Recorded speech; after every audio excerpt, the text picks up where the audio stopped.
It's the Mixed Martial Arts Hour with The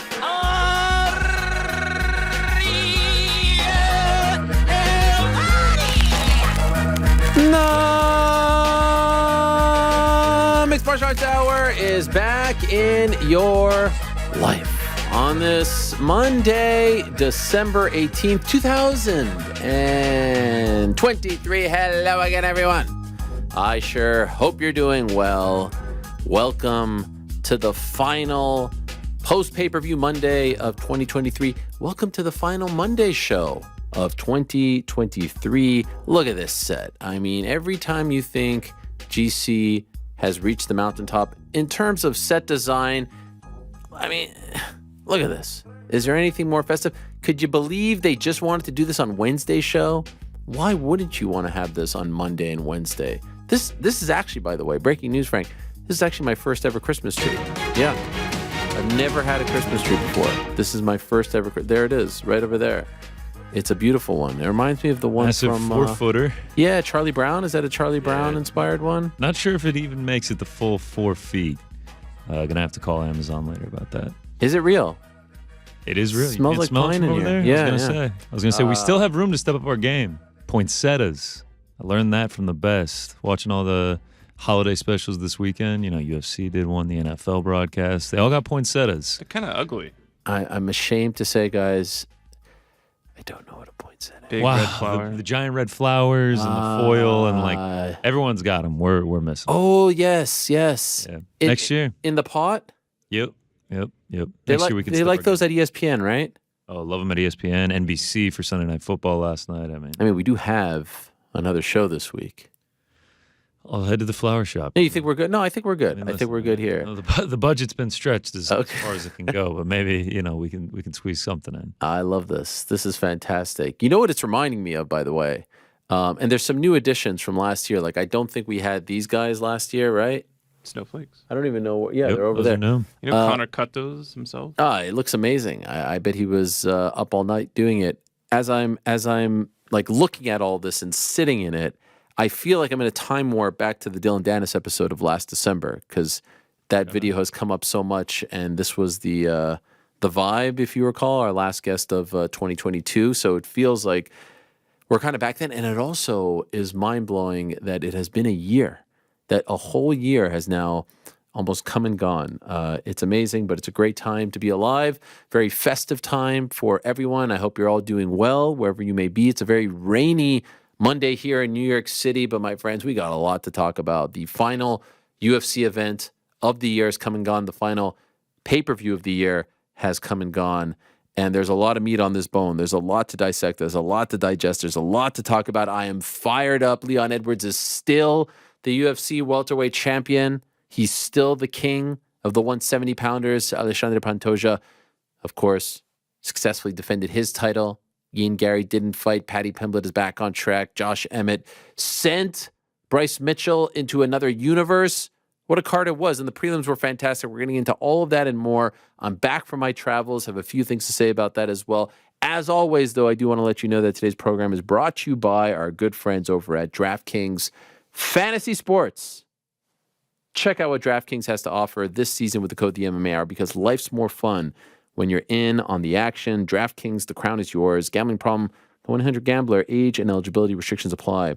Void where prohibited. See DraftKings.com for details. When I'm talking about all this, all I'm thinking about is NBA 2K because I was playing it all weekend with my kids. Like, I can't wait to get back home just to continue playing. Have you guys played NBA 2K? It's fantastic. Why didn't anyone tell me this was so fun all these years? What have I been missing out on? You can play with classic Knicks. You can play with the 1971-72 Knicks. Oh, my God. You know yourself. It's fun. Yes, welcome to 2009. Yeah, no, it's great.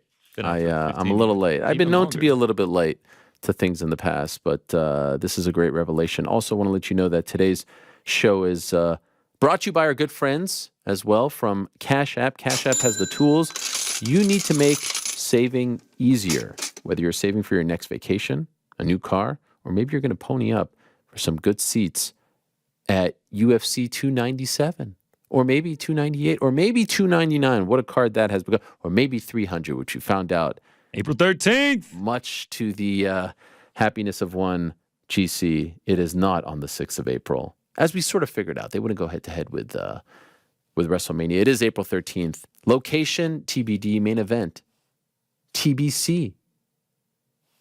They like to say that over in the UK. Anyway, reaching your goals, whatever they may be, is faster with Cash App's roundups and offers. That means even when you're not thinking about it, your money in Cash App is building. That's money, that's Cash App. Download Cash App from the App Store or Google Play Store to start saving today.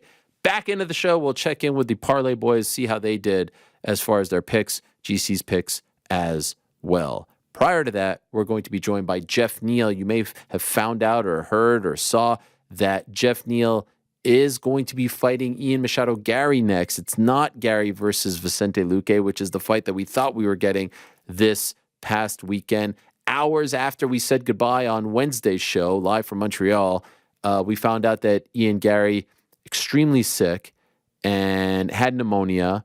Spoke to him briefly Wednesday night, didn't sound great.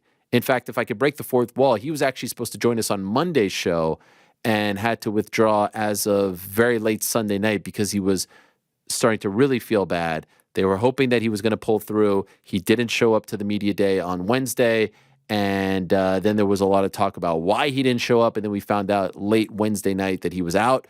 Figured they would try to rebook him versus Luque. There was some talk of Luque versus Kevin Holland, et cetera, et cetera. Never came to fruition. But in the end, they go back to the fight that was supposed to happen in August. Remember, it was supposed to be Garry versus Neal in August. Neal withdraws a couple weeks out. In enters Neil Magny. That whole hullabaloo transpires. And now they're going to run it back on March 9th in Miami, UFC 299. Speaking of Miami, Dana White at the press conference, moments after the main event concludes, shows up and just rifles off a bunch of fights for that card, including Song Yadong versus Petr Yan and the aforementioned Geoff Neal versus Ian Machado Garry. And then he just casually drops that Michael Venom Page is going to fight Kevin Holland. No big hullabaloo there. No big announcement. No video package. This is Michael Venom Page, one of the most exciting fighters in the sport. Longtime Bellator fighter. One of the most sought-after free agents in quite some time. You know, it's been a while since we've had a bit of a, a bit of a sweepstakes, if you will. And he was doing a good job of playing it up. We just saw him in the cage 2 weeks ago in Ireland with Cedric Doumbé. In the end, MVP is, in fact, headed to the UFC, and he'll make his debut on March 9th in Miami, UFC 299. MVP will join us on the program at 3 o'clock. Can't wait to talk to Michael Venom Page. 2:30, we're going to be joined by Andre Fili, one of my favorite people to talk to in this sport. Very thoughtful, very introspective, wears his emotions on his sleeve, gets the big win on the prelims. The prelims were fantastic on Saturday. Arguably more entertaining than the main card. The stakes were obviously higher in the main card fights, but Fili, among others. What about the Aldana Carl Hossa fight? I mean, that was insane. There were so many great performances. Fili's going to join us at 2:30, and the aforementioned Alexandre Pantoja is going to join us to discuss his first successful title defense. That will be at 2 o'clock. I know a lot of you are used to hearing from Leon on the program, especially after the big wins. Unavailable today.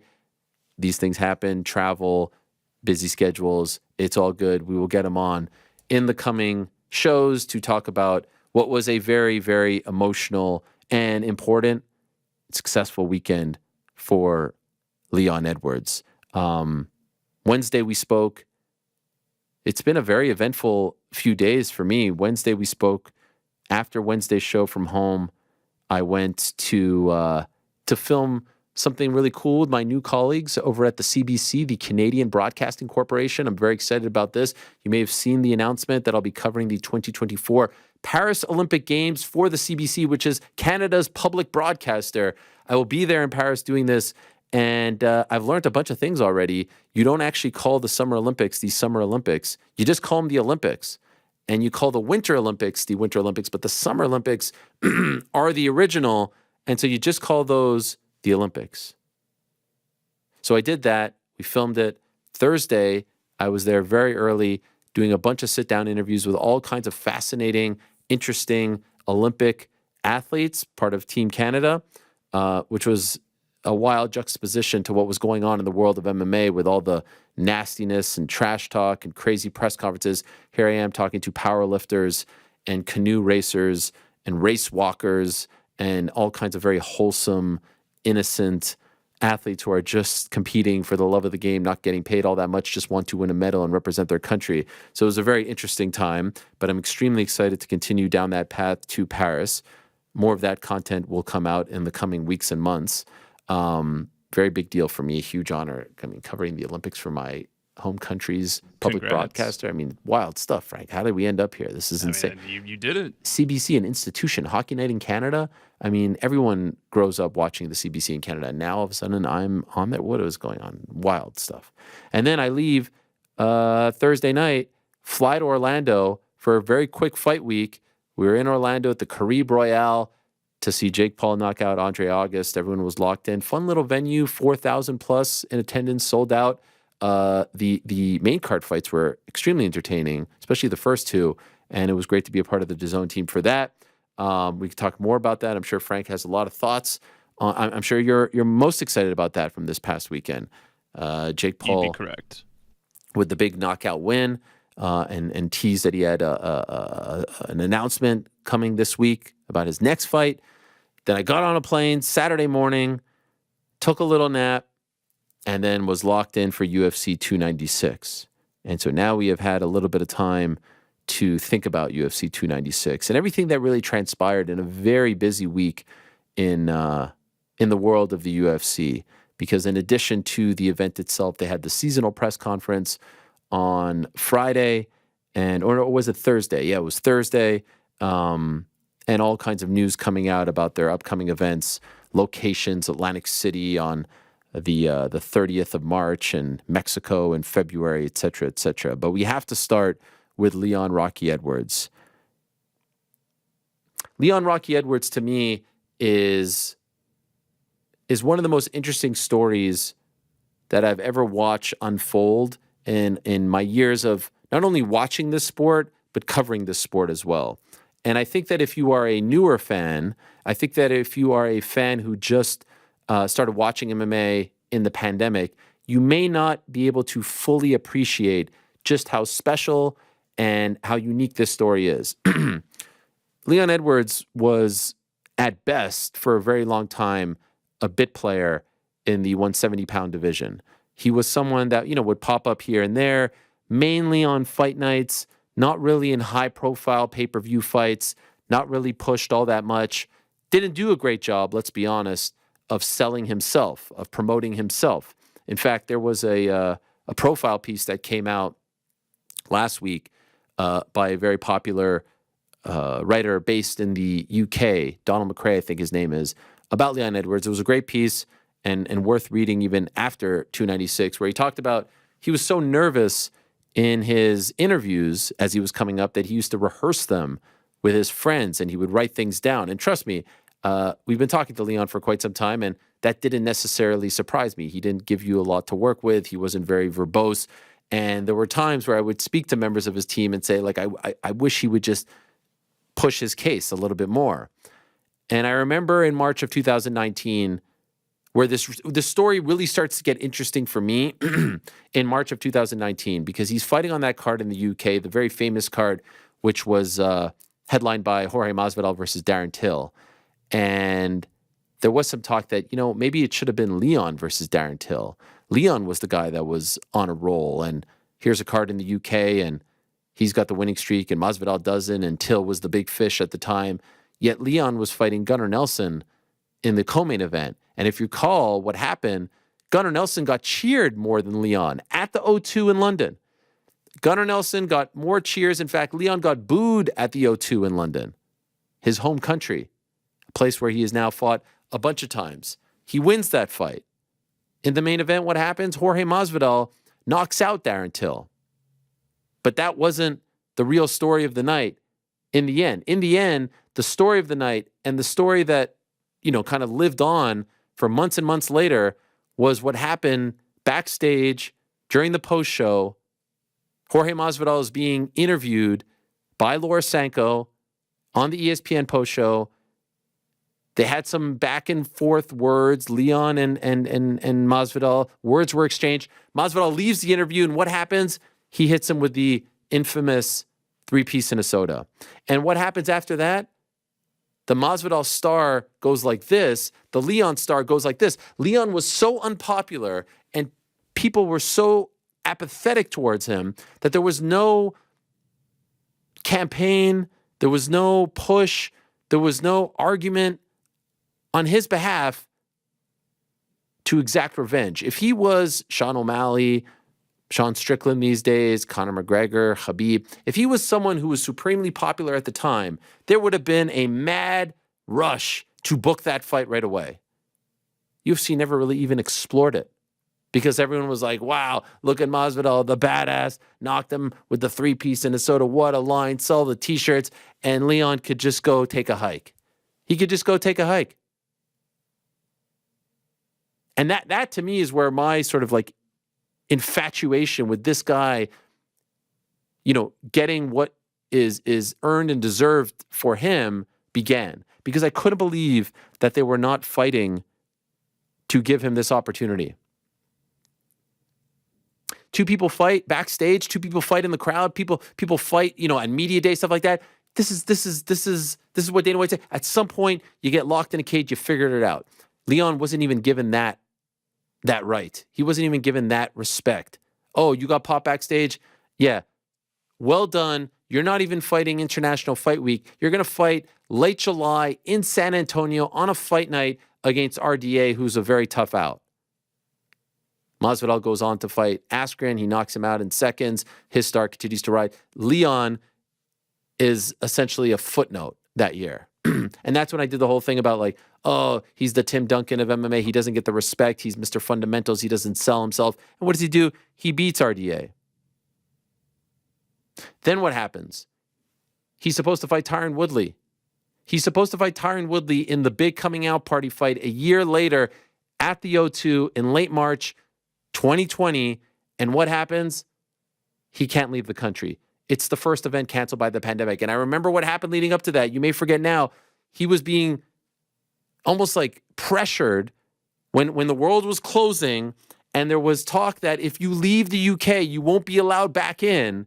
He was being told, you better get on a plane or there's going to be repercussions. You better get on this plane. We're going to do this in a casino. We're going to do this on a Native American reservation. Get on this plane. Make this fight happen. In the end, I remember speaking to him. I can't do it. I can't leave my kids. I can't leave my family. I'm not getting on this plane. He did not fight until a year later because of all the restrictions, because of everything that was going on. He didn't fight till March of 2021. And that's when he was told he has to fight Khamzat Chimaev. It's like, why, in what universe does this make sense? They wanted to get rid of him. He was a nuisance. He didn't play ball. He didn't sell himself. He didn't have a passionate following. The UK fans didn't care. Fight Khamzat. Khamzat fight gets canceled. They tried to book it a couple times. In steps Bilal Muhammad. Leon looked fantastic. And people forget that now. Leon looked fantastic in that first round. He was on point. He looked in great shape. The striking was crisp. Unfortunately, it ends in the accidental eye poke. It ends in a no contest. But now he's starting to build a little bit of momentum. He's starting to feel a little more confident. Nate Diaz picks him, which was a bit of a head scratcher at the time. Tough fight, not selling himself. Diaz picks him. You remember what happened? He wins the fight, not the night, right? He wins the fight, not the night. He wins 24 minutes, and then he loses the last minute, and that's the indelible image. That's Nate pointing at him, right? But fine. He has to wait a year and change before finally getting that title shot. Excuse me, something in my throat. He finally gets the Usman fight. He's feeling down. He's about to lose. He's a minute away, et cetera, et cetera. Dave Lavelle digging down deep, pulls it out of the fire. The head kick heard around the world. And then there's the explosion, right? And then people start getting so emotional and they finally fall in love with him. Headshot, bang. One of the great post-fight interviews of all time. Look at me now. Look at me now. Look at me now. It's incredible. And then he goes back home to the place that booed him a few years prior. And you wonder how he's going to rebound, and you wonder how he's going to respond, and you wonder how he's going to be in his first title defense against the guy who beat him in their first fight, who beat him in the majority of their second fight. Is there going to be too much pressure? Is he going to out-wrestle him? Is he going to rectify? Is he going to right the wrong Kamaru Usman? And he dominates him. And he dominates him to the point where it was never really close. And so now Leon Edwards has truly arrived. But what happens that night when they say they never do it? It's Colby Covington next. And this is what I love so much about this story. Jorge Masvidal hit him with the 3-piece, wouldn't even look at him to give him the opportunity to right the wrong, to settle it in the cage. And I've said this to Jorge. I've always thought that he should have fought him. You hit someone backstage, you're fighters, you're cage fighters, you need to fight. Kamaru Usman was to the point where, like, he was trying to fight Canelo. He was trying to fight anyone else but Leon. His manager, Ali, in the DC and Helwani and Aaron the Bad Guy days, I was trying to say, no, it has to be Leon. What more? Can he fight in a number one contender fight? Can he fight Gilbert Burns? Do you remember all that? I'm getting blocked. I'm getting back and forth with Gilbert Burns. Can you guys give him a shot? No, not Leon Edwards. And what did Colby call him? Time and again in all those interviews, Leon Scott. Wouldn't even give him the respect to call him by his real name. This was the guy they all mocked. This is the guy that none of them respected. This is the guy that no one wanted to give the time of day. No one wanted to give him a chance to fight for the belt. Masvidal out of the UFC. He beats Kamaru twice, and now he gets to the Colby fight. Colby Covington, who had not fought in 2 years. Colby Covington, who had done nothing in the last 2 years to deserve this fight. But he gets the title shot. It should have been Bilal Muhammad fighting on Saturday. There's no doubt about that. He had done everything he had to do to earn that title fight, but they gave it to Colby. Colby Covington, who shows up at the press conference on Thursday dressed as George Washington. There's playing pro wrestler and there's playing pro wrestler. There's cosplay MMA and there's cosplay MMA. I hate the word, but this was cringe at its finest. And he's sitting up there, and you know, it's fine, it's classic, it's vintage Colby, and then he takes it to a different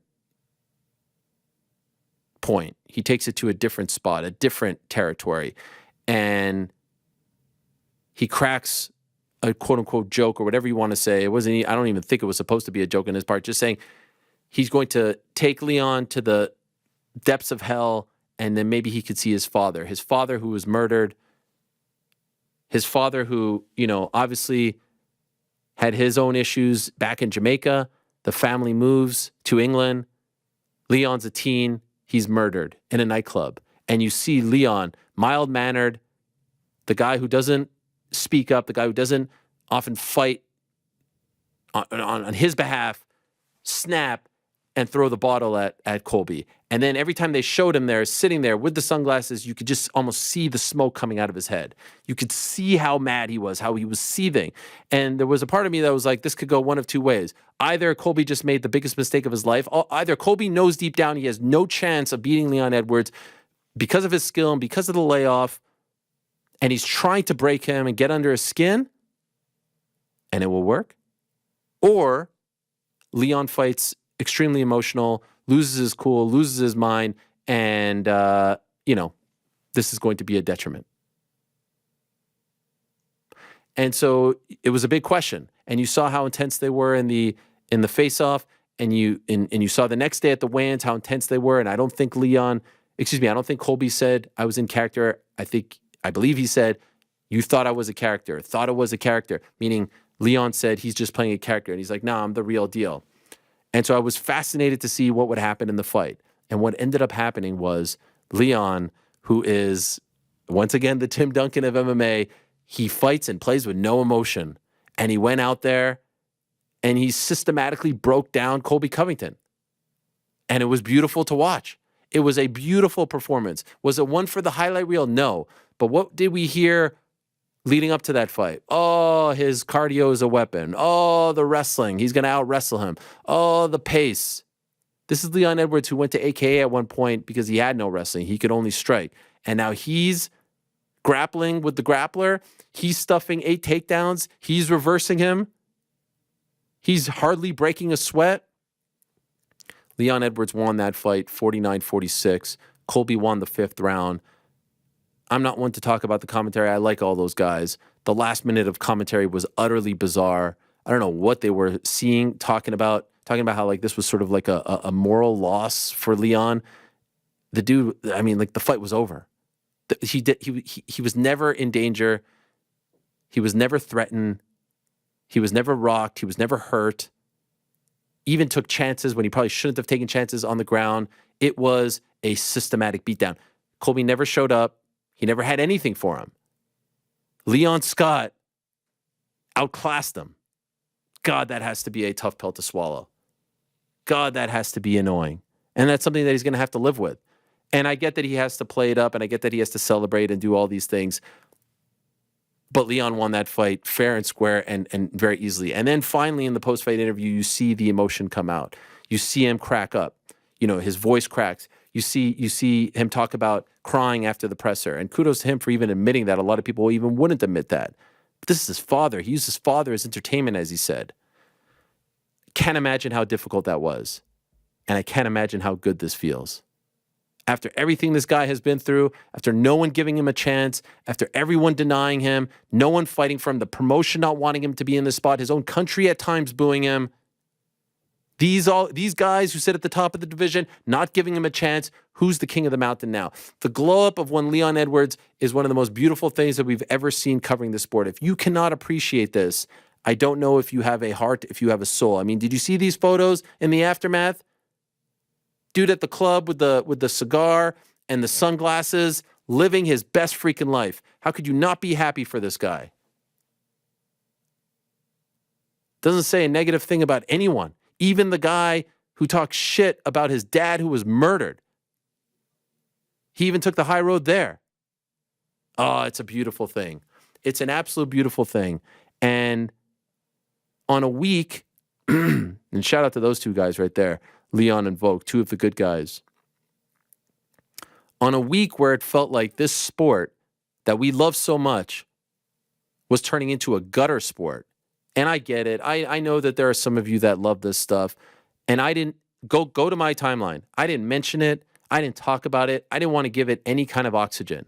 But as I've said time and again, there are certain things that have to be off limits. Family, and especially deceased family, murdered family, that's off limits. Wives, off limits. Kids, off limits. Religion, off limits. Everything else. And Lord knows there's a lot to work with.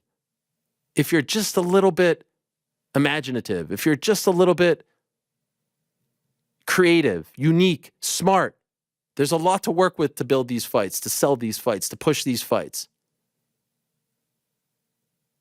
But what we're seeing now, and I said this on Saturday night as well, I was thinking about the documentary, the Netflix documentary, The Carter Effect. There's a documentary out there about Vince Carter and his effect on Canada. And how 20 years later, you're starting to see kids who probably would have gone down the path of hockey or football or baseball in Canada are now becoming great basketball players. Canada is becoming a basketball powerhouse. And this probably doesn't happen if Vince Carter doesn't play for the Toronto Raptors in 1999 and 2000 and 2001. And I was living there at the time. And take basketball to a different level. And now what we're seeing is the Carter Effect. It's a beautiful documentary, and it's an amazing theory, and it doesn't just apply to Vince Carter. We've seen this all over the place. Patrick Waugh did it with goaltenders in Quebec in the early 90s, et cetera, et cetera, et cetera. Well, right now what we are seeing is the McGregor Effect. But we are seeing the bastardization of the McGregor Effect. We are seeing men who grew up watching Conor McGregor 7-8 years ago at these press conferences, cut up his opponents with his words, run circles around everyone in a unique, entertaining, at times charming way. Did he cross the line later on? Yes. But prime Conor McGregor in 14, 15, 16, that was magic. That was theater. You could have charged for those press conferences. And those clips live on and on and on. And we replay them over and over and over again. At the seasonal press conferences, at the one-on-ones, the Mayweather stuff, etc. And now 7-8 years later, 9 years later, we're starting to see people who grew up watching that stuff and say like, okay, now's my chance. Now's my chance to sit up there and have my moment that will live on and on and on. But the problem is, they are unimaginative, they are lazy, they are not creative, they don't have the gift of gab. And so they are resorting to talking about things like family, like abuse, stuff that has no place. in the fight game, in the promotion game, and all that stuff. And not only at the press conferences, you're seeing it at the fights as well. Because the UFC does nothing about this, because there are no repercussions, because they sit up there and say like, hey, in 24 hours you get locked, or hey, we saw the sales go up 25% after that line was uttered at the press conference. Or hey, it was on me. I sat them together. My bad. Who could have ever thought something was going to happen? And then they'll be like, sit right there. We've got the footage for you. And every social media channel is going to, play this. Shame on me for thinking for a moment that there was someone in the UFC who would be upset that two of their fighters, guys who possess lethal weapons, were going to fight in the crowd next to children and women, that they would be embarrassed by this or ashamed by it. No. Let's use this to sell the next pay-per-view. And so what you are seeing is copycat crimes being committed where nothing is happening. Nothing happened to Conor in 2018. Nothing is going to happen to Sean Strickland and DDP.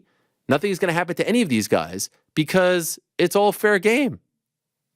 But it's not being done the right way. And so then when you have guys like Leon Edwards rise above it all, do things the right way, take the high road, fight like that, take on all comers, and just get rid of the dudes who were standing in his way, it's a beautiful freaking thing.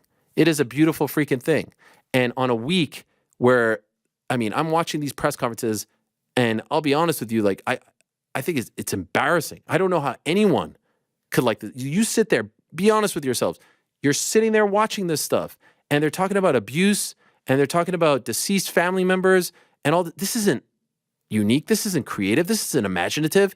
You like this? This makes you want to watch these fights. This makes you want to root these guys on. This is craziness. This is not why we love the sport. I love the sport for guys like Leon Edwards. Are there kooky characters? Are there unique guys? Sure. But I don't want to hear dudes go tit for tat on abuse. No thanks. Not for me. But nothing happens. And so that's why you need the guys like Leon. That's why you need the guys like Volk. That's why you need the guys who are going to rise above and not go there and represent this sport in the best way possible on the grandest stage. That's why this was a victory for everyone who truly loves MMA. Not the car crash that is MMA, not the gutter that sometimes MMA resides in, that truly loves these characters and this sport and the theater and the war of attrition and the matchups and the buzz and the hoop. That's fine. But there's got to be a limit. Imagine for a moment, close your eyes for a moment, Colby Covington, after the week that he had, after the 2 years that he had doing nothing, wins that title, and now enters 2024 supercharged, picking his shots as champion, probably fighting once a year, handpicked opponents. Look no further than him showing up at the press conference and finally calling out someone. And who is it? It's Wonderboy Thompson. Of course he's calling out Wonderboy. He's not calling out Shavkat. He's not calling out somebody. He's calling out Wonderboy Thompson, who just got submitted, who notoriously can't do well against wrestlers. The irony of the Colby Covington experience is that prior to figuring out that this character works, he was just a guy on the roster. So fair play. And then he became infinitely more popular and he connects with people, and fair play in that regard as well. He is in a much better spot than he was before he was on the verge of getting cut. The irony is, as he's acted a fool in all these title fights, he never truly got to benefit from going into the gutter because he never had pay-per-view points. He was always the challenger. So even on Saturday, you could talk about, oh, he drove the pay-per-view sales up to 25%. Well, guess what? He didn't benefit off of that. So what was it, what was the point? What did you accomplish by bringing up his dad? Did you really? Well, I guess you accomplished more money in Leon Edwards' pocket and the UFC's pocket. So kudos. It felt like he was more concerned about cozying up to Donald Trump. And as he said multiple times, he got the most powerful man in the world to come to his event. I guess missing the fact that Trump was in New York and he was in Miami as well. Gets up to the cage and gives him the old fist bump. And the first things that come out of his mouth are Trump this, Trump that, border this, border that. Felt like he was more concerned about glazing Donald Trump than he was about the loss, about the performance, about Leon Edwards. What in the world? Talk about losing your perspective. Talk about losing the plot. Imagine how insufferable that would have been. And again, I don't care about the politics stuff. I don't care. They told us like, oh, it's a coincidence. I couldn't care less. It's 10 seconds. We move on with our lives. Who cares? They could do whatever they want. There's enough out there to like about the product, about the sport, where these little things don't get to me. But talking about someone's deceased dad, murdered dad, talking about family abuse, we don't need any of that stuff. I don't want to see MMA turn into that. And I don't know what the answer is. Clearly, the UFC isn't going to do anything. Dana White said that, hey, it made people uncomfortable, but they don't do anything about it.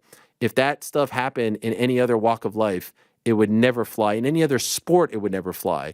And so that's why you have to hope that the Leons of the world are able to rise above and still represent this sport in the best way possible. And that's what he did on Saturday. A massive win for him. And now he gets to go into 2024 an even bigger star with a potential return to the UK. Now, I personally, and I'll call it like I see it, I didn't like what he said in the post-fight press conference regarding Shavkat and Bilal in particular. Sorry, he didn't really say anything about Shavkat. It was about Bilal.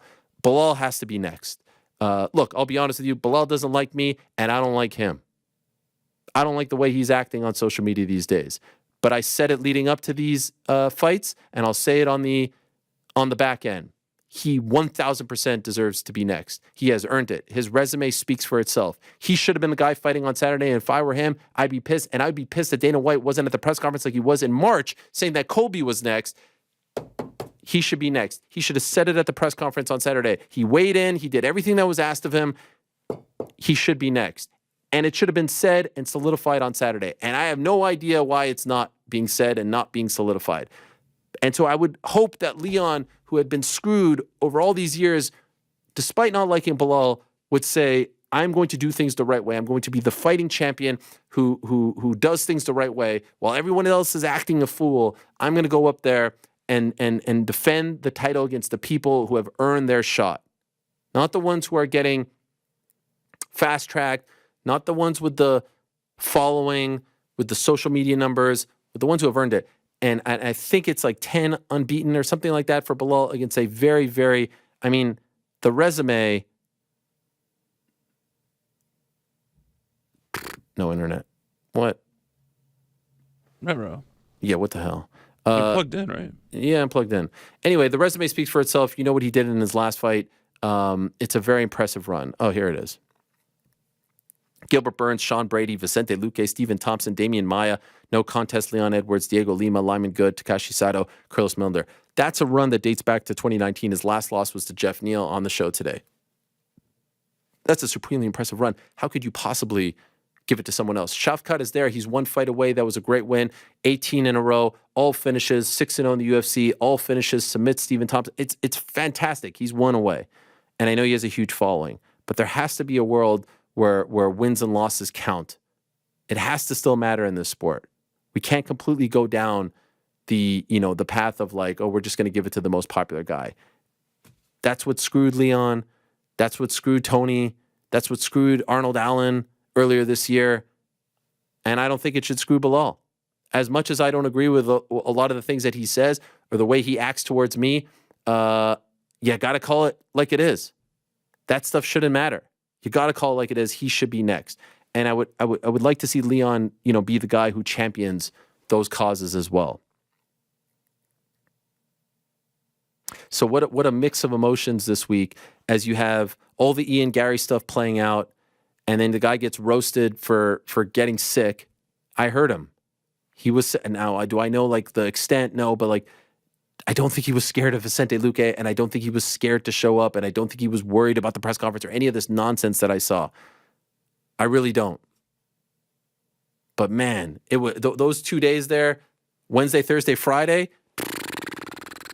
It was tough to block out that noise and just focus on what was a great card. Pantoja and Royval were a blessing. They were a breath of fresh air. Very fun. Shavkat, incredible. Josh Emmett, incredible. Prelims, incredible. it all would have felt really freaking weird if it ended with the guy who did things the right way losing to the guy who had sat out for 2 years. And what's one of the first things out of his mouth in the post-fight interview? The ring rust. And what's one of the first things that Dana White says? You can't sit out and wait. You guys gave him the title shot. You didn't have to. You didn't have to give him the title shot. You didn't have to reward him for sitting out and waiting and squatting on his spot. You guys made this. And imagine the message that would have sent. Oh, yeah, act a fool, go low, sit out. Everyone's going to do it. Then you got a real mess on your hands. Then you got a bunch of fighters who don't want to actually compete. And when they show up, they start acting crazy. So those are some immediate thoughts after what happened on Saturday. Let me ask the guys what they thought about Leon's big win. A fight that I thought was thoroughly entertaining. I thought it was. I mean, it was just a systematic beatdown. I mean, crisp. The jab was flowing. He was moving out there. Hardly broke a sweat. I saw a little bit of back sweat. Hardly broke a sweat. Definitely sums it up. I know, because there was nothing that was brought to him. Pay-per-view main events. Oh, come on. What are you talking about? And whose fault was that? Colby's. Okay, fair enough. Just not a good fight, and Colby Covington is to blame. Okay, fair. But I do think that Leon... Look, Colby did look, as Dana White said, he looked off. He looked old. He was throwing a lot of air balls. His striking has never been his forte. So if he doesn't have the cardio, if he doesn't have the pace, he doesn't have much. Do you think, I'll throw out this theory. Do you think, Rick, that because of everything he said and because of Leon, who he is, Leon Scott, all that stuff, that he was hesitant to engage at the risk, much like the Dylan Dennis situation of 2 months ago, at the risk of being turned into a quote-unquote meme, this is a real thing, and at the risk of being ridiculed, being on his highlight reel, do you think he was afraid to engage, to bring the fight to him, and that's why we got the fight that we saw? Or is it a different reason? Is it the moment got to him? Is it Donald got to him? Why did, for the first time in his career, even against Usman, he didn't fight like that? Why did he fight like this? We will never know, because Colby is not a real person, right? Or the person he has turned into, the facade, is not a real person anymore. So he's not going to give an answer, right? After the fight, he said he thought he won rounds 3, 4, and 5, which obviously nobody in their right mind, including him, thought on the night. And so, unlike what we kind of have seen with Chael Sonnen in the past, right? When Chael Sonnen loses, the immediate aftermath, the facade falls away, and you start to hear about the times where, you know, he struggled in wrestling and came in second and all these things, and you start to get the genuine person. Colby has taken a tact where he's decided to maintain the shtick and carry that all the way through. So we will actually never know the answer on why he looked so abysmal. I don't imagine it's that. I think Kamaru Usman is a more powerful and dangerous striker in terms of knockout ability than Leon Edwards is. Leon's not shown to be some prolific KO artist, the Usman head kick aside. So I don't think Colby was scared of that potential outcome. I just think he looked like a guy who hasn't fought in nearly 2 years. The pace was too much, and he could not fight the way he had fought previously, and it looked horrible. If he was, a lot of people speculate, like, is there possible he was masking an injury or something to that regard? I wouldn't be surprised to hear it. Obviously, we can't give him that out without hearing from him. But he just did not look good. But I don't think it was a product of him having built the machine up to where that the pressure was too much, because I don't think Leon Edwards is the fighter that would make you feel that way. I think Kamaru Usman is a more dangerous striker in that regard in terms of the power. And he looked completely adequate in both of those fights. So yeah, I don't think that was it. But if you ask me what it was, I would just have to say the most obvious answer is he was off for too long and did not look good. What do you think, GC? Yeah, I mean, it was baffling to watch it. I actually do think that there's a potential that the pressure got to him with how much everything was built up with, I mean, his idol essentially, and Donald Trump sitting right there. He goes to him beforehand. He says all these things. He's kind of getting hate throughout the week. And like Rick said, he had been off for 2 years going into this. And you have to think in the back of his head, it's like, this is probably it. This is probably it for me in terms of holding an undisputed UFC title. 35 years old. This is the third try at it. If you lose, you're going to go 0-3. How do you work your way back into the title mix? And he came out and he laid an egg. I mean, it was a complete dud. For the first 2 rounds, I really was confused. I had no idea what he was doing. Like, he wasn't really engaging in the striking. Leon was just coasting to 2018 through 2 rounds. He wasn't really attempting takedowns, and the one that he did attempt was weak and had no real chance of landing. And then it felt like he didn't really show who he really is as a fighter until the 5th round. And then to claim that you won the fight just because of that 5th round is insane to me. And the mic work afterward and going to the press conference and saying that he lost and the judges didn't score it for him because he supports Donald Trump is just crazy, man. I mean, I thought the walkout was amazing. Oh, I thought it was so whack. The Kurt Angle? Oh, I liked it. So whack, man. You're playing dress up. You're playing dress up. I liked it. I mean, using a pro wrestler's walkout song. I mean, he's done it in the past, though. Yeah, I know. It was whack then and it was whack now. I mean, you're dying for people to feel some sort of way about you. So you give them the one song that has "You Suck" in it. I don't mind it though. I don't mind like whack building up a character, doing something. You're taking someone else's heat. You're get taking people to talk else's, about you. He took Donald Trump's heat and put it on himself because no one cared about him one way or the other. So he's like, oh, what's the best way to trigger people? Listen. Let me wear this hat. Let me take Kurt Angle's music because it says "You suck," and then I will get that heat.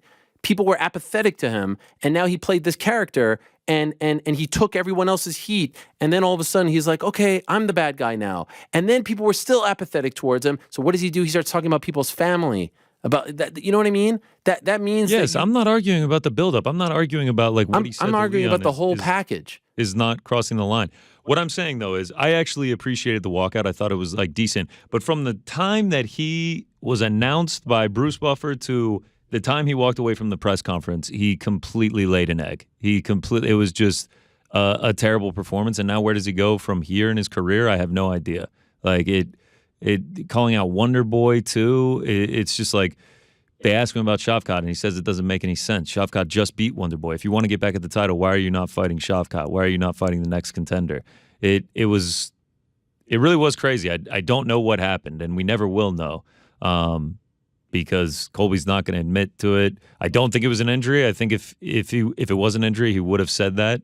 I mean, he looked to use the excuse of the judges not liking him, and that's why he didn't win. So I don't know why he wouldn't mention an injury. But, yeah, from the second that fight started all the way till he stepped away from the press conference, it was a complete dud by him. I think it's okay to acknowledge that, like, what Colby is doing is effective while not artful, right? You said he's stealing from Kurt Angle. He's stealing from Donald Trump. Yes, but it's working, quote unquote. It is working to a certain degree, but it is not artful. It is not creative. It is not elegant. I listened to a podcast with the comedian Anthony Jeselnik, and I think he's very good at what he does. And he's been talking a lot about comedy in recent years and saying that there's a lot of comedians who come out and say something offensive or try to push buttons, and then when they get pushback are saying like, I'm allowed to say whatever I want. You should deal with it. This is my art, and not expect that pushback. And he himself quoted Andy Warhol to say, like, art is getting away with it. And that's kind of what Colby doesn't do, right? That is what Chael Sonnen, that is what Conor McGregor, that is what others in the past have been able to do, right? They have the charisma. They're able to pull it off. Their art is being able to push that envelope and be creative and do these things and get away with it. Colby does not get away with it. Colby is very bad. He flubs his lines. He's not smooth. He's not charismatic. He's not good at any of this stuff that he's doing. He's doing it to push those buttons, but he does not have that ability to turn it into art. And so when it ultimately does fall apart, when you're not winning anymore, and when you're looking this bad in your performance, there is nothing to fall back on. It is the house of cards has crumbled, and you're left with not much of anything. You're left with somebody who's just mimicking other people and doing it ineffectively. So, it has seemingly kind of fallen in on the house has seemingly fallen in on Colby Covington, at least in for as long as this goes. Let's see if he's able to drum it back up when the next opportunity comes. But that is what it makes me think of. He is not good at this. He is not creative in that regard. He is mimicking other people, but it is working. There is a fan base that identifies with that. There is a fan base that feels like they want to support the messages that he's. I was just going to say that part. The truth is, there's a lot of people who like this. And what they'll say is he's just playing a character. Or what they'll say is, well, we like his brand of trash talking. Or what they'll say is, he's just good at making money. Well, I will remind you, he makes no money off the pay-per-views. So he's just getting a set amount. Now, is there a discretionary bonus that they're going to give him in the back? We can't really speak of that because that's just, the Wild West. But there is no metric in place where he's like, oh, if I go to the press conference and act like this, I'm going to get X amount more because I get a cut of this pie. So your argument that, he's just good at making money or this is all working, yeah, he's good at making other people money, but not himself. And so you have a situation where, in my opinion, as you guys said, like he shit the bed, right? You do all that stuff. You go to the gutters. You go to the seventh layer of hair, I think he called it. And you don't even win, okay? And then you have Paddy Pimblett. Paddy Pimblett might have had the worst week PR-wise of anyone in recent memory, maybe before Colby this week, this time last year, right? The Jared Gordon fight. A lot of people didn't like the stuff with me. A lot of people didn't like his performance in the fight. A lot of people didn't like the aftermath, how he handled it, how he didn't, kind of acknowledge that it wasn't a great fight or that he probably didn't win the fight, et cetera, et cetera, et cetera. And then he gets surgery and then he goes away.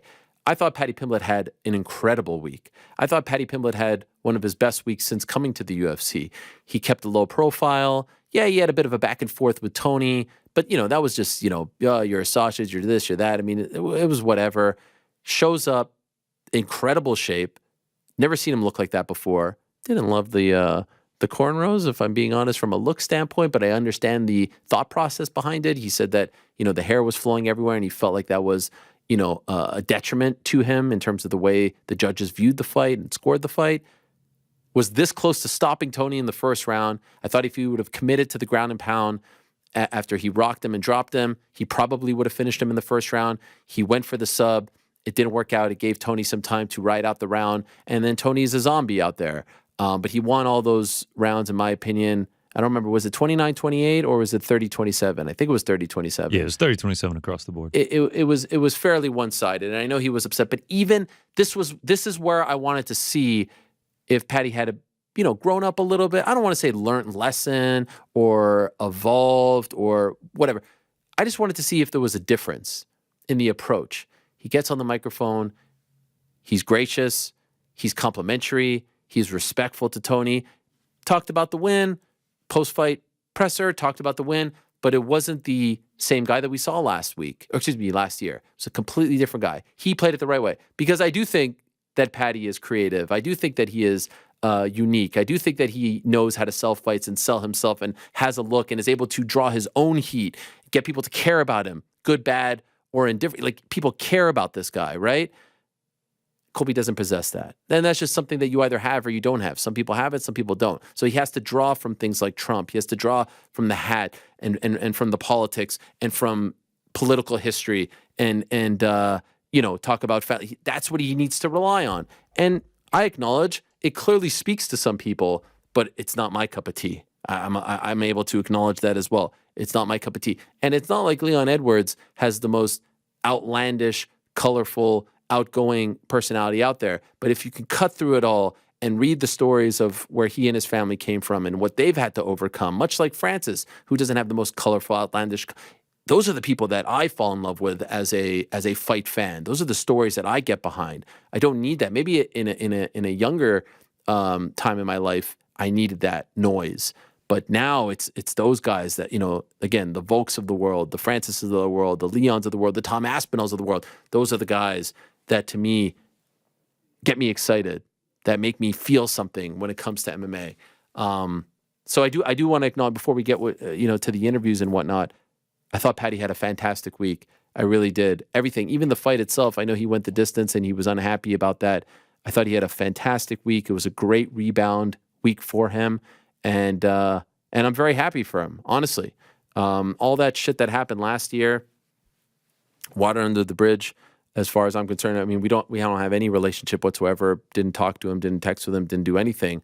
I was really curious to see how he would rebound. And I thought he rebounded in a really, really big and impressive way.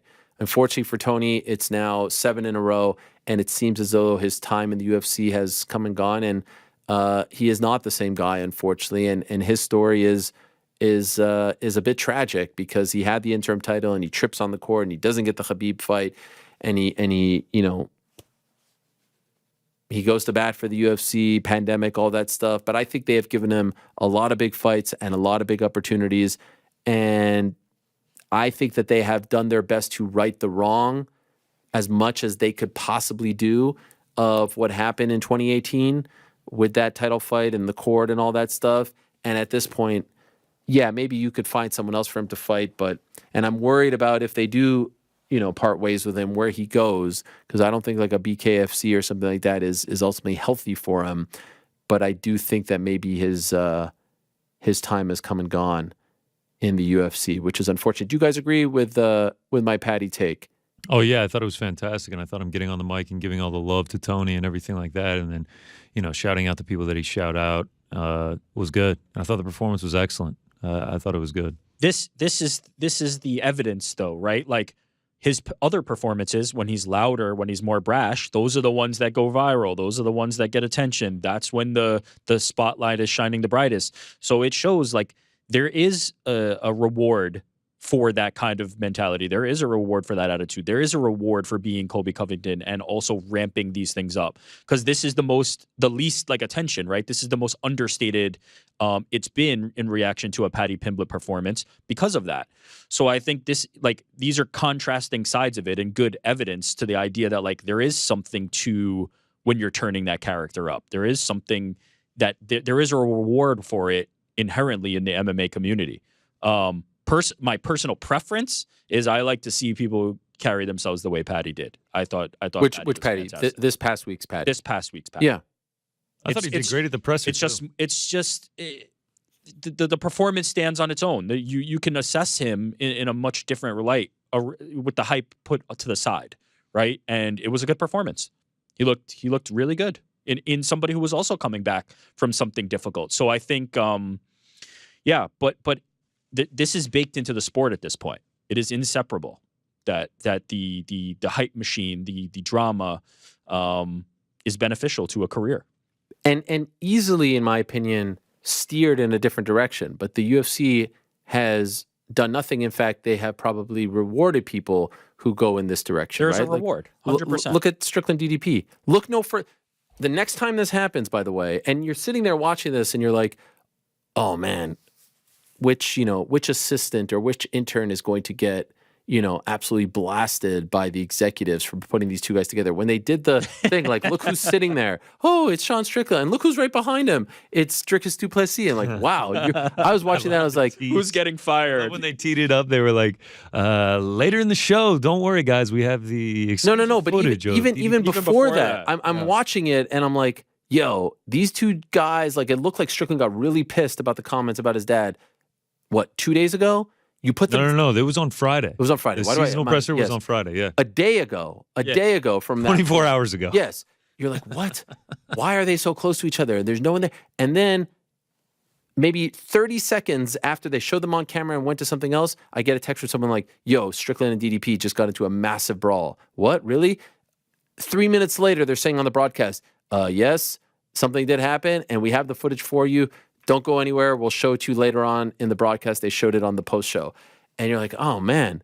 Well, I guess they're going to try to make, lemonade out of lemons here. And then Dana White comes up at the press conference like, yeah, that was me. It was my idea. I fucked up. But did you really fuck up?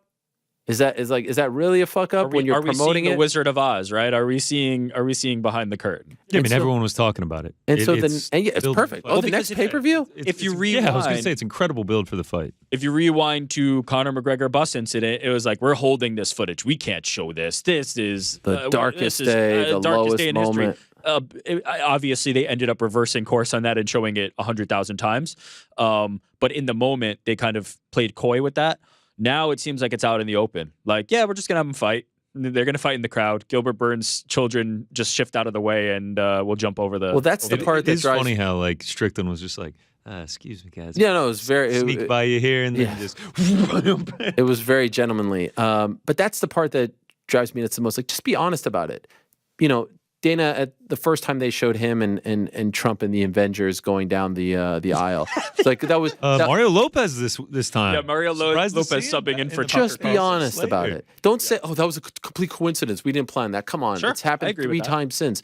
And it always happens At the exact as same the- period. as the prelims end. It's as the we go into exact the same main card. period of the That's- broadcast. The that's what exact I'm same thing. Just I'm be hoping we honest start about it. getting locker room footage for him. That would be great. Just be honest about the DDP Strickland thing. We put them there together because we were hoping that something would pop off, and we had the cameras on them, and everyone was ready, and the red light was on, and now we're going to use that to sell the next pay-per-view. Just be honest about it. They're not going to be honest about it though. It helps sells the fight. The Play coyness naive. kind of They helps play it. naive. Yeah. It's They knew what they insulting were the doing. naive. The knew what they were naivete doing. is It works. insulting. It works for the majority of the population. Yeah, it does. Maybe I'm You're too close to this. You are too inside.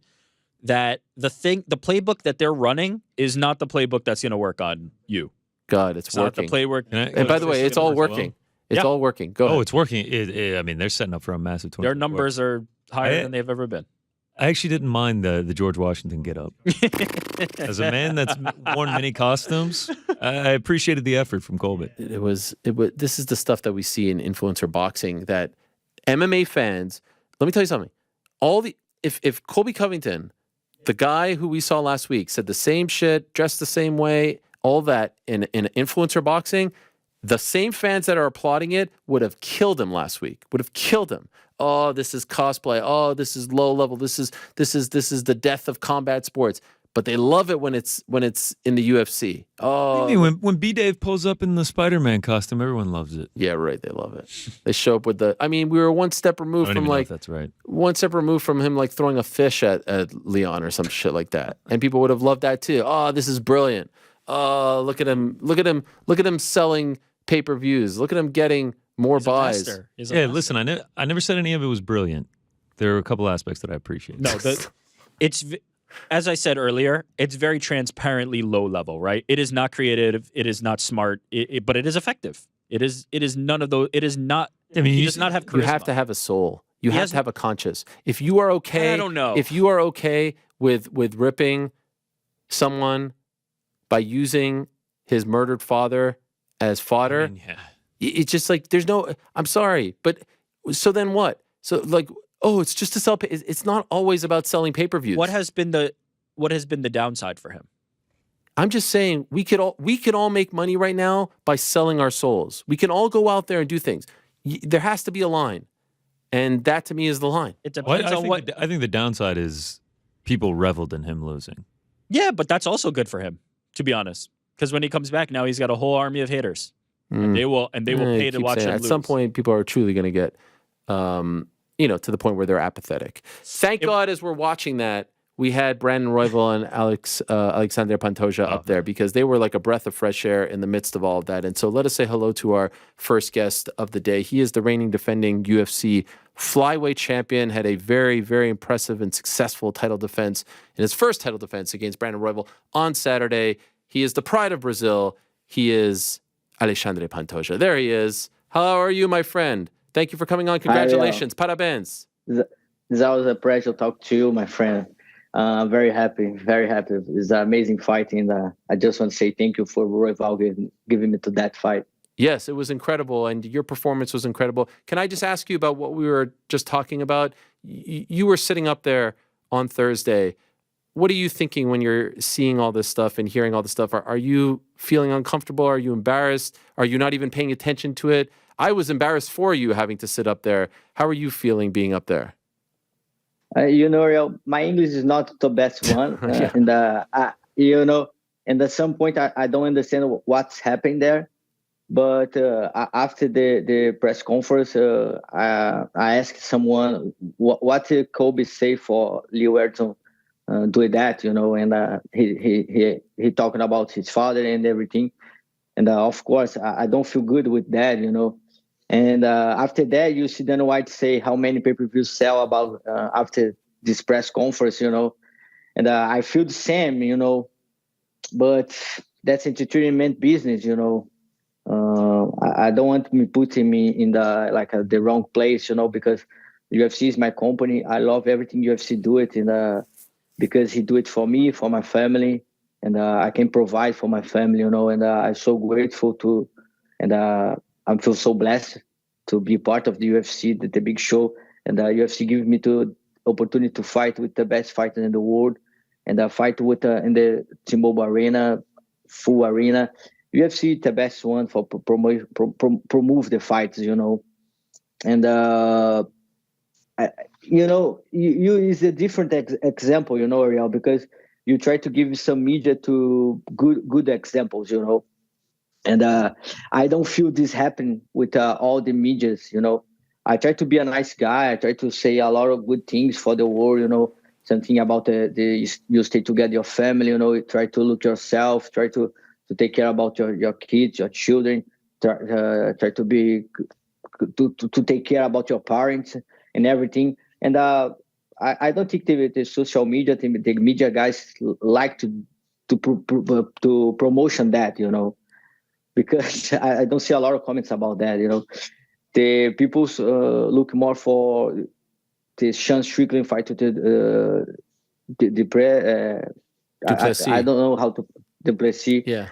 And this just talking about Colby Covington, talk about Leon father, But that's the people want to see, not the regular guys, but the guys pay to pay-per-view and everything, I try to prove go to another way with Royval, try to be a nice guy with him. He's a very nice kid. He worked so hard to that moment, Maybe people don't think I'm talking bullshit right now, because I feel sad for Royval, He worked so hard for that moment, I know it's not just about Royval.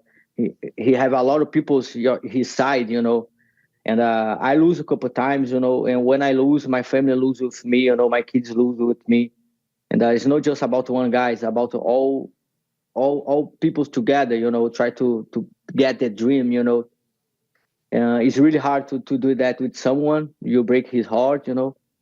But that's my sport. I love what I do. I love to fight. And that's it. If Royval watch that, I just want to say thank you for Royval. A lot of respect for him. He gave me a wonderful fight, and I love that guy. Wow. You don't hear a lot of people say that after a fight like that, because he's trying to take your belt away and all the things that come with being champion, right? You've now experienced this for the last 5 months. And while I'm sure you are overjoyed and it's great to get that title defense out of the way, the first one, there's a part of you that even feels bad for him, that feels sad for him. How is that? I don't know if I've ever heard someone say that after a title fight. That's incredible. Yeah, maybe people think I'm talking bullshit, but that's what I will feel, That's a very dangerous sport, And he lose from me 2 years ago, and he worked so hard. He made 3 victories, He's so prepared for come to fight with me again. But yeah, I have my history, I have my legacy to create, I have my kids to take care, I have my family to provide, and I have a long journey, I have 33 right now. I have like a 16-year professional fighter, and now I can get some money for that, I can that's my climb off the mountain, and I need still climbing, I'm not going to stop right now. I need to take this money. I want to retire with a good money, I'm not tired, I'm tired. I make a war with Brandon Moreno. I make a very good war with the Royval right now. And in this division, I think all the guys respect, because you don't see a lot of guys make a trash talk. If you're gonna fight for the belt, you deserve fight for the belt. I don't think Colby Covington deserve fight for the belt in this Saturday. He just get that because he talk a lot. And maybe he deserve it because he talked a lot. He sell a lot of pay-per-views. That's good for me. I don't know if it's good for him right now, because he makes some money for me and for Leon, And I think Leon can enjoy that. Yes. By the way, you've talked about personal things. If your opponent used that as a way to get under your skin before a fight, to sell a fight, how do you think you would react? I don't know. Like I say, in flyweight division, it's not common people say talk trash talking because have a lot of respect in all the guys. I go to UFCPI, I can meet you with Manel Kape, Alex Paris, and a lot of flyweight fighters, and everybody is so cool. Everybody have a lot of respect with each other. Because this division is so hard. Everybody's so good in that division. I say that all the time. You can take the number 10 and he can take the belt. Maybe, it's so close off the fights, And I like to say that the difference to be a champ is just one fight, It's amazing to watch you conduct yourself like that. You and Brandon up there in the midst of all the chaos. And this was your first title defense. And we talked after the win in July and how emotional it was for you and all that. You can still hear me? Yes? Yeah. Just my power beats my kids used yesterday, and no problem. Low battery. Sorry, you can hear me? Yeah, I can hear you. No problem. For you, did this one feel different? Did you feel more pressure because it was the first title defense, and you obviously want to keep the belt for a long time? Did you feel the nerves going into this one? Yeah, I'll have pressure when you fight in UFC, and I try to take this off on my shoulder, and but I feel more comfortable with that, Maybe people can see that when I fight to Brandon Moreno, have more pressure in my shoulder. That's the first time I'm gonna fight for the belt, and I have a lot to prove. I have a lot of people's watch there, a lot of people's with me for all my career, and expect that moment, And when I fight with the Royval, I can enjoy more of the fight week. But I don't like to say that because maybe it sound like excuse, but I have like a flu in 2 weeks ago, and I lose 1 week of the training, and I think maybe this can affect me a little bit. And in some point of the fight, I feel so dizzy, In the last round, when I go to the 5th round, one of my coaches, Macarrão, he started to jump with me. He take me in the arms and start to jump with me. And I say, hey, leave me. If you stay do that, my opponent can see that and can realize I'm not like a 100%, And but what I try to say, I give my best that night. I really enjoyed that fight. And then after the fight, I say something is like a I give a fool for the haters, and that's a worst mistake I do it. I say maybe I do a boring fight, but I watch the fight 3 times, and I love to watch my fights. I'm really fun to myself, and I see that fight and I enjoy all the moments. There's really good fight. You have a lot of techniques. I use that's MMA. What people want to see. I want to win the fight. I come to win all my fights, and I do everything is possible to win that fight. Brandon Royval is so good. He's softball. He's very long. It's hard to catch him, and I use all my skills. I feel I have more control of the ground, and I use that for win the fight. Yeah, not every fight is going to be a crazy knockout or submission. I didn't like that you apologized right afterwards. I didn't think you should apologize. You're the champion. These are tough fights. There's a lot at stake here. Do you regret doing that? I think maybe I'm disrespect to Brandon Royval when I say that, and I want to give him my apologize for him, That's not boring fight. He tried to, all the time. He tried to escape. He tried to win that fight too, And you can see. I watched the fight a couple of times, and I see Parrumpa scream all the time, like punch him when I'm on the ground. And I can't punch him because if I try to punch him, he can escape, because he's so good in the ground. And if I try to give you his 1 inch, he can escape, he can roll because he can do it. And I know he can do that. And I just try to control the fight and wait to the better time to make some movements. And I wait to Brandon Royval make some mistakes, but he not doing that. He's so good, and he just wait for I'm trying to punch him to escape or make like a sweep, but I do everything is possible. I just want to say that my apologies for Brandon Royval if he feels disrespect with what I say after the fight. It's not that's a title fight.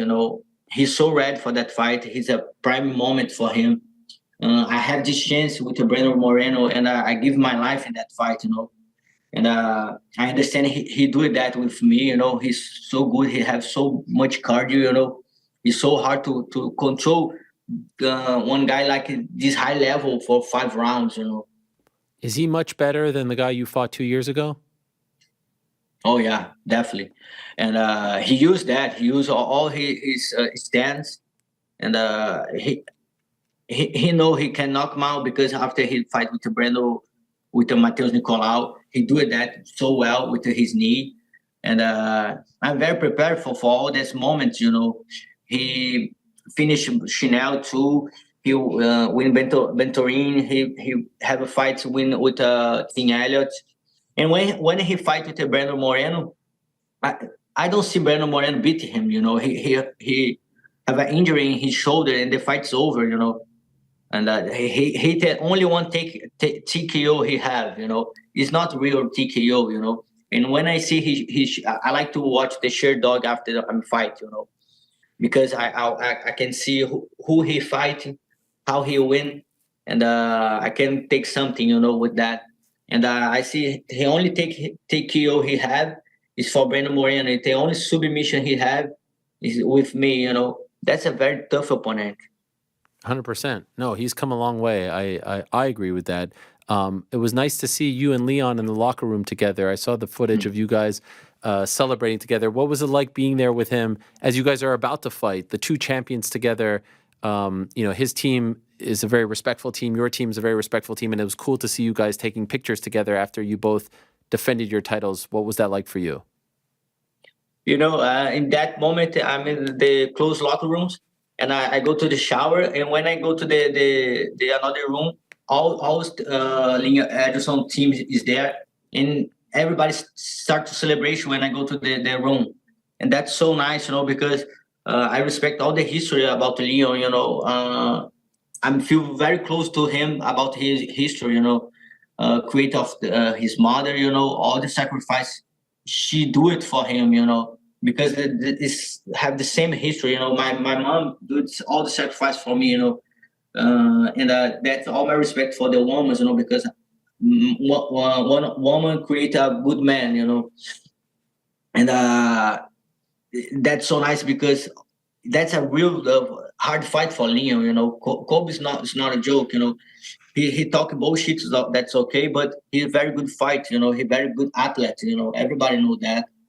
Everybody know how the wrestling game he do it.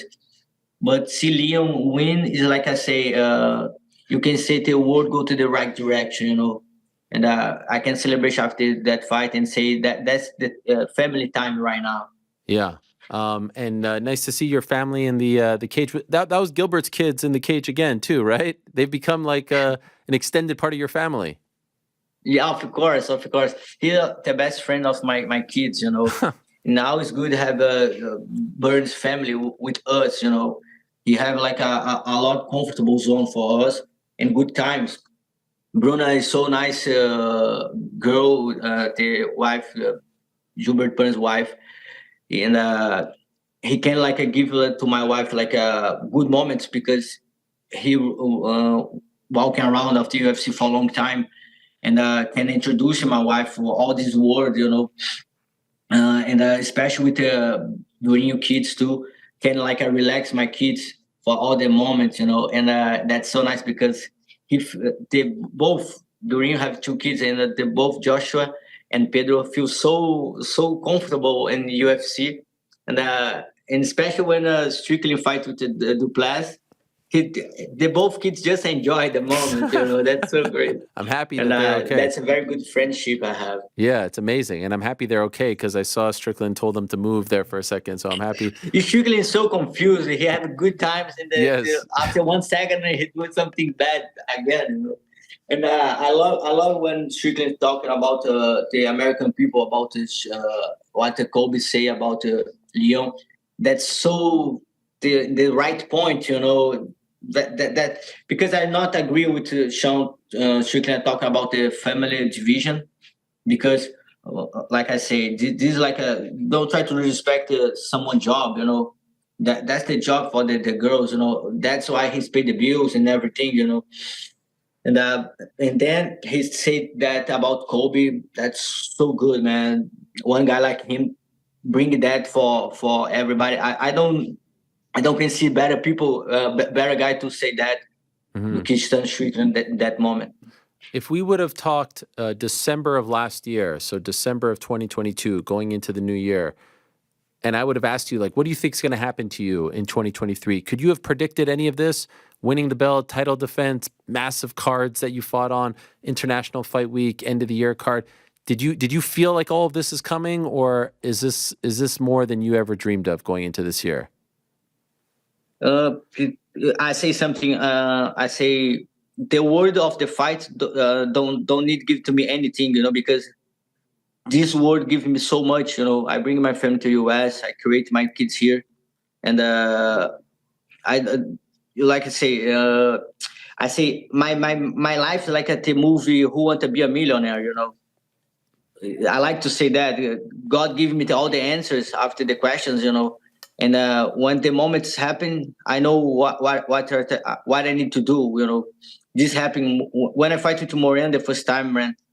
I'm so ready for that. All my life create me for that moment, And right now with Brandon Royval, I say that's a very scary fight for me in the beginning, because God give me everything. He don't need not need to give to me anything, more, because he gave me too much, And but I feel so blessed, I say I feel sad about Brandon Royval, but I wish that victory, I think God just give to you what you want, And I say 100 times, I want to win, I want to win. I come to this world to win, to prove how good I am. That's what I try to do. I try to do my best every day. And I say, I try to do my best with my wife, with my kids all the time. All the time I work so hard in my gym, and after I win the Brandon Moreno, I go to the gym and I lose for everybody. My training partners beat me. And I work so hard to December 16 be a champion again. Yeah. And I know that they announced that Brandon Moreno is coming back against Amir Albazi in February. And you were asked about, do you think it's a number one contender fight? I think Dana was asked as well. And it seems like it would be. Is there a part of you that is hoping Albazi wins just because he's a fresh opponent for you? I don't choose the opponent, Real. I think all these categories so good. All the fighters deserve fight for this belt, You have good matchups right now. Manel Kape with Matheus Nicolau. You have Alex Perry with Mokaev. Mokaev can make a huge jump for the top 5 division. And a huge fight with Moreno and Albazi. And especially because Albazi go to Mexico fight with Moreno. Moreno have like a good background for fighting Mexico. Have a lot of people's his side, And I try to bring my next title fight for Brazil, I know UFC want to go to Brazil 2024, especially if you go to Rio de Janeiro, my town. And of course, I'm going to watch Moreno and Albazi. It's going to be an awesome fight. Moreno going to fight with somebody different, with me and Davidson Figueiredo, because for a couple of times he just fight with Figueiredo and me. And it's very interesting fight, And that's going to be interesting to see Moreno fight with somebody different, Mm-hmm. And it's going to be nice to see Albazi fight with one guy like Moreno. Everybody talk a lot about how good Moreno is right now, And I want to see that. I want to see how good Moreno is now, And if you want, you're going to make the fourth fight with me. It's going to be awesome. For me, it's going to be awesome. And if Almir won, that would be great too, A different opponent, somebody can bring me to a different game too, But I can say if Moreno won and go fight with me, and if I won Moreno again, I think he need to retire. That's it. No more. No, I say that because I see some video right now when I won and during a celebration, and the camera go around, and I see Moreno something like that. He like a No reaction. I don't. Yeah. His reaction is so like a cold reaction, but it makes sense, I don't expect he like a celebration. Maybe if Royval won, he can celebrate something. But that's okay. He don't need cheers for me or for Royval, But that's it. Let's go put this division to work. I love my division. Like I say, always interesting fights. Always a good fight. And haters love say shit about that division. It's not. Yeah. And if you like MMA, you love to watch fights like that. And people say if Khabib do that with Pantoja do it, everybody gonna say, hey, that's the GOAT. And maybe because Moreno have a lot of fans, people don't realize how good I am right now. No, I think they're starting to realize, my friend. And I hope that you get your next fight in Brazil, because I think that you deserve a homecoming like that. And I think it will make you seem like an even bigger star in the eyes of the rest of the world. Because, as you said, Brazil needs some idols, right? You want to give your country someone to be proud of. And I think you are doing that. So congratulations on another incredible fight, on a great year, on a great title defense once again. And I'm looking forward to what's coming your way in 2024. So happy holidays to you and your family, and thank you for being such a great representative of the sport and for conducting yourself the way you act in public. It's very nice to see. Thank you. I apologize because my headset's it's all good. gone, and that's why I try to figure out for everyone. If you like me, if you pay for me, it's for watch my fights. I try to be more active in my social medias and everything. And but why I try to show the people is be a nice guy, take care about my kids. That's it. More important thing in my life, because when I go turn off my phone right now, I back to my real life, I back to my kids, I back to the things really important for me, Of course, that's my job. I love talk to you, Ariel, and I can be a good example. That's awesome for me. I love doing that, But the real life happen when turn off my phone's off, Amen. And thank you so much. Have a happy New Year's and everything, and happy holidays. And I enjoy, Let's go. Let's go. We'll talk to you soon. Thank you, Alexandre. All the best to you. There he is. Thank you, guys. Parabéns to Alexandre Pantoja. What a win, and what a great representative of the sport. And I love, I don't know enough. This would be something for the Brazilian Beast to talk about Guilherme Cruz, but he said that Brazil needs some new idols, some better idols, and that's how they put it, like heroes, role models. And he wants to be one of those guys. And we've seen time and again, when you bring someone who needs a bit of a push back home, they end up being an even bigger star in the eyes of the rest of the world. They get the rub, so to speak, from the crowd. So I think he would benefit from that in a very big way. And he mentioned, I just want to double check this. It is crazy. He made his UFC debut in 2017, has fought in Denver, Glasgow, Boston, Santiago, Chile, Buenos Aires, Atlanta, Edmonton, South Korea, Abu Dhabi, Vegas, has never fought, and Vegas again, and Dallas, and Vegas again. Has never fought in Brazil. That is unbelievable. I don't know how many Brazilian-born fighters on the roster can say that. Anyway, at the beginning of the, and we're going to be joined by Touchy Fili, Andre Fili, in a minute, and still to come, the newest member of the UFC roster, Michael Venom Page, and still to come, the man who is fighting Ian Machado Garry in about 3 months' time, Geoff Neal, supposed to fight him in August. I failed to mention when I was going over my busy few days, I failed to mention the World MMA Awards. Unfortunately, this show and MMA fighting did not pick up some hardware, but I did once again. That's 14 now, and I'm very, very, very, very, very, very honored and proud and appreciative. So I just wanted to thank everyone who voted for me, and World MMA Awards as well for putting on another great event. Unfortunately, I wasn't able to be there because of Montreal, Orlando, but it really does mean a lot. And, of course, thank the fighters, because without them, there is no sport to cover. So thank you once again for the great award and for the recognition and for the honor. It really, really does mean a lot. And I don't take it for granted. I do also want to thank our good friends over at Cash App. Before we move along, let's talk about savings, my friends. That nest egg you keep around waiting to spend on something good, well, Cash App has the tools that make saving easier. That means you can start building towards your savings goals $1 at a time. What are you saving for? Well, how about some of these ideas? Perhaps you want to go on a trip in the coming months. Perhaps you want some new gym gear. Perhaps you want to go to an upcoming concert or event. Perhaps you want to go on a little weekend getaway trip with a loved one. Perhaps you want to get your kid a new PS5. Perhaps you want to get them a brand new Nottingham Forest jersey. Tough times for Forest, tough loss on Friday, but we shall overcome. It has been tough. Anyway, reaching your goals, whatever they may be, is faster with Cash App's roundups and offers. You're paying yourself, even while paying someone else.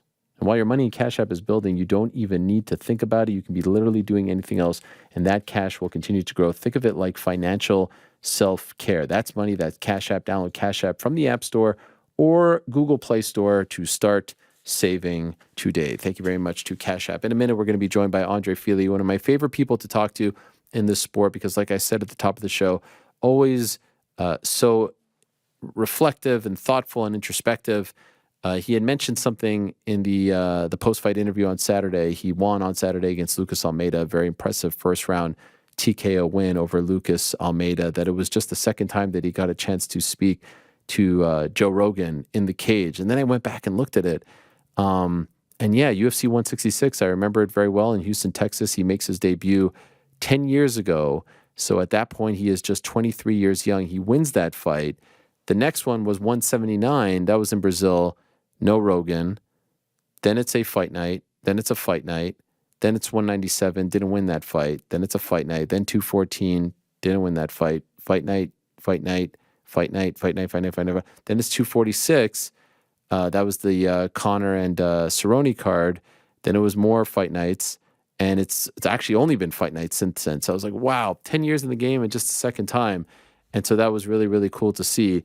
And what I appreciate so much about Andre is that 10 years in the game, he's introduced to us as a very young member of Team Alpha Male, kind of wears his heart on his sleeve, has immense talent.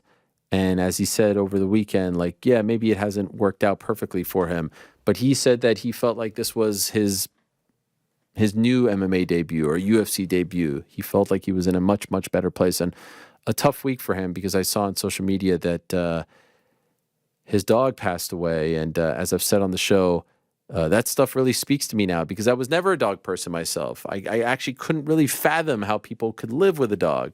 And then our sweet dear Matcha entered our lives. And now I can't imagine life without her, to be honest. I can't imagine life without her. So I totally get it. She feels like a member of the family. I truly cannot imagine life without her. And what's amazing is 5 years ago, I truly couldn't imagine life with her.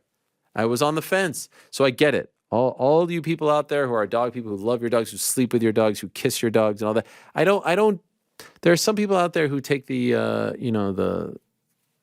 spoon and they lick it and they lick it and all that. Like there's this, I have a certain line that I won't cross, but I totally get it. So I'm looking forward to talking to Andre. We're about to connect with him any moment now.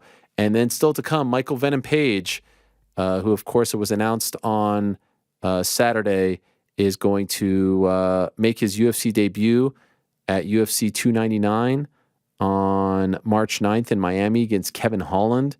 What a fun card that is shaping up to be. What a stretch we are getting into here for the UFC. The fights that were announced on Saturday at the post-fight press conference, we already knew about Sean O'Malley versus Chito Vera 2, and we got a nice little face-off from them. They were actually like two of the more well-behaved guys up there. Gilbert Burns versus Jack Della Maddalena. That's a big-time fight at 170 pounds. Curtis Blades versus Jalton Almeida. We knew about that one. That was the fight we were supposed to get in November. Geoff Neal against Ian Machado Garry. As we mentioned, Geoff Neal going to join us in about an hour. Petr Yan against Song Yadong. That's a great fight. We just saw Song Yadong fight. So maybe that leaves Davison Figueiredo open for Cody Garbrandt, who looked so great on Saturday. It looked like vintage Cody Garbrandt against Brian Kelleher. So maybe that is the direction that they're going in. It also looked like vintage Andre Fili, but perhaps he would say that this was a new version of him based on his comments after the fight. Very much looking forward to talking to Andre. Like I said, always love talking to him, and he's kind enough to join us right now. There he is. Andre Fili. Are you okay, Andre? What's going on here? Guys? What do we got in here? I'm in. I'm doing the hyperbaric chamber. This is my Super Saiyan training. Now, there's a place here in Sacramento called Restore Hyper Wellness. I come here. I do hyperbaric training. It's really good. So, it's one of the only things that's been proven to reverse traumatic brain injury. Wow. People who have been in really bad accidents and stuff. So I use it as I use it preventatively because I don't know if you know this or not, but people try to hit me in the head. Yes. Almost every day. No, I've heard about this. Yeah, it's a pretty crazy thing. So I try multiple times a week to get in the chamber, and it's really good for you, man. It's basically a little tank that pressurizes like an airplane, like altitude almost, and then they just flood you with oxygen. It's really good for your brain. It's really good for your body. Wow. And what do you? Yeah. How long are you in there for? You can do 60 or 90-minute sessions. Kind of depends on on my schedule and how bad I have to use the restroom after 60 or 70 minutes. And now it's not bad, but when I'm in the middle of fight camp and I'm getting like a gallon, or I'm close to fight week and I'm getting a gallon of water in a day, being stuck in a pressurized bubble for 90 minutes is it's a real test. But yeah, so I do an hour, I do 90 minutes. It just depends on the schedule and depends on how I'm feeling. But it's something that I've introduced into my training. It's been really helpful. I'm trying to do more things to give back. It's like you train 3 times a day, you bust your ass. Sometimes just taking a rest day isn't enough. Like just doing nothing isn't enough. So now my rest days, instead of just not fighting, they actually consist of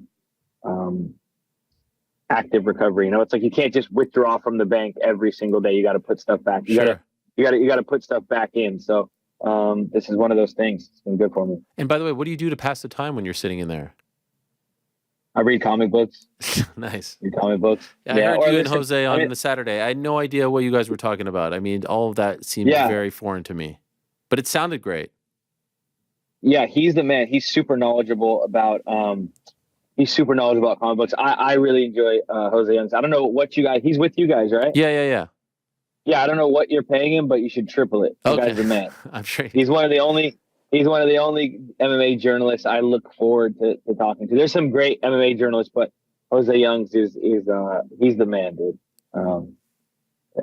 Well, he should clip that and send it to the bosses. Hopefully maybe we're not number 1 pound for pound on your list, but maybe we make the top 10 back half. No, you guys are. I look forward to talking to you too, but you don't really want to talk to me that often. Wow. You only want to talk to me like every, I don't know, a couple of years. Jose's always excited to talk to me, probably because we talk about comic books. You were on the show earlier this year. If it incentivizes you, I'm like a huge Attitude Era WWE fan, so we can just talk about that. One of the only reasons I'm a UFC fighter today is because I genuinely believed I was going to be a pro wrestler until I was like 11 years old. Wow. I believed in my heart. That was what I was going to do, is be a pro wrestler. And now that WWE and UFC are under the same banner, we should probably do that, because I can fight, I can cut a promo, I can come off the top rope. I'm ready. I'm ready with steel chairs. I honestly believe I could put on a real solid 15-minute match. Have you ever tried? Off the couch, I believe have you ever trained? No, I did a little backyard wrestling when I was 12. Doing just messing around. I just love pro wrestling. This entire camp I just binged through all the Dark Side of the Ring, the Vice documentary. So good. They're done so well. And the sport is just full of tragedies. It's so crazy. But I just wanted to be Shawn Michaels, and then I wanted to be The Rock, and then I realized that even though I'm Samoan, I'm not going to be 6'3", 250. So we got to play the hand we're dealt. And here we are fighting at 145. You know what I mean? I noticed you mentioned that in the post. I didn't know that you were a Samoan. Which part of your family? My dad is Hawaiian Samoan. So my dad's dad is from Samoa. Wow. My dad's mom is from Hawaii. My grandpa, Fili, he immigrated from Samoa to Hawaii, and where he met my grandma. They had my dad, and my dad's from Waianae, so shout out the West Side. And then they moved to Seattle, and my dad met my mom, and now you guys are stuck with me. Wow. So I'm from the West Coast. I was born in Seattle, and I've been raised in Sacramento in California, but my dad's from Waianae. I'm Hawaiian Samoan. So, it's crazy. Actually, my sister did a 23andMe recently, and I found out like I'm Hawaiian Samoan. My mom is white. I'm predominantly Irish, I believe. My dad is Hawaiian Samoan, but I'm also, there's Tongan, Tahitian, Maori. There's a bunch of other stuff in there. So it was really cool. It was really cool to see that. And it's something I'm very proud of. And I got moved away from a lot of my Polynesian family as a kid, but I've reconnected with them recently and taken a lot of trips out to Hawaii, and I'm planning on doing a Samoa trip this year. And it's been really good for me to reconnect with those roots. It's like, sort of feels like a missing piece of me has been replaced, has been reattached, Mm-hmm. I was mentioning this before you connected here. I never understood people who were dog people, who loved dogs, who treated dogs as one of their own, who lived with dogs. And then my family got a dog 5 years ago, and now I can't imagine life without a dog. And I love this dog more than anything. And so when I saw what happened to your dog, my heart went out to you, and I really truly felt your pain. And so I'm just wondering how difficult it was for you to deal with all of that as you're about to fight in a very important fight. Yeah, it was really tough. I was the same way. I didn't grow up with pets. I didn't really grow up with animals. Like, it was just never, my mom just like, it wasn't really a thing. We just didn't have pets, you know? And so I got this dog 8 years ago, and he became my best friend. And I was mentally prepared for him to get old. I understood he's 8 years old. I understood he wasn't young. I thought he had a few more years left. I understood. I was able to wrap my head around the idea of him getting older and him passing away. I knew that was an inevitability. What I wasn't prepared for was him just being gone one day. Just dogs, they love you so much, and they're always in the moment. They're always happy. They're always sharing the moment. So they don't show a lot of pain, and they obviously can't speak to you and articulate what they're going through. So, I think it was, he had a tumor that had been growing for probably a long time, but it wasn't something that I was aware of. So to me, it was like, he went to bed Sunday night completely fine. And when I woke up Monday, I was getting ready for training, and my girlfriend Melissa was like, I'm brushing my teeth, getting ready, and she's like, "Babe, he's not okay." And I'm finished brushing my teeth. I'm like, "What do you mean he's not okay?" And she's like, "He's not moving. He's not breathing well. He's tremoring." He was visibly not okay. And so she kept an eye on him. I went to train. I came back from my training session. Mind you, this is Monday. We leave for fight week Tuesday. Wow. So I come back. I come back from the training session, and I take him to the vet immediately. It's been 4 hours. He hasn't moved. He doesn't have energy to get up and get treats. He doesn't want to go for a walk. He's in bad shape. So I take him to the vet. I'm expecting him to give him some antibiotics or some expensive bullshit, and and he'll feel better. And the doctor, I could literally, when the doctor came back into the room, I could see on her face that it was not that. And I asked her, I just immediately said, "It's bad, huh?" She shook her head, and she said, "Yeah, he has a tumor that's grown very aggressively in his spleen, and it's causing internal bleeding, and he has blood loss, and that's why he has low energy." And she basically referred us to a surgeon. Mind you, this is again Monday. We leave for fight week Tuesday, so it's 3:30 in the middle of the day. I'm on the phone with one vet who is saying, essentially, one vet is saying, "We can do emergency surgery tonight for $10,000. It's going to be a very hard surgery on the dog, and we're not sure if it'll fix the problem." like we're $10,000. It's going to be very hard and he might not survive it. If he survives it, he will probably have to go to chemo. If you put him through chemo and the chemo has any real adverse effects, which it probably will, we'll suggest you put him down. So it was like this, it was like on one path was this long string of invasive things that would make my dog's quality of life bad. And then on the other line, I have a vet saying, we can put your dog down, but our last appointment's at 5.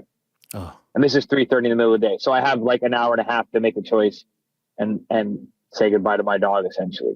And I'm cutting weight and I'm packing my bags to leave for fight week.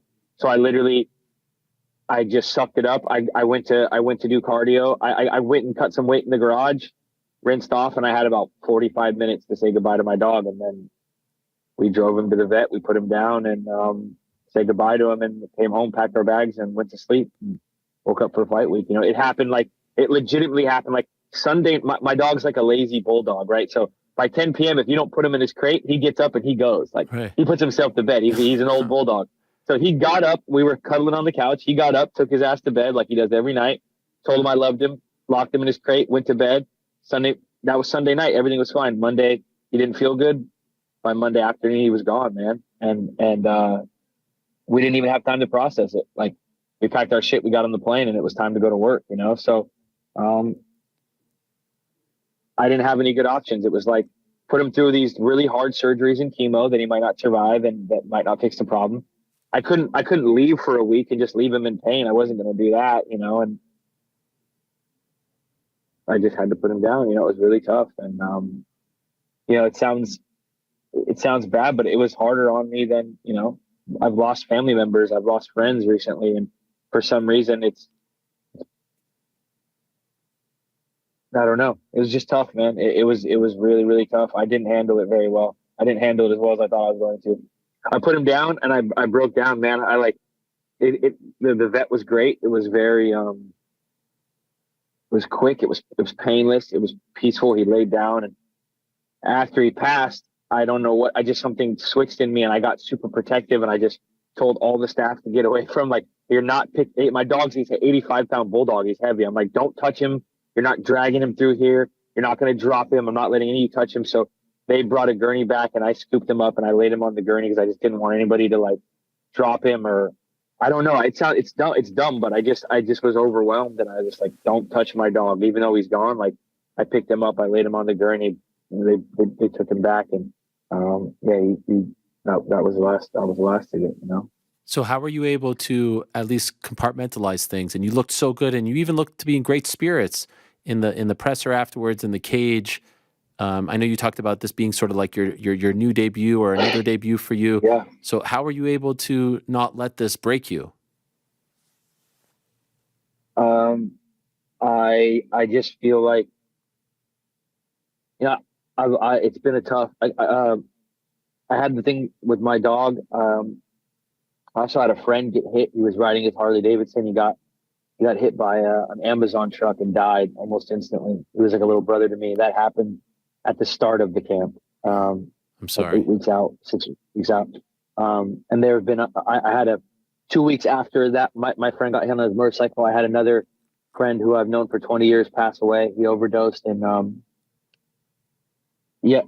I've had all these things happen and I've dealt with all these things, and the only choice was either to like dwell on it and just wallow in it, or just hopefully take the lesson of like, none of this shit is guaranteed.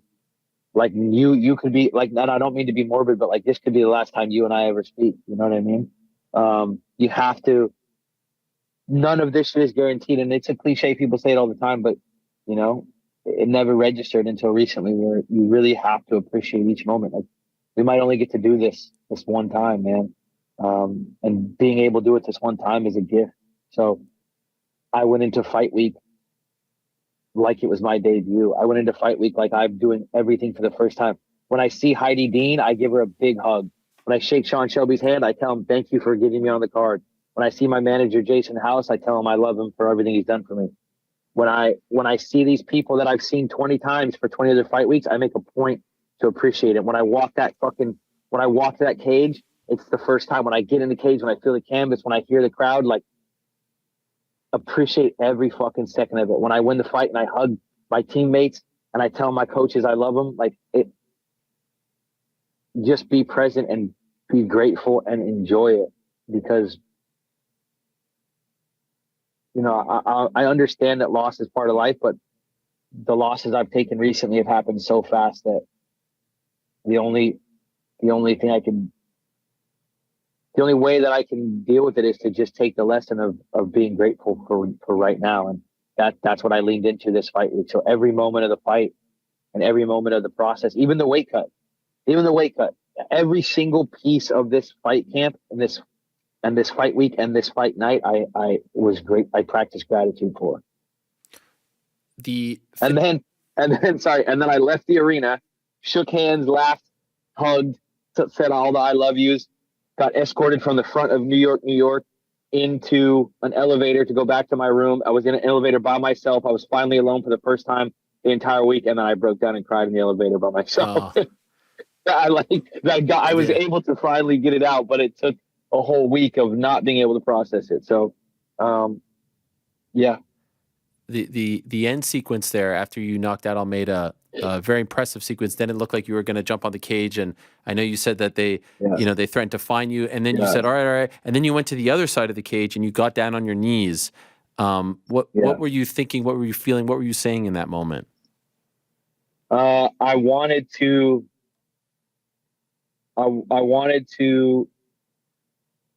see John Anik and Joe Rogan and Daniel Cormier, and I wanted to tell Megan O'Leary that I love you. So I sat down and I wanted to, I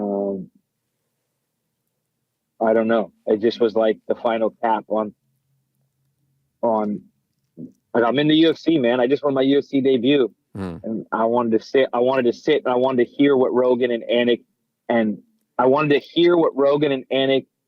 and DC were saying about me and my knockout, because I'm in the UFC and these motherfuckers are talking about me. And then for the next 2 minutes, I'm the star of the show and I'm just taking it all in. Like, I just made my UFC debut for the second time. And then I looked over and saw Megan to the left. I told Megan O'Leary, I love you. And then I got up and I screamed at my coaches and they screamed back at me. And I gave them a hug and it was a perfect moment, man. It was a perfect moment. It was. I went to jump on the cage and then I literally thought about all the times the whole fight week that they said they were going to take my money if I did that. So I just went, never mind. Let me do my little dance instead and just celebrate on the other side of the cage. The factoid about not speaking to Rogan in 10 years was wild. And then I went back and looked at everything and it was either like you were overseas, so he's not there, or did that pay-per-view, for lack of a better word, like streak or curse, did that get to you? Were you starting to think like, why aren't I getting these big wins on these pay-per-views? And they were? I mean, it's the whole thing, man. Like, dude, I got to the UFC at 12-1. I cleared out the whole West Coast. There was no one else to fight. When I got called to the UFC, I got called on 2 weeks' notice. It's the only time I've ever missed weight. I was getting ready because I was so frustrated. They're 23 years old. I was 12-1 with like however many finishes.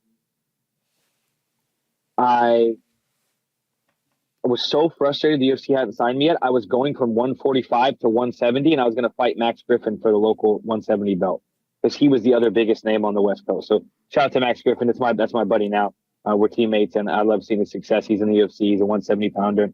But I was going to jump from 145 to 170 just to make a big statement so the UFC would notice me and sign me. They called me in on 2 weeks' notice. I cut 30 pounds in like 12 days. I made my UFC debut. I won my UFC debut, my first UFC debut in 2013.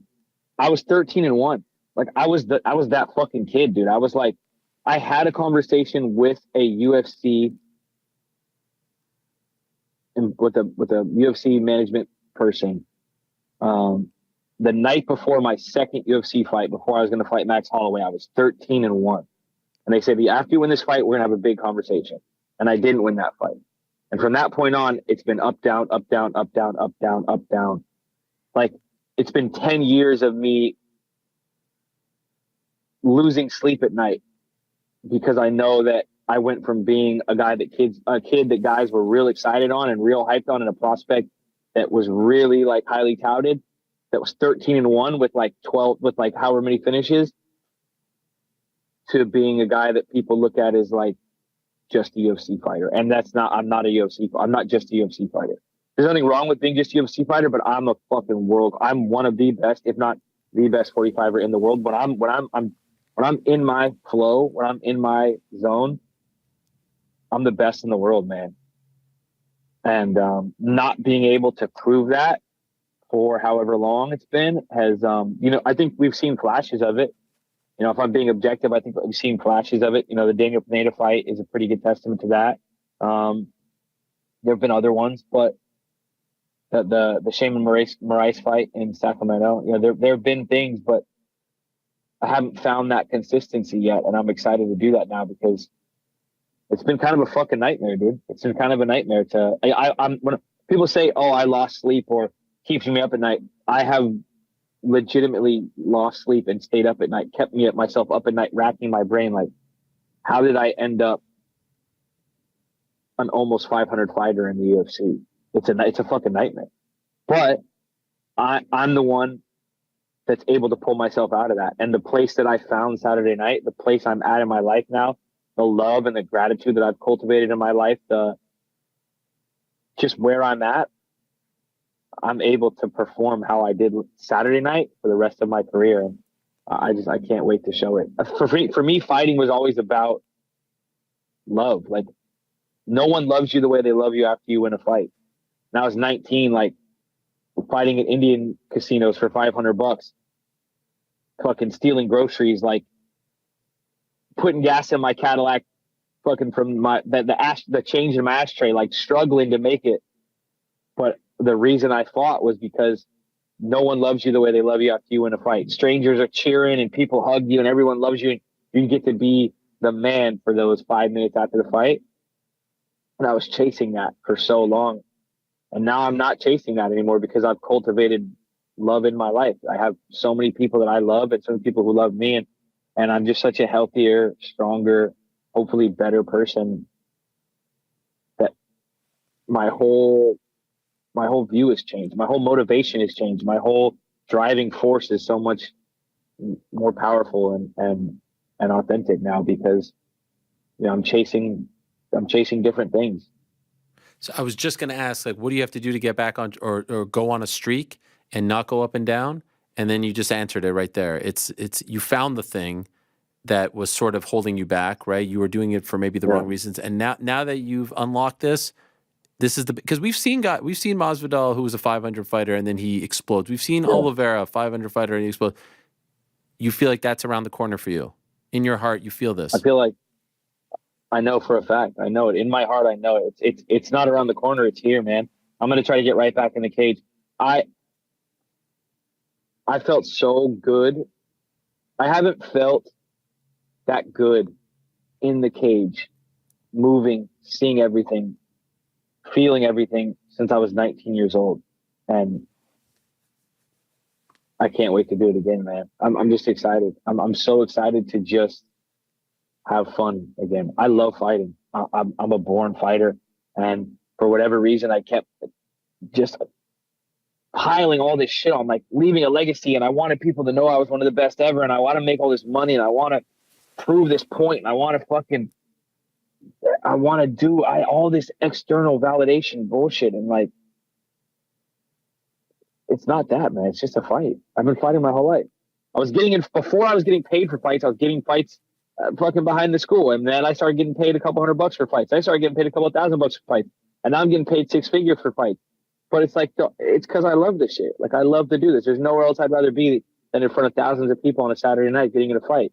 So why attach all this extra bullshit? Like, it's not a job. It's not like a career where you're fucking grinding for this like corner office. Like, dude, it's fun. I love this shit. So now that I'm back to that, I've just kind of circled back to where I was when I started, and it's a beautiful feeling, man. I have just an immense gratitude for where I'm at right now and the people who helped me get here. And I can say this for the first time in my life, have an immense gratitude for not only the people who got me here, but for myself. Like I have for the first time in my entire life, I look at myself in the mirror. I go like, I love myself. I'm proud of myself. And there's no other time in my life where I would have been comfortable saying that to people publicly. I used to think that shit was corny. I used to think it was lame. Like I love myself. I'm a fan of myself. I'm a good person that treats people well. And now that I have that, I don't think there is a limit. I don't think there is a ceiling. I couldn't be happy for you, man. I honestly, I remember that debut in Thank you, Houston brother. like it was yesterday. Melendez and Sanchez fought on that card. That was a crazy card at the Toyota Center. It was a great card, man. And to see your maturation, your evolution, and as I said before, I'm sorry if you think I don't reach out enough, but I truly. No, I'm just giving you shit. But I really do look forward to brother. talking to you because you're so Thank you so insightful, much, you're man. so thoughtful, you're so introspective. You wear your emotions on your sleeve. I'm genuinely Thank you, brother. happy for your success, and I can't wait to see what 2024 and beyond brings to you. So, Thank you so much, man. congrats. I'm sorry again for your losses. Hang in All there. good. Much love, man, and we'll talk to you soon. Real quick, last Yeah, question. yeah. What kind of dog did your family get? We have a Bernedoodle. Are you familiar with that? Oh, like A Bernese mountain dog / poodle. with a. Love that. Love And that. She is incredible. Her name is Matcha, like Yeah. the tea. And Matcha, yeah. just like, I come home now and I have 3 kids, no one, and a wife, and they're like they couldn't care less that I'm home. This dog is acting like she hasn't seen me in 10 years. It's the greatest. Can't believe it. Yes. They can't believe you made it Yes, back home. it's right? incredible. Yeah. I love beautiful. that, brother. Well, Take care, man. I wish you the best. And again, I'm sorry for the losses, but congrats on the win, and Appreciate you. happy holidays to you and all your family and friends. Thanks. Appreciate you. Thanks, boys. All right, Dude. there he is, Andre Touchy-Feely. What a guy! I could talk to that guy all show. Just such a fascinating guy, and like I said, wears his heart on his sleeve. And how could you not be happy? We've got a string of good people on today's show.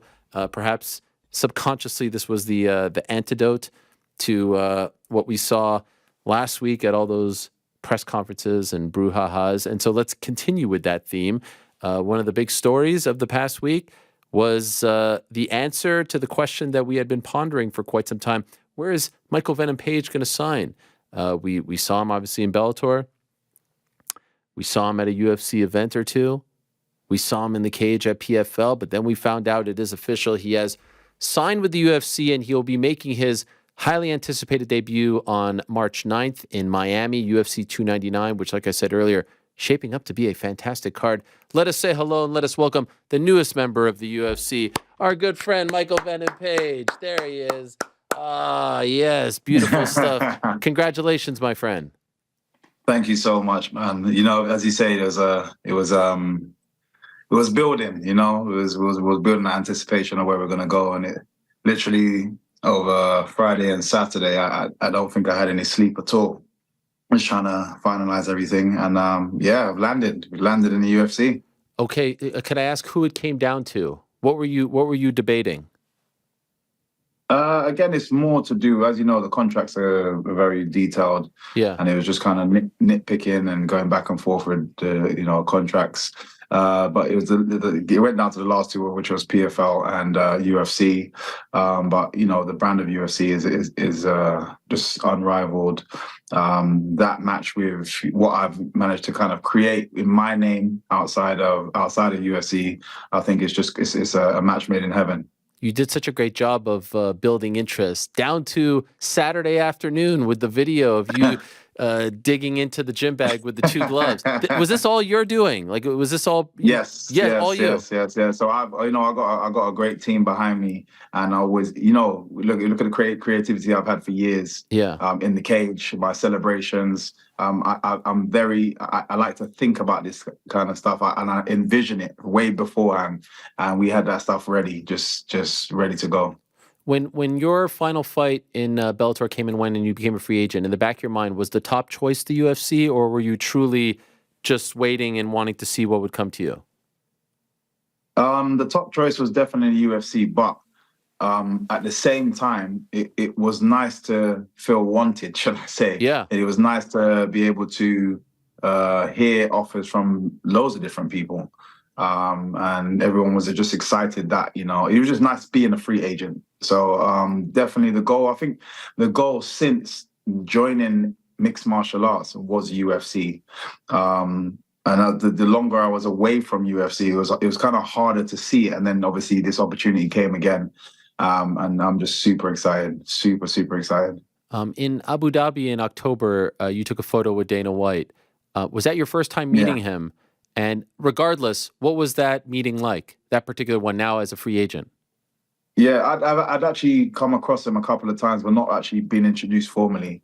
Because if you again, my most famous knockout with the cyborg jumping knee, I actually got knockout of the year, and obviously they do their I got an award for that at Fighters Only, and I went over to Vegas. So I had actually crossed him a couple of times, but never, like I said, never really spoken to him.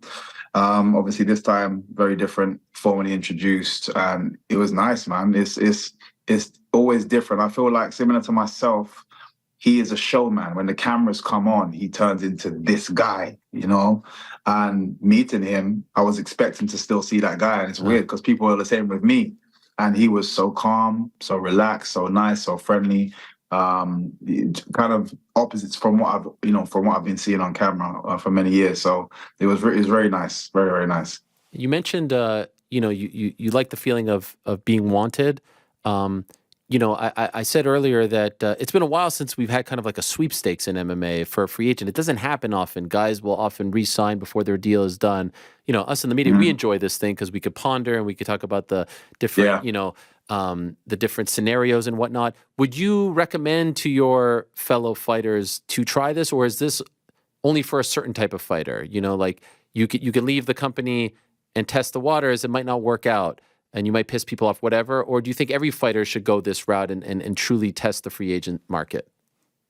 I think it's going to differ for each individual. And the reason I say that is because I know for a fact I've created a lot of hype, made a lot of noise outside, you know, that kind of, you know, there's many UFC fighters, UFC, the media outside in the MMA world all know who I am, and I kind of you get a sense of that when I go to certain places and certain people would recognize me, and it's interesting that, you know, I could be in the same room as another UFC fighter, and a lot of people were more interested in, you know, meeting me, saying hello, taking pictures with myself, which is nice. So I kind of figured that if I test that, you know, free agency, I am going to get that kind of that kind of appeal. I'm going to give out that kind of appeal and get that kind of attraction. So it would differ from each person. It depends on what you think your value is, but go with your gut. Go with your gut. Listen to make sure you got good people around you to bounce off. But it's definitely nice. But some people can test free agency and, you know, nobody be interested. So Like I said, it does differ. Are you happy with your deal? Oh, yeah, more than happy. And I said it's weird. I said, I think I spoke to you about it briefly as well. I said, if anybody sees me in the UFC, it's because I got a good deal. It's not, you know, I would never have gone over and shortchanged myself in any way, shape or form. Like, it was a good deal. And I'm definitely going to be excited to be a part of the UFC, but, you know, being financially looked after does help as well with your journey. And allows me to just focus on being a better fighter. So seriously, my focus is head down, and the storm is not now. It feels like there's a big wave around MVP's name. The storm is when I get in that cage, trust me. Do you think this will be your last stop?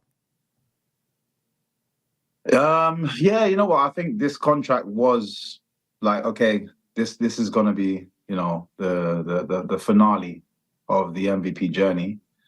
So definitely happy that it's, I've landed here.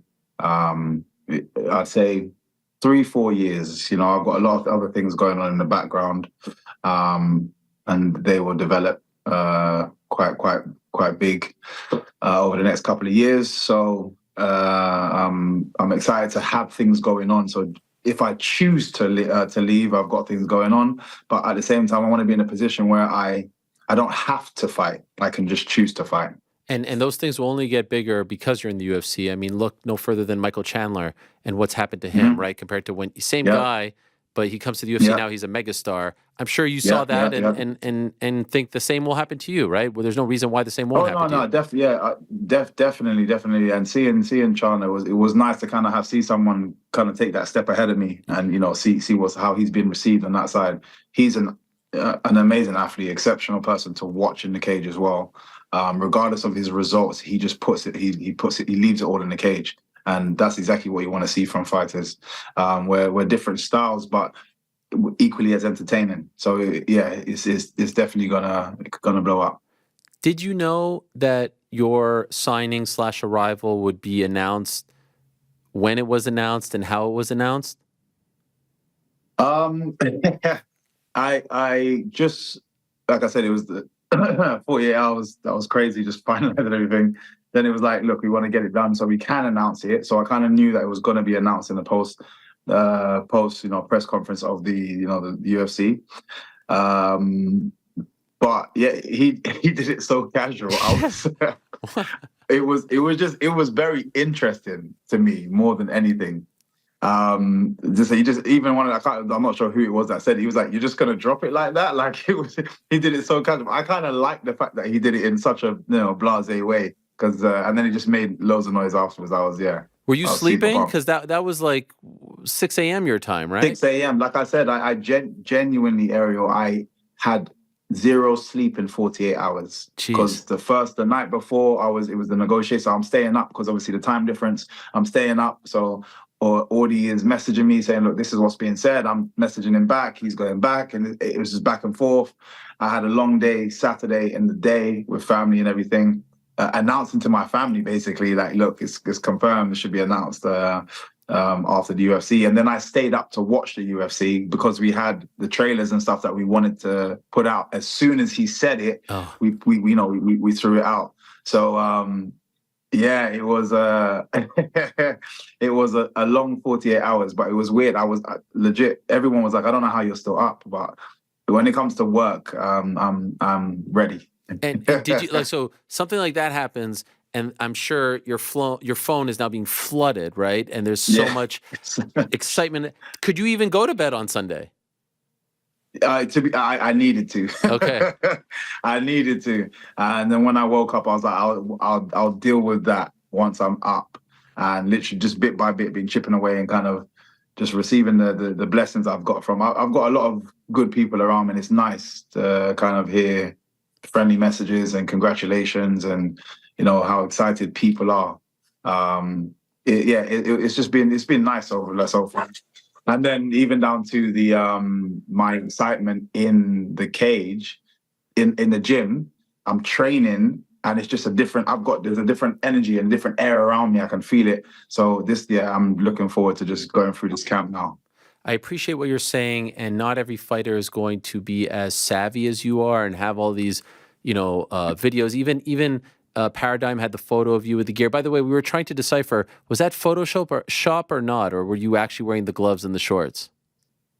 I've got an amazing guy in Luke Knight, who he was the guy that ran my fan page, and then he's now working for Paradigm. He can make anything happen. Wow, good. I don't need to do. I'll be sleeping. He'll make it happen. Yeah, we're showing the picture right now. This is phenomenal work. Well done, Luke.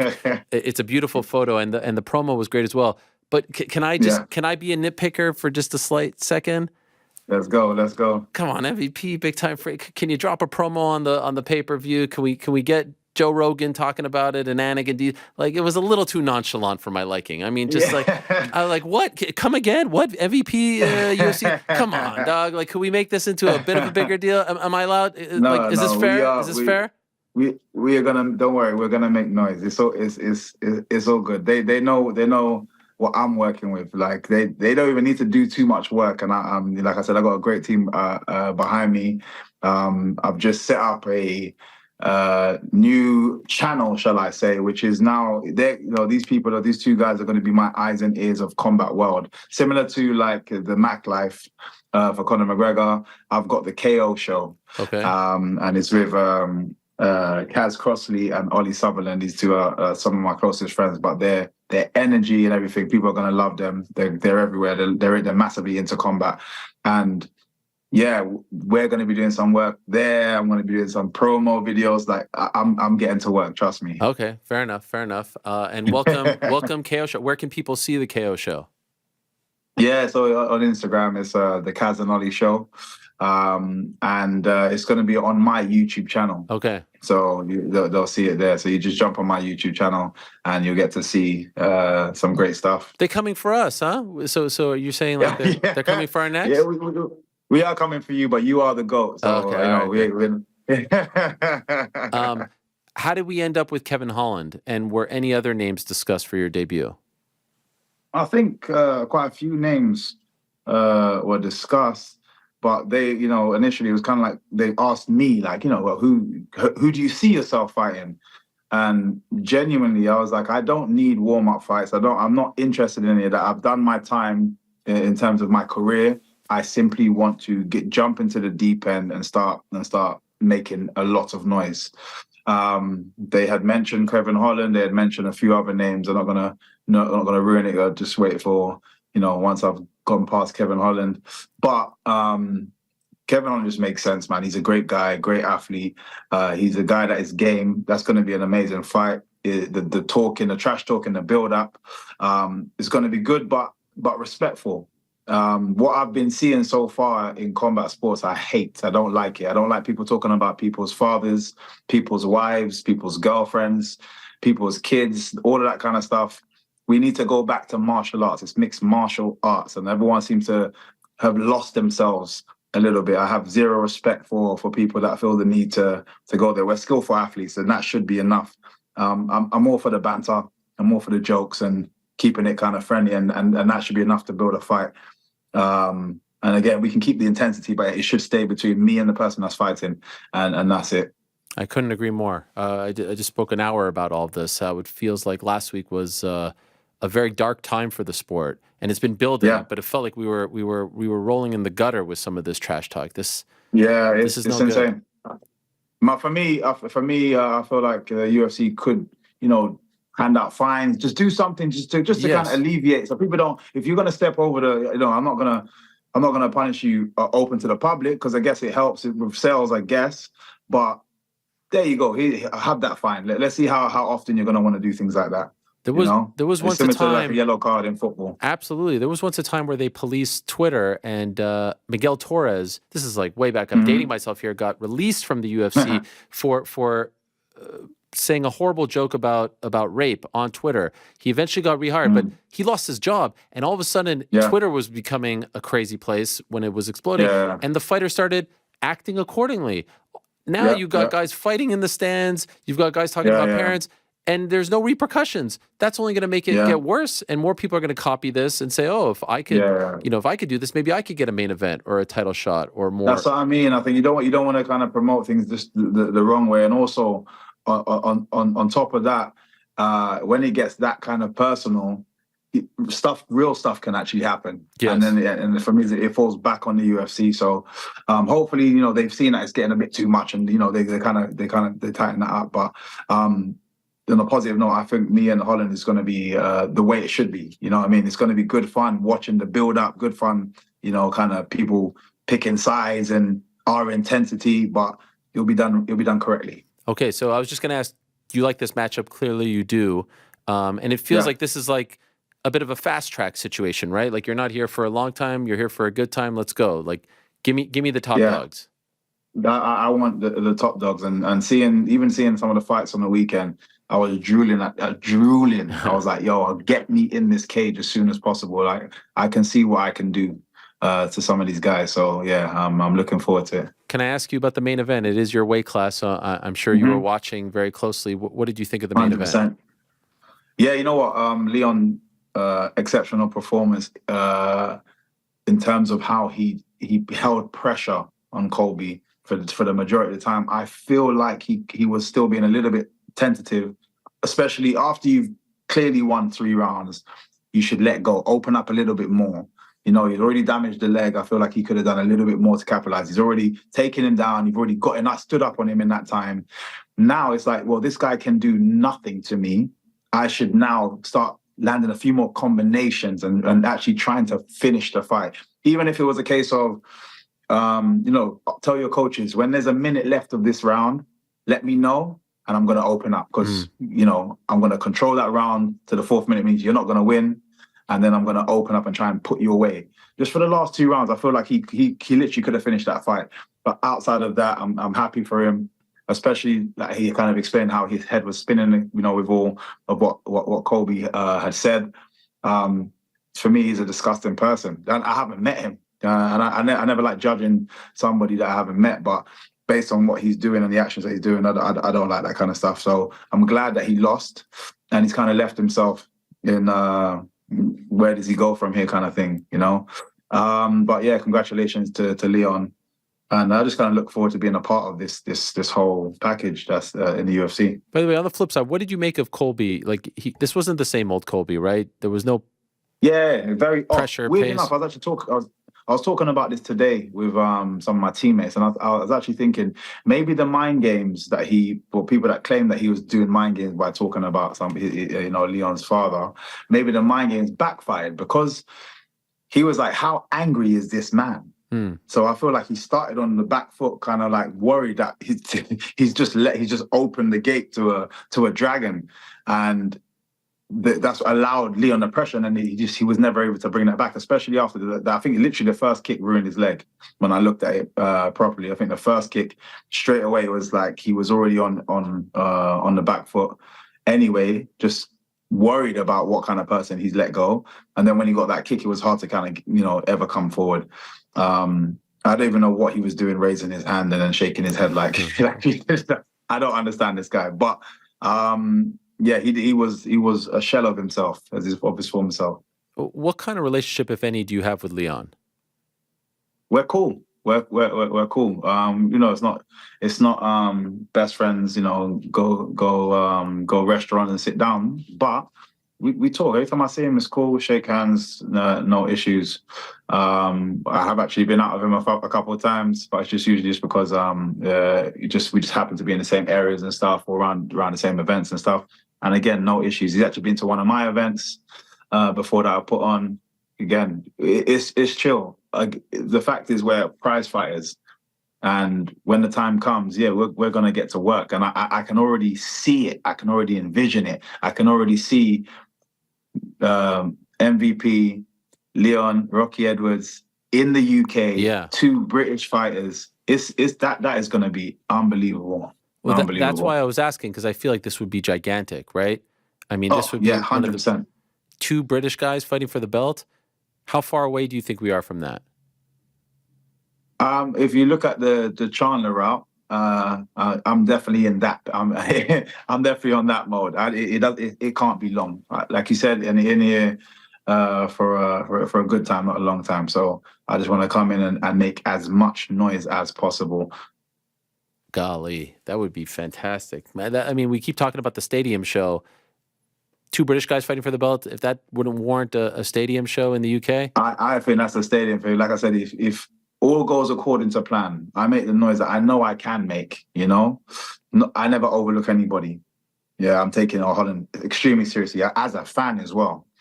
But I do what I know I can do against him. It blows up. I do what I know I can do against maybe one other person. Me and Leon meet. It's the magnitude is going to be crazy. He doesn't need to do. He won't even need to do anything to sell the fight. He's already done his job. That big kick that he did. Beating Usman twice. The beating Colby now. He's done his job. He doesn't need to say anything else. Leave the rest to me. I'll sell it out. And are you happy with March 9th, or were you hoping to fight sooner? To be fair, we wanted to get a little bit more time just because we didn't know where we was going.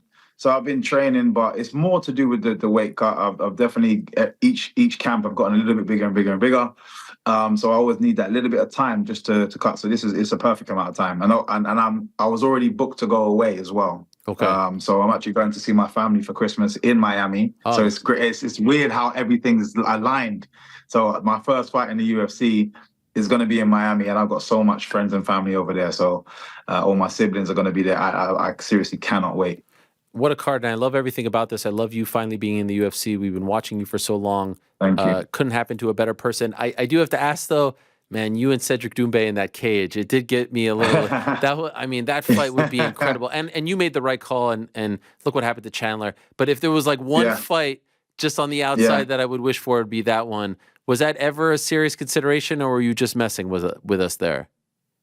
No, 100%. I think PFL are doing some amazing things. So I couldn't not consider it. We had to, I took them very, very seriously.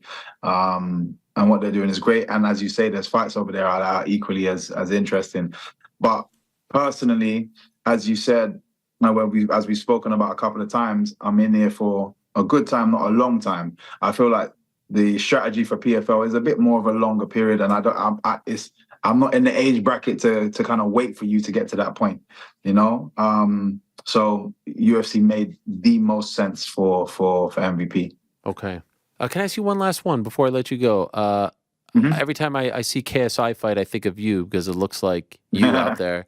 What did you make of his last fight? And I'm talking about the one against Tommy Fury, not the one against Speed on Friday night. And has he been back to the gym since that fight? Yeah. So that Speed little clip that was in our gym. Okay. That was in our gym. Okay. London Shoot Fighters. So he's back in the gym. He's had a lot of media and different promotional stuff. So he's away and then he comes back and away and come back. So until he actually has a fight solidified, his next fight solidified, he's not going to be back into the gym as consistent. But I don't know if you notice any of the guys that are in our gym since I've joined that gym. That whole gym's kind of doctored its footwork. Yeah. And we've got Norbert Naveni, you see him fighting side on, KSI now, see them fighting side on. All of us have adopted that side because everyone's recognized how effective it is. For me, especially in boxing, as much as he didn't get the result, I personally think he won it. And even when being in his corner, looking over at the other corner, they were all heads down, like almost ashamed that they've just watched. So then and how much they exploded on the other side after they got the result, they can tell they didn't believe that was going to happen. But regardless of that, his style now side on going against people that have boxed for that time, you need some shortcuts. And my style is so unorthodox and it's so confusing for a lot of people. It gives you that little bit of a shortcut to fight people that are a bit more experienced than you and actually stand a chance. You need to do me a favor. I got to work a little bit that week with Idris Virgo, who also trains at the gym. And I was like, man, London Shoot Fighters, you guys are great. MVP. Shout out to Lee Murray. What a legend. Just saw the documentary. You say you didn't know him? He didn't know Lee Murray. Yeah, What? Idris can be a bit of exception. I was like, I thought like if you join the gym, you have to sit down and learn who this man is first. Like that's the indoctrination. He had no idea who Lee Murray was. How's this possible? I am on the case. Don't worry. Everybody that comes in from now on, I'll make sure. I'm actually putting together a comic about London Shoot Fighters. So this is one of my projects in the background. So yeah, all of these stories will be told. Don't worry. I can't wait, and I can't wait for your debut. Congratulations, my friend. Really, really happy for you, and can't wait to see what you do in the UFC. Well done. Happy holidays, and we'll talk soon. You too.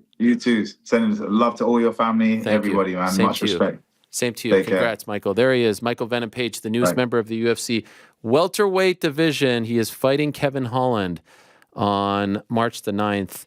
What a fight. What a card. That's a great card. UFC 199 was pretty solid too. That was Michael Bisping, Luke Rockhold. That was Uriah Faber against Dominic Cruz. But, there was some concern, are they going to stack 300 so much that there won't be anything left for 299? And of course, 298 is pretty damn good too with Merab and Henry and Alex and Ilya.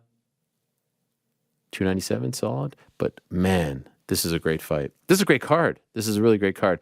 Dana White has been hinting at 300, saying this is going to be incredible. We've got big plans. Nothing yet, just yet. All we know is April 13th, location TBD, venue TBD, card TBD as well.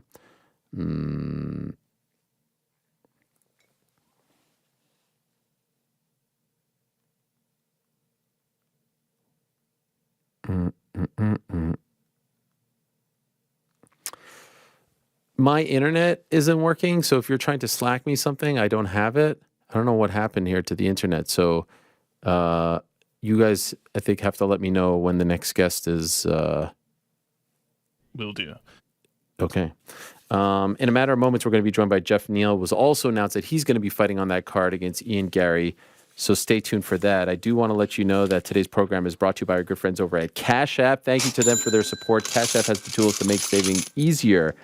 And that means you can start building towards your savings goal $1 at a time. But growing those savings is faster with Cash App's roundups and offers, because once you save with Cash App, that money starts growing without you even having to lift a finger. You don't even have to worry about it. Think of it as financial self-care. That's money, that's Cash App. Download Cash App from the App Store or Google Play Store to start saving today. Thank you very much to Cash App for their support. Now let us go to our next guest. Like I said, in the post-fight press conference, usually they don't announce, fights in the post-fight press conference, let alone pretty much an entire main card, let alone a new free agent signing. But we got that seconds after the conclusion of Saturday night's pay-per-view, and we found out another big fight going to Miami on March 9th on the UFC 299 main card is Ian Machado Garry, who we thought was going to fight on Saturday. Unfortunately, he got sick, so no fight against Vicente Luque. Well, he is coming back on March 9th against Geoff Neal, the man he was supposed to face in August in Boston. But of course, that fight didn't come to fruition. In stepped Neil Magny, and that was the last time we saw Garry. We haven't seen Geoff in about 9 or so months. It will be almost a year since his last fight by the time this one happens. He's kind enough to join us right now to talk about the new fight. There he is. Hello, Geoff. How are you? Good, man. How you doing? I'm doing well. Well, congratulations on the new fight. Could I ask, I was talking to some people, and without revealing too much, a lot of them didn't know that these fights were going to be announced on Saturday. Did you know that your fight was going to be announced on Saturday in the post-fight press conference? No, I didn't know it was going to be announced, but I kind of knew about it like a couple days before it got announced. Okay. And I actually thought the fight was going to be in February. Like the initial word was it was going to be on the February 17th card. Okay. But March is cool too. Okay, so you're all right with waiting a few more weeks. It's only a couple weeks later, right? Yeah. Yeah, it's not that bad. I'm okay waiting. Okay. When you were offered Ian, considering your history with him, what was your initial thoughts? Hell yeah. Yeah, let's run it back. I figured we would run it back after because I got sick and I couldn't fight that last fight. Well, this injury, this health issues. And so I figured he would want to run it back, but he was talking about, oh, well, I already beat him, so I don't have to fight him. I don't know, weird shit. But I'm glad we got a chance to run it back now. Yeah, could I ask what happened in August that forced you to withdraw? Just health issues, like kind of shit stemming from sepsis. Don't want to get too much in detail with it, but it's all good now. Okay, and is that why you've not fought since March? Is that why you haven't fought since then? That and also I had a baby in March too. So that too, little boy Noah. Congrats. Thank you. First one? No, the second one. I got two. Okay, all right. Well, congrats on the second one. Thank you, man. So this fight obviously going to be very highly anticipated, and his star has grown since you were scheduled to fight back in August. Could I ask, did I lose you? Are you still there? Might have lost him. Did we lose him? We're not sure. He's still online. Seems to have frozen. Oh, he's back. I'm back. Are you back? Okay. Yeah, sorry about that. No problem. Well, what did you? Last week was a tough one for him. There was so much buildup, a lot of talk, and then he got sick and had to withdraw. And he got, I mean, the internet came for his neck. What did you make of all of that? I don't know. It's kind of like a poetic justice. Well, because I mean, he likes to come at other fighters. I didn't even think that of him before I fought him. I accepted the fight, and then he messaged me on Instagram talking about, "Hey man, best of luck on the fight." Saying like, "Oh, thank you for accepting the fight and all that." And then a week later, he posts like the mugshot tee of me, so it was kind of weird. But you get what you get. Yeah, and so that mugshot tee has been very polarizing. He was selling it. I don't know if he still sells it, but it was definitely a thing that he wore and that he sold. I felt like it was a bridge too far and not something that you should be profiting off of and in poor taste. Yeah. What did you think of that? No, it was just low class. I'm not too bent out of shape about it, you know. I'm just gonna punch him in the face when I see him, you know. So we got a date, and then March 7th, just gonna beat him up. Did you ever talk to him about that? Because that was in early July that he did it, and you know you were still scheduled to fight him for like another month. Did you have any interaction with him? Nah, they ain't shit to talk about. We're just gonna fight. Okay, but you felt like he had crossed the line with that? Yeah, a little bit. I mean, it wasn't that bad, honestly, to me. But it was just like you said, in poor taste. It was some low class shit. Yeah, I like if he wore it is one thing, and I wouldn't suggest wearing it. Yeah, the selling part seemed a little bit strange to me. No, for sure. Right. Did a lot of people reach out to you about that, and like were almost like more upset about it than you were? Yeah, pretty much. Like people were way more upset. Like, man, you got to kill that dude. I'm like, man, I'm not gonna get emotional over like a T-shirt, you know. But that's fair. And considering all of that, when you had to withdraw, how difficult was that for you? I mean, it was difficult, especially after all the shit that was like, you mean all the shit he was talking and all the stuff going on. So pulling out the fight, it just looks bad. You know what I mean? Yeah. And then there was that video, right? Yeah. That dropped about when he found out about the news. Yeah, exactly. And then his manager or whatever the fuck his name is, called me a bitch and you know all that shit. It's annoying, but I'm gonna get my get back on fucking March. Hey, I'm sorry. I got a breathalyzer in my car from that DUI. Speaking of that, okay. I'm in my car right now and I got a blow in it. You got a blow in it right now? Yeah, man. Okay. Hold on. Okay, we're gonna wait. Sorry about that. Wow, I've never seen that before. What is that? It tells you have to do it? Yeah, like if you get in the car. Yeah. Says like you get it, so you got to blow in it to start the car, and then it does like roll and retest, so it just like this actually to retest at any given moment. Whoa, and don't drink and drive, kids. Yeah. Every time you start the car. Every time I start the car, yeah, I can't start it without blowing in it. Wow, I didn't know that. And for how long? I got until February. I'm done with my probation in February, then I get it taken out. Okay. Nuisance? Yeah, I mean it is what it is. I drink and I drove, and this is shit I got to do with. Can I ask like what happened that night? Like why did you make that decision? Man, I do not know. Just stressed out from like a hard training camp, and I thought I just wanted to like kick back and relax, and ended up drinking way too much. I should have known myself better, and you know, one thing led to another, and then here I am with the DUI. Yeah. And something that you obviously have to, you know, like this is now being. We were just talking about this with Michael Venom Page, how like certain things are being brought up to build up fights. Do you, you know, based off last week, and some might put your situation in the photo in that category as well.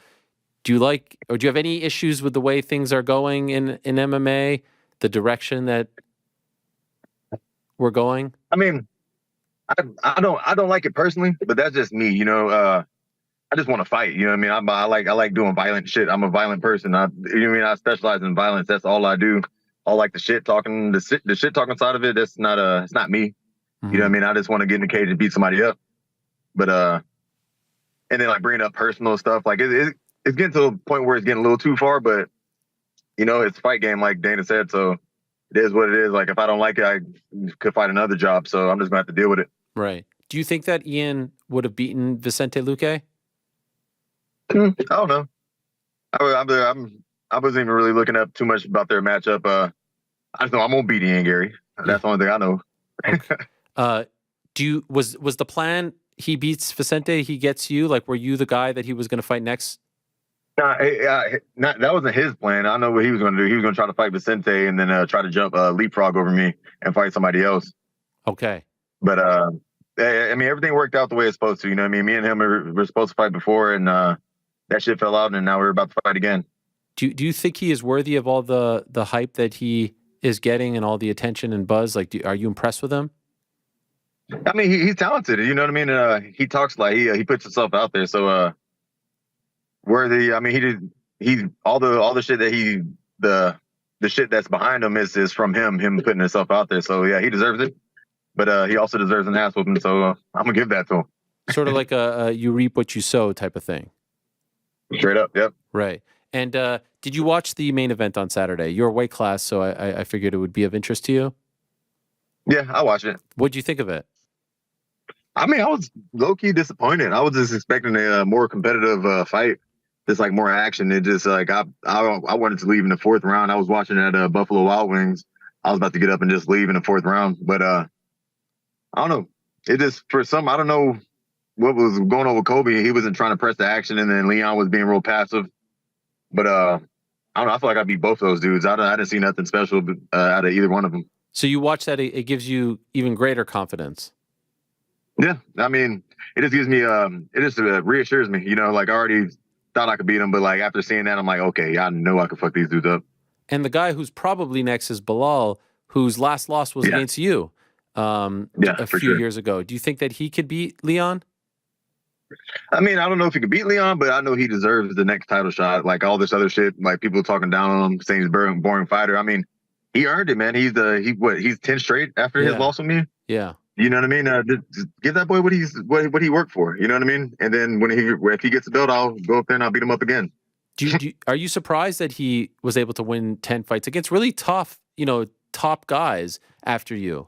Yeah, I mean, it's about the work you put in. I wouldn't say I'm surprised. I'm impressed. You know what I mean?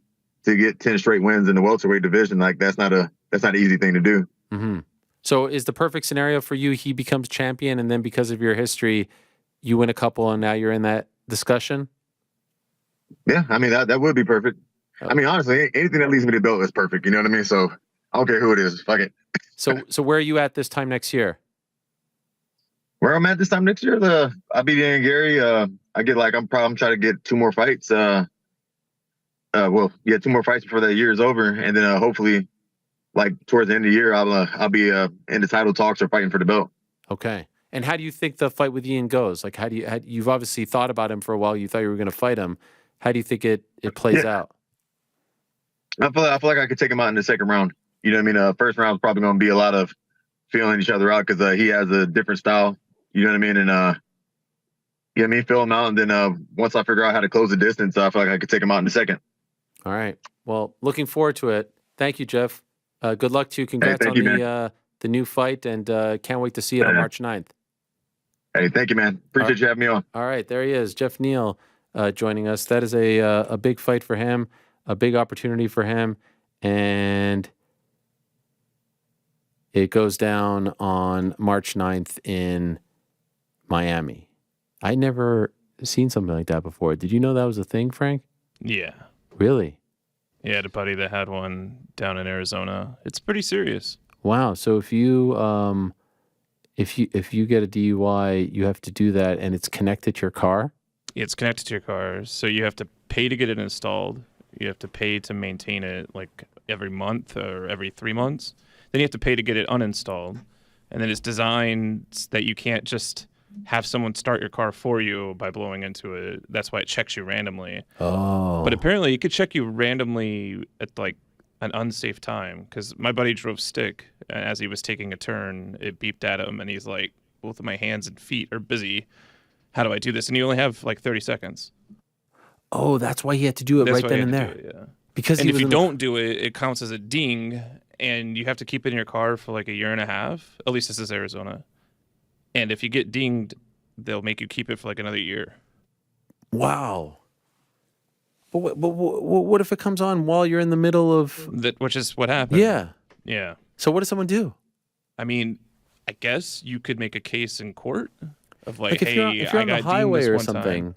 On a highway. Yeah. The biggest thing is that a license is a privilege, not a right. Yes. And so driving on the streets with, this is not against Geoff or my friend, but it's like, you got to play by those rules. Yeah. And if you can't, then you can't. Fair enough. I just never see. So what would have happened if he would have ignored it? He'd get a ding. It would be a ding. And how many did you get of those? 3? Like 3, and you're like probably incarcerated. Oh my god. To be honest, yeah. When you get like 1 or 2, it is going to prolong the whole thing, which can financially ruin you.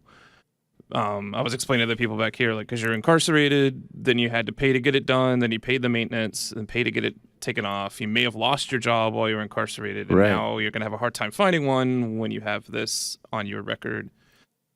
So here I am thinking it's a little bit rude that he interrupted our interview, but probably He had to do do that. Yeah. But he didn't necessarily have to drive.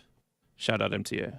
Oh, that's right. You mean after the night I mean, out? like even today, like the argument you can make is that you have to drive to get to work to try to be a contributing member of society. Right. But I would think if you were careless enough to drink while you were driving, maybe you should give up the driving thing or Fair. the drinking thing. Fair. I like it, Frank. All right, so there you have it, Mr. Geoff Neal. That's in March. Obviously, there's still a lot more to say about UFC 296. I kind of went through the main event. I don't really feel. Is there anything else that we have to say about the main event, or do you think that we talked about it all, guys? Maybe, definitively what's next for both. That's fair. I mean, I think that it has to be Bilal. Again, I can't believe that it's. I had a thought on that. Yeah, go ahead. Because when you were speaking earlier, you were kind of saying like the part you didn't like was you want Leon to say you were in those shoes. Yeah. Or rather, I was in those shoes. It's Bilal's chance. But like, I get it, man. That window is small. You're getting X number of title defenses, even in a best case scenario, right? Let's say Leon does go on to surpass GSP's title defense record for welterweight. That's not that many fights. That's like 7 away. There's a really limited window. And I get if you're just like, hey, maybe Bilal does deserve it, but I am the champion now. I am the one who gets to call the shots. I was in that spot, but I found my way. And now I kind of want to make the most money I can. I understand it. And if ultimately he goes in a different direction, I kind of have to just like.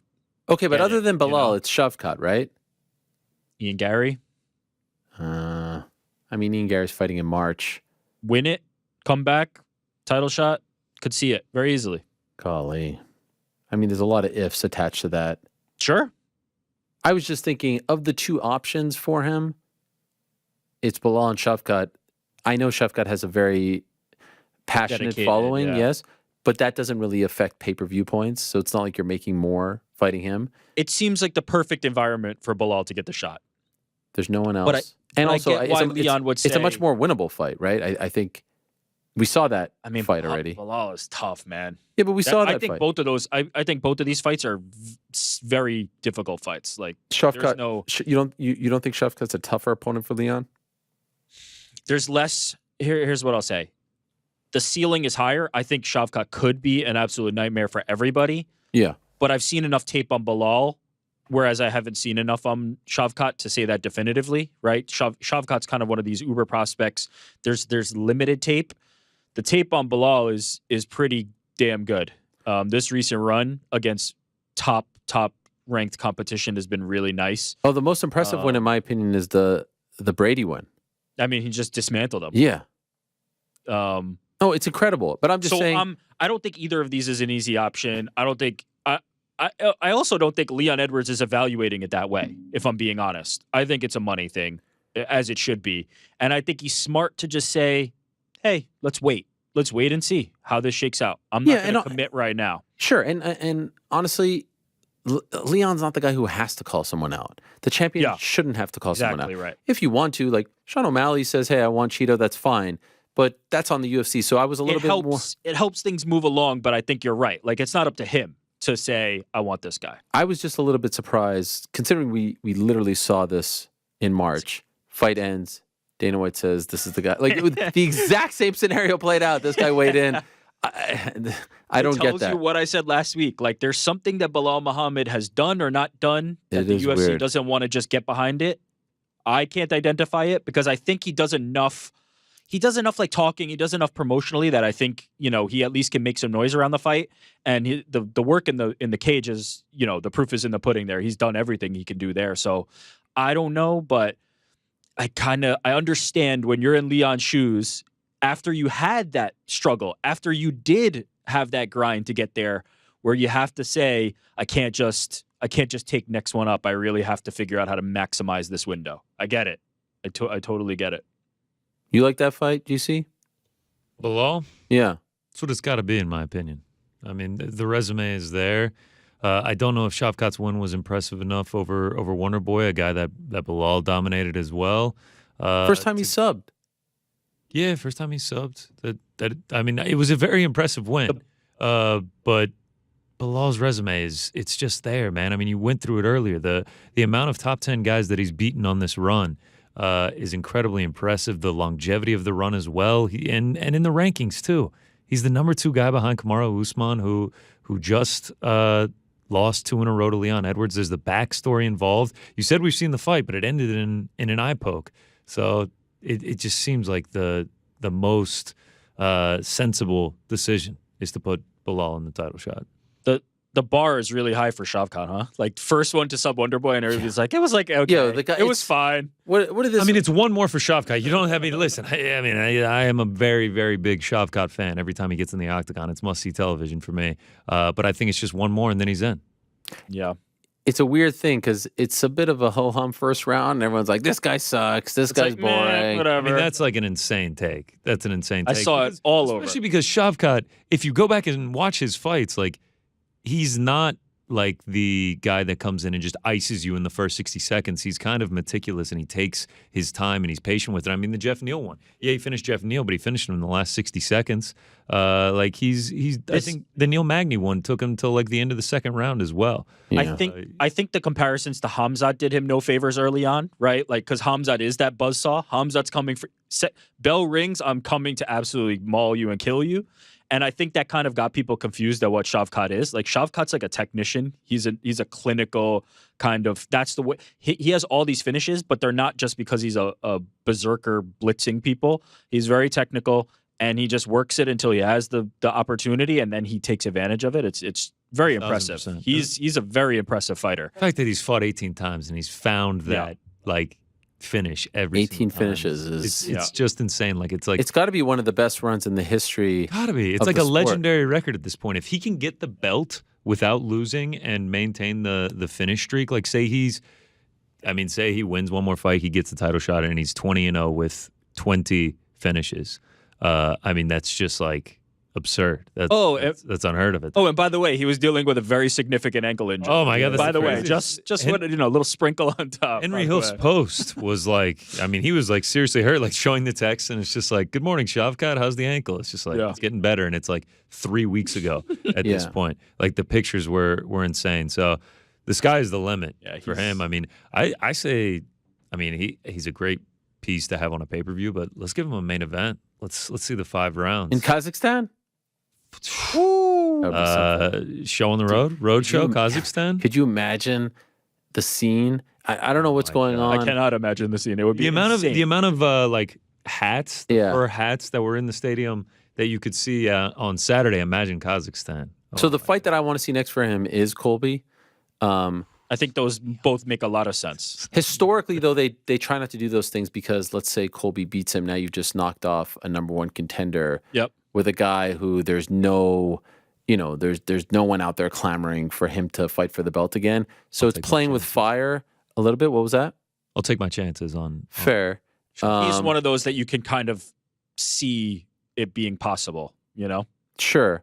That was a fight that they were trying to make like about, I don't know, a year and a half or so ago. Remember the ABC talk? I don't think that one does Colby any favors. If you're looking to still capitalize on Colby's, fan base. No, that's why very smart of Colby to get ahead of it and call out Wonderboy. Wonderboy. That's a very good matchup for him. The other one, which, look, I think it should be Bilal, and let's say that happens. Well, it's not going to happen before April, right? Yeah. Maybe they. I just don't see them doing Leon versus Bilal in UFC 300, but maybe they do. So May, June, July. There's some talk of a UK show in July. If I'm Shavkat or his team, do I want to wait until the winner of that fight? That means I'm not fighting in 2024. It seems a little bit crazy. The only other guy, if it's not Colby, if Colby really doesn't want to fight, would be Sean Brady? Or does that feel like a step back? Or you're fighting the winner of Gilbert Burns versus Jack Della, which is in March, and maybe you fight that winner in July. Or do you just solve the problem, Bilal versus Shavkat? Why, if you're Bilal, why would you take that? golly. because you ain't getting a chance if I mean, if you don't. listen. I just don't know how you could put pen to paper inside. I still can't believe Arnold Allen had to fight Max Holloway, and so it's not that much different. You know what I mean? It really isn't. If I'm Bilal, I want nothing to do with that. Yeah, but- look how that went for Arnold Allen. If yeah, they- exactly. If Exactly. they say, But then what do you it's do with Shavkat Leon? or nothing? What do you do? Because then if what do you Bilal do can't get a title shot at this point, and then he goes in and he fights Shavkat and he gets finished, he will never see. No, title no. shot. Oh, Well, we never. just saw this with like Benil Dariush, Yes. right? Like he Yeah. was on the run, it was the time, and then he missed his window. But then what do you Neil do was with calling Leon? for 13 more fights before getting. Bilal's banging the drum right now. You're right, but Neil was like, "I'll fight until I'm ready." That might be the look. And Leon waits to face the winner? Yeah, he's the champ. I just, Nah, I mean, how? do Bilal versus Leon in the UK. Yeah. Give Shavkat, Sean Brady, whoever, It's- Kamaru Usman need a fight. It's ultimately going to be Yeah, up to it's not- Leon, right? Yo, I don't mind that Kamaru Usman shout. But again, you're Shout faced with out. the same thing. It's the If same. Usman beats Yeah. him now, you're not going to do Usman It's versus. the same as the Colby. It's the Yeah. same as the Colby. That's why I like the Sean Brady one. But I don't know. Sean Brady versus Shavkat would be a really You interesting do Sean fight. Brady, but Yeah. Bilal already just beat Sean Brady. Like I'm not Right. saying for number one contender. Bilal's next. Bilal's next. I'm not saying for the winner of that fight to leapfrog Bilal. I'm just saying I who mean, does I can Shavkat see it fight. by the way.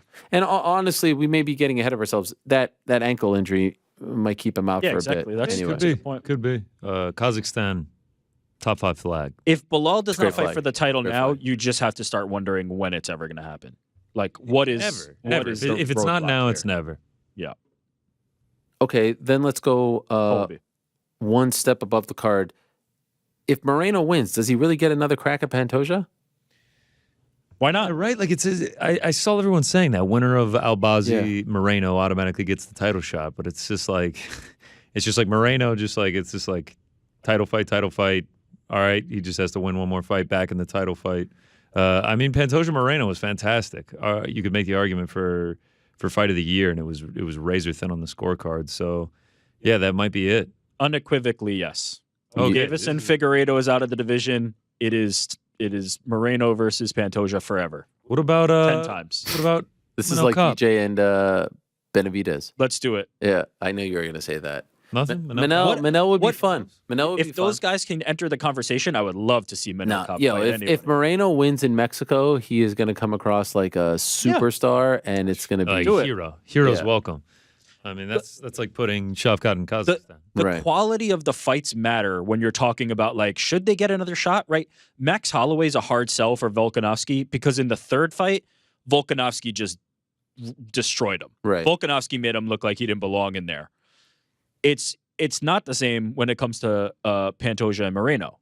You can sell that fight. You run that tape back, and you'll tell everybody exactly why they want to see this fight again. So Yeah. I think the quality of the fights matters. And Also, the momentum's there.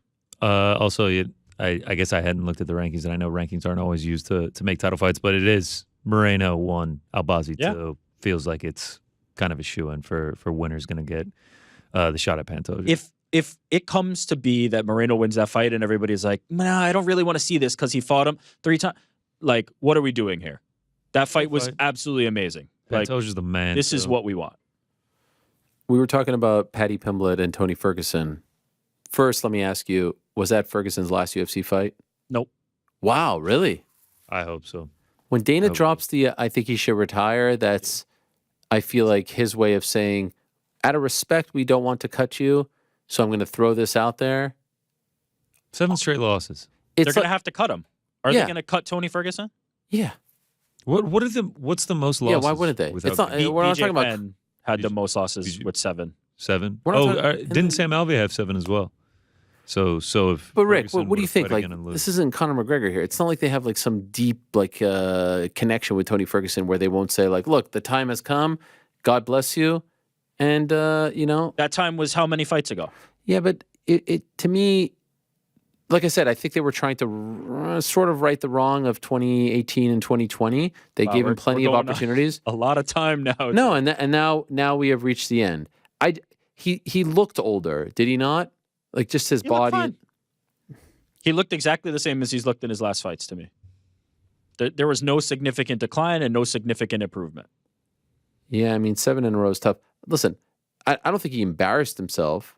No, it was a fight. But the only reason why I'm asking that is because when Dana says that, that's usually his way of saying like, you want to do it or I want to do it. Like who? So I'm going to give. It's like when a coach is about to be fired and the team doesn't want to say that he was fired. They say they parted ways out of respect.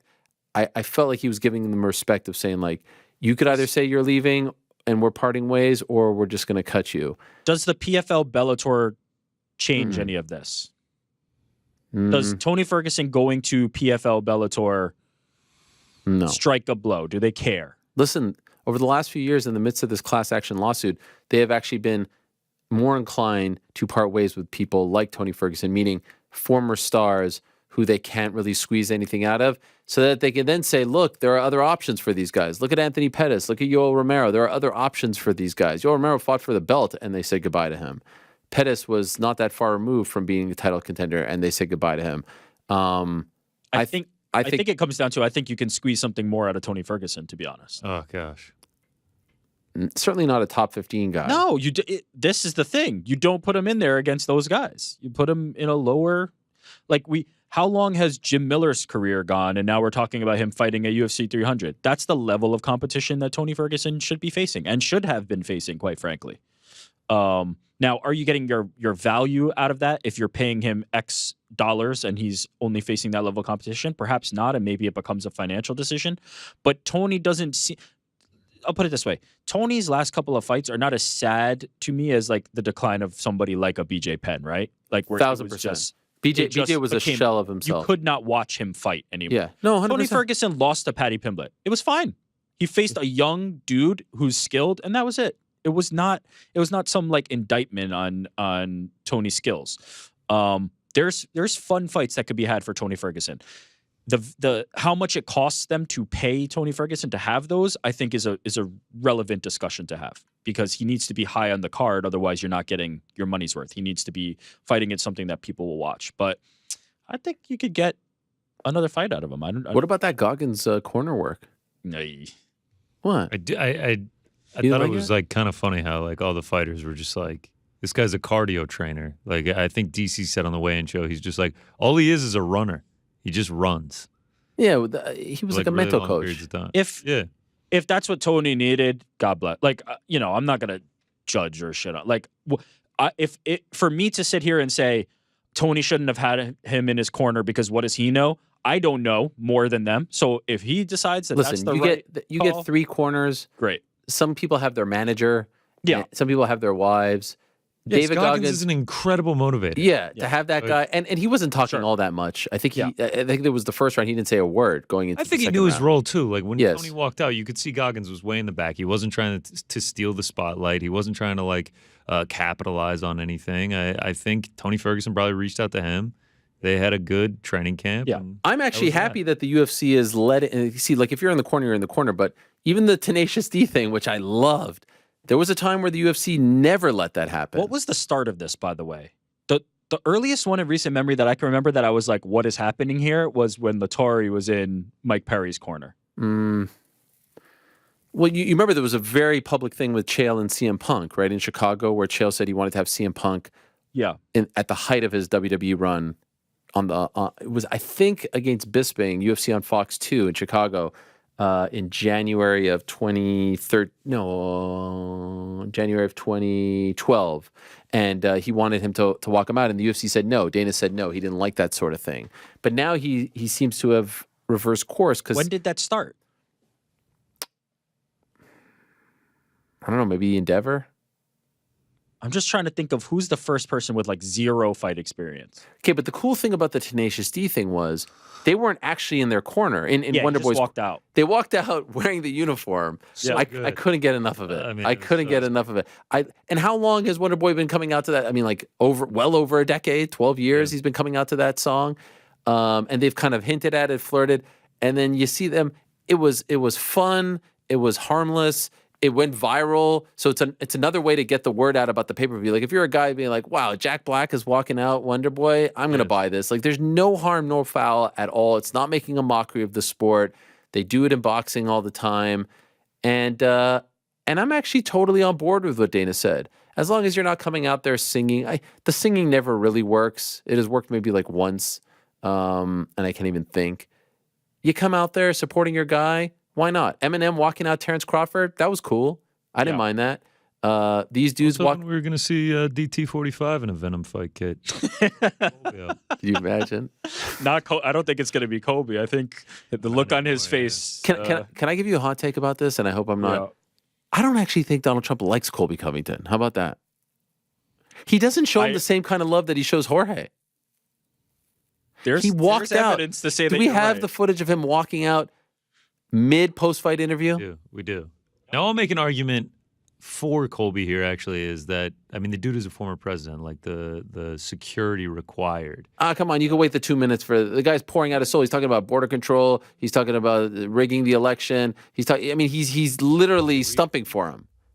Do we have this? Here's Donald Trump walking out mid-interview. Come on. That's tough. He ain't walking out when Masvidal's talking in the cage. That's tough. That's real tough. Pointing to someone. Hey. Even when Colby went up there and he's like giving him the love before the fight, he's like, "Okay, champ, go ahead. Good luck."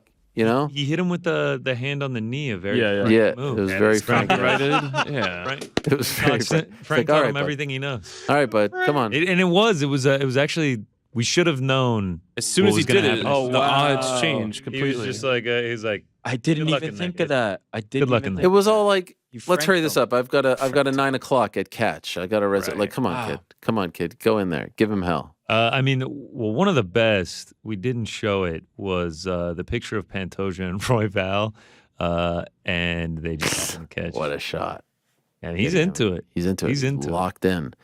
You may be onto something. I think there's something. Nah, I don't feel the genuine love. There's a case that he actually doesn't care about any of these people who are, Yeah. That's kind of the unspoken thing is like they're only a tool. So Colby Covington is only a tool for him to further his campaign agendas. And Right, he might not love Not Colby, really. but he loves Colby coming out Flying the wearing flag. a suit Yeah. with his mugshot on the back. Sure. The glazing is just And the next entrance- level. The glazing was intense, bro. It was unreal. When we get to the post-fight It press, was unreal. glaze galore, man. It was like a Krispy Kreme up in there. Now we may have gone a step too far. Okay, so Tenacious D walks out. That was tremendous. Can I ask you guys this question? yes. Paddy Pimblett, who we saw on Saturday. Yeah. Who we were glowing about. Yep. Great performance. Can he beat a Drew Dober type? Nope. I don't know. Give him the fight and let's see. Is he ready to fight a top 15 guy?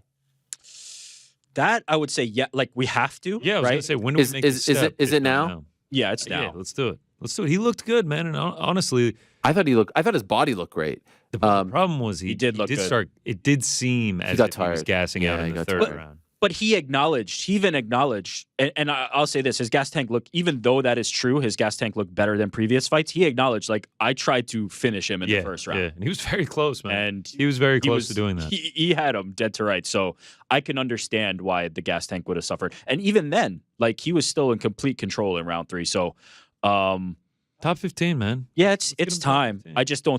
I don't think he will beat those guys, but I do want to see it. I'm ready.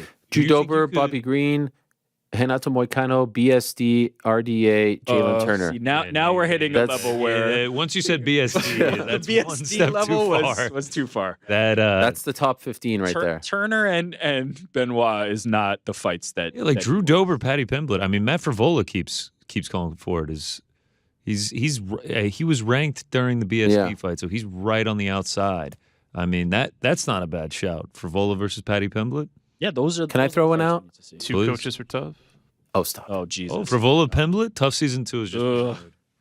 Tough Hang season 2 has just been renewed. Shout out, UK, July, Patty, Dan Hooker. love in. down for that. That's a fun If one, Hooker right? wants it, then I'm Yeah. in. I could see Hooker wanting to fight upward, but I'm in. That's a high-profile fight. It's a big fight, High-profile fight. You could co-main that. and he gets to spoil the UK. Like he gets to play villain, a little bit. I love that. Will we ever see Patty versus Conor McGregor? No.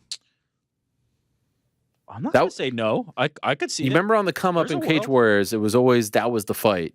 And I saw Graham Boylan, his manager, say to Mark Ramundi of ESPN that like this has to happen. There's a world. I don't think it's impossible. I feel like there's a world. I feel like there's a world. I don't think we see it. No? No. Gigantic fight. Let's just get Conor into the octagon. Yeah, but I'm saying Conor gets into the octagon 2025, you don't think? I could see it. I don't. I personally don't see it happening now. A few things have to break a certain way. If Conor McGregor loses to Michael Chandler, right, he's no longer in the conversation of like, who are these top ranked guys he's going to be fighting, right? Or who are the contenders, or who are the top names? Then you get into like a territory where it's like, yeah, I'm going to fight Paddy Pimblett. That makes a lot of sense. That's a big fight. And if we did that in Europe, it would be absolutely massive. So yeah, I think there's definitely a world where that could happen. 100%. Josh Emmett knocking out Bryce Mitchell. That was one of the more terrifying knockouts, the aftermath. UFC, to their credit, showed some of it. Sometimes they try to like sweep this stuff under the rug. I like that they showed it. But he was convulsing. Bryce Mitchell was convulsing. That happened in just a minute and 57 seconds. I mean, Josh Emmett has had a tough year and is a very good fighter and is still one of the best featherweights in the world. I mean, you fight the likes of Ilia Topuria and Yair Rodriguez. This year is a very tough year.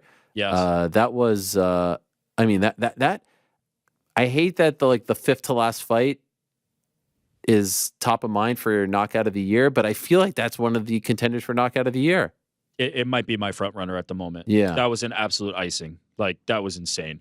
Like Bryce Mitchell was so out as soon as the contact was made, body went stiff, went rigid and everything. And then when they went back to him and he's seizing up, yeah, I mean, that was intense to watch. Yeah, scary, dude. Scary. You don't know what's going to happen, especially when you're playing with head and brain injuries. Things can go really wrong. So I'm really glad that Bryce Mitchell is saying that he's okay. Now, I actually watched a whole doctor breakdown, like a 10-minute breakdown thing. On YouTube. On that? This guy Brian Sutter or something. And he did like a whole breakdown explaining like what happened and like why the body goes rigid and like basically like electro waves like are firing off to the brain and like spazzing out his body, and that's why he's seizing up.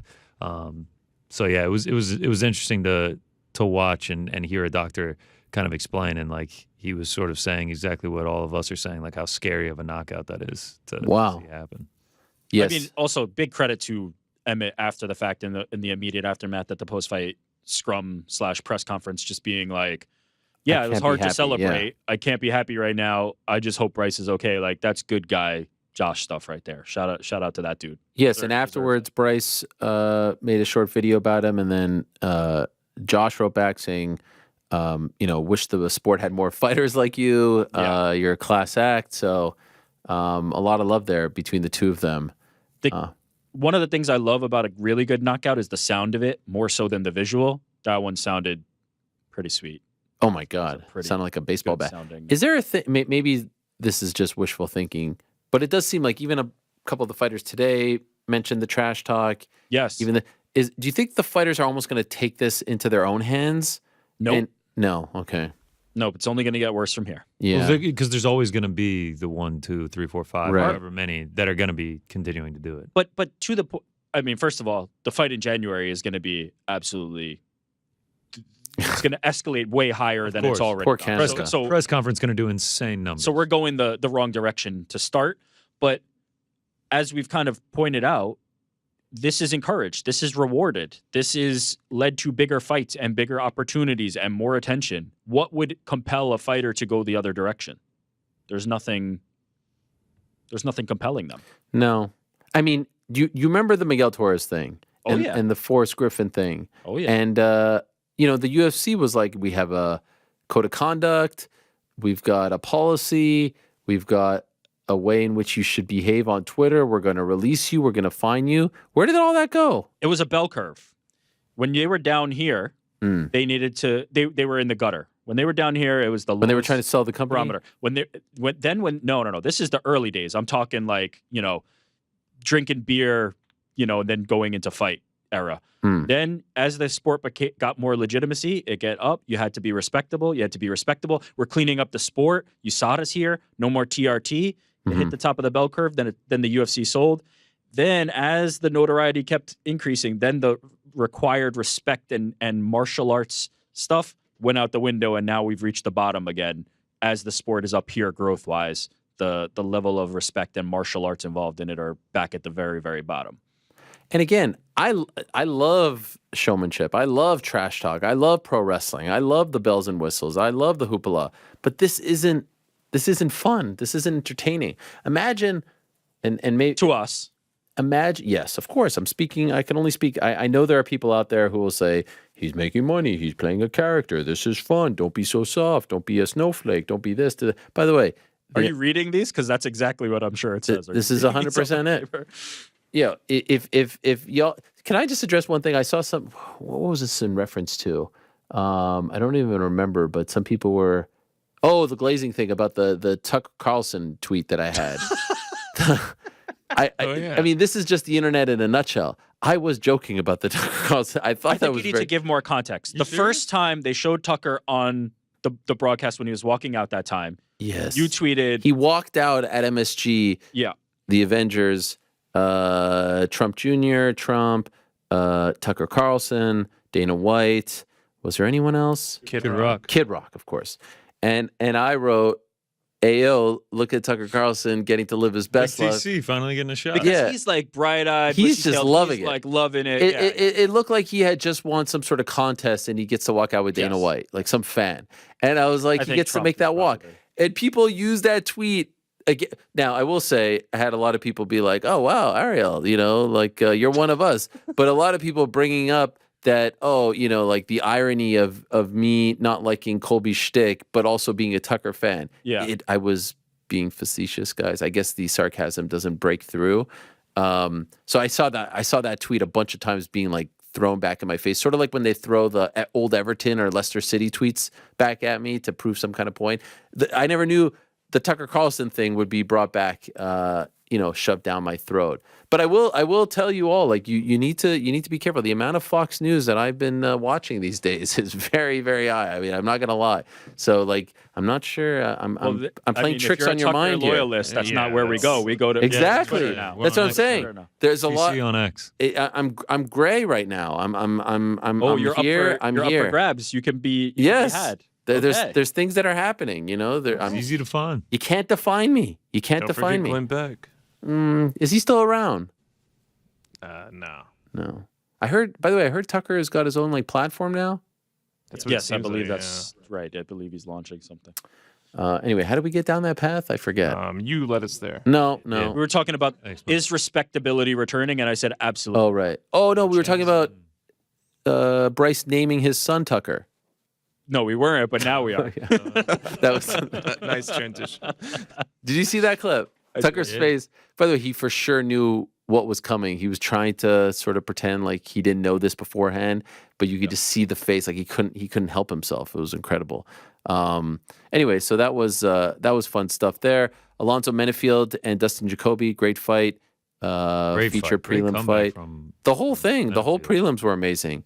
Irene Aldana rebounding after the loss to Amanda Nunes. Just kind of a reminder how good Nunes was. Not to make a Chael joke here, just how good is Amanda Nunes. But, I mean, that was incredible stuff against Carol Hossa. What about Cody Garbrandt?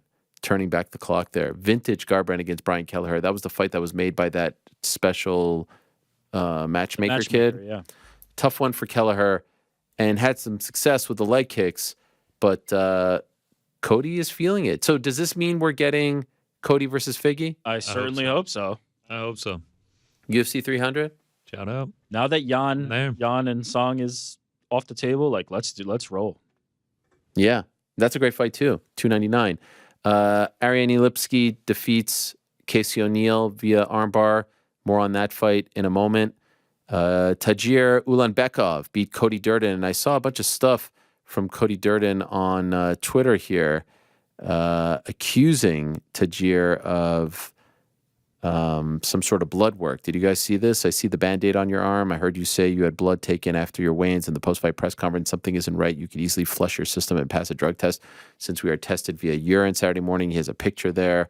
Also see Umar Nurmagomedov saying, please someone explain to me why no one calls my name for a fight. Bantamweight in UFC. You guys followed the UFC fighters Twitter list? I look at it from time to time. It's a real hodgepodge. Anyway, so Cody lost that fight. Andre Fili with the great win over Lucas Almeida, and Shamil Gaziev beat Martin Buday. Great win for him. How great is Andre Fili, by the way?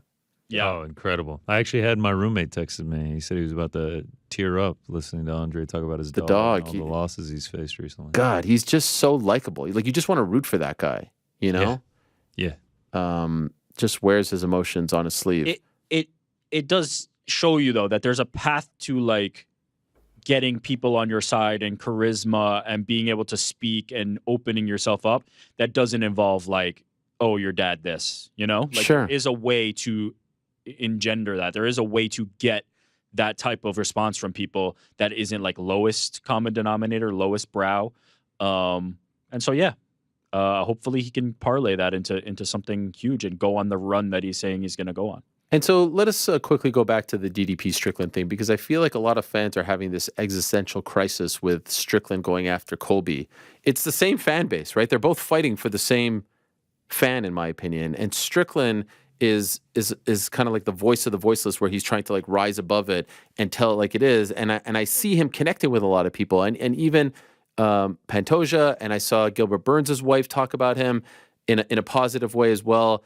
And I think that there's a lot that what he does and says that really speaks to people and that makes him very likable for a lot of fans. And I think DDP's comment went too far, but I also think beating someone up in public goes too far. And we don't really know what was said. It doesn't seem like a lot was said to start that. I guess what I'm trying to say is, like, there's a lot of mixed emotions here, because Strickland hasn't been a choir boy. I mean, even he comes on this show and he insults me and talks about my wife, if you recall, and he has said things about other people. But there's an element to him that I can see is very likable and that people connect with. And then he talks about women's MMA and all that stuff, which is offensive to people as well. But then he gets on the thing and he's like, Colby's a piece of trash for talking about Leon's dad, which I think a lot of people appreciate. And then DDP says something about his dad. And then he gets into a fight next to a kid, and the kid could have gotten seriously hurt, or Gilbert's wife could have gotten... I don't know what to make of him at this point. I think a lot of us try to sort things out and simplify things, right? We want to have an understanding of things.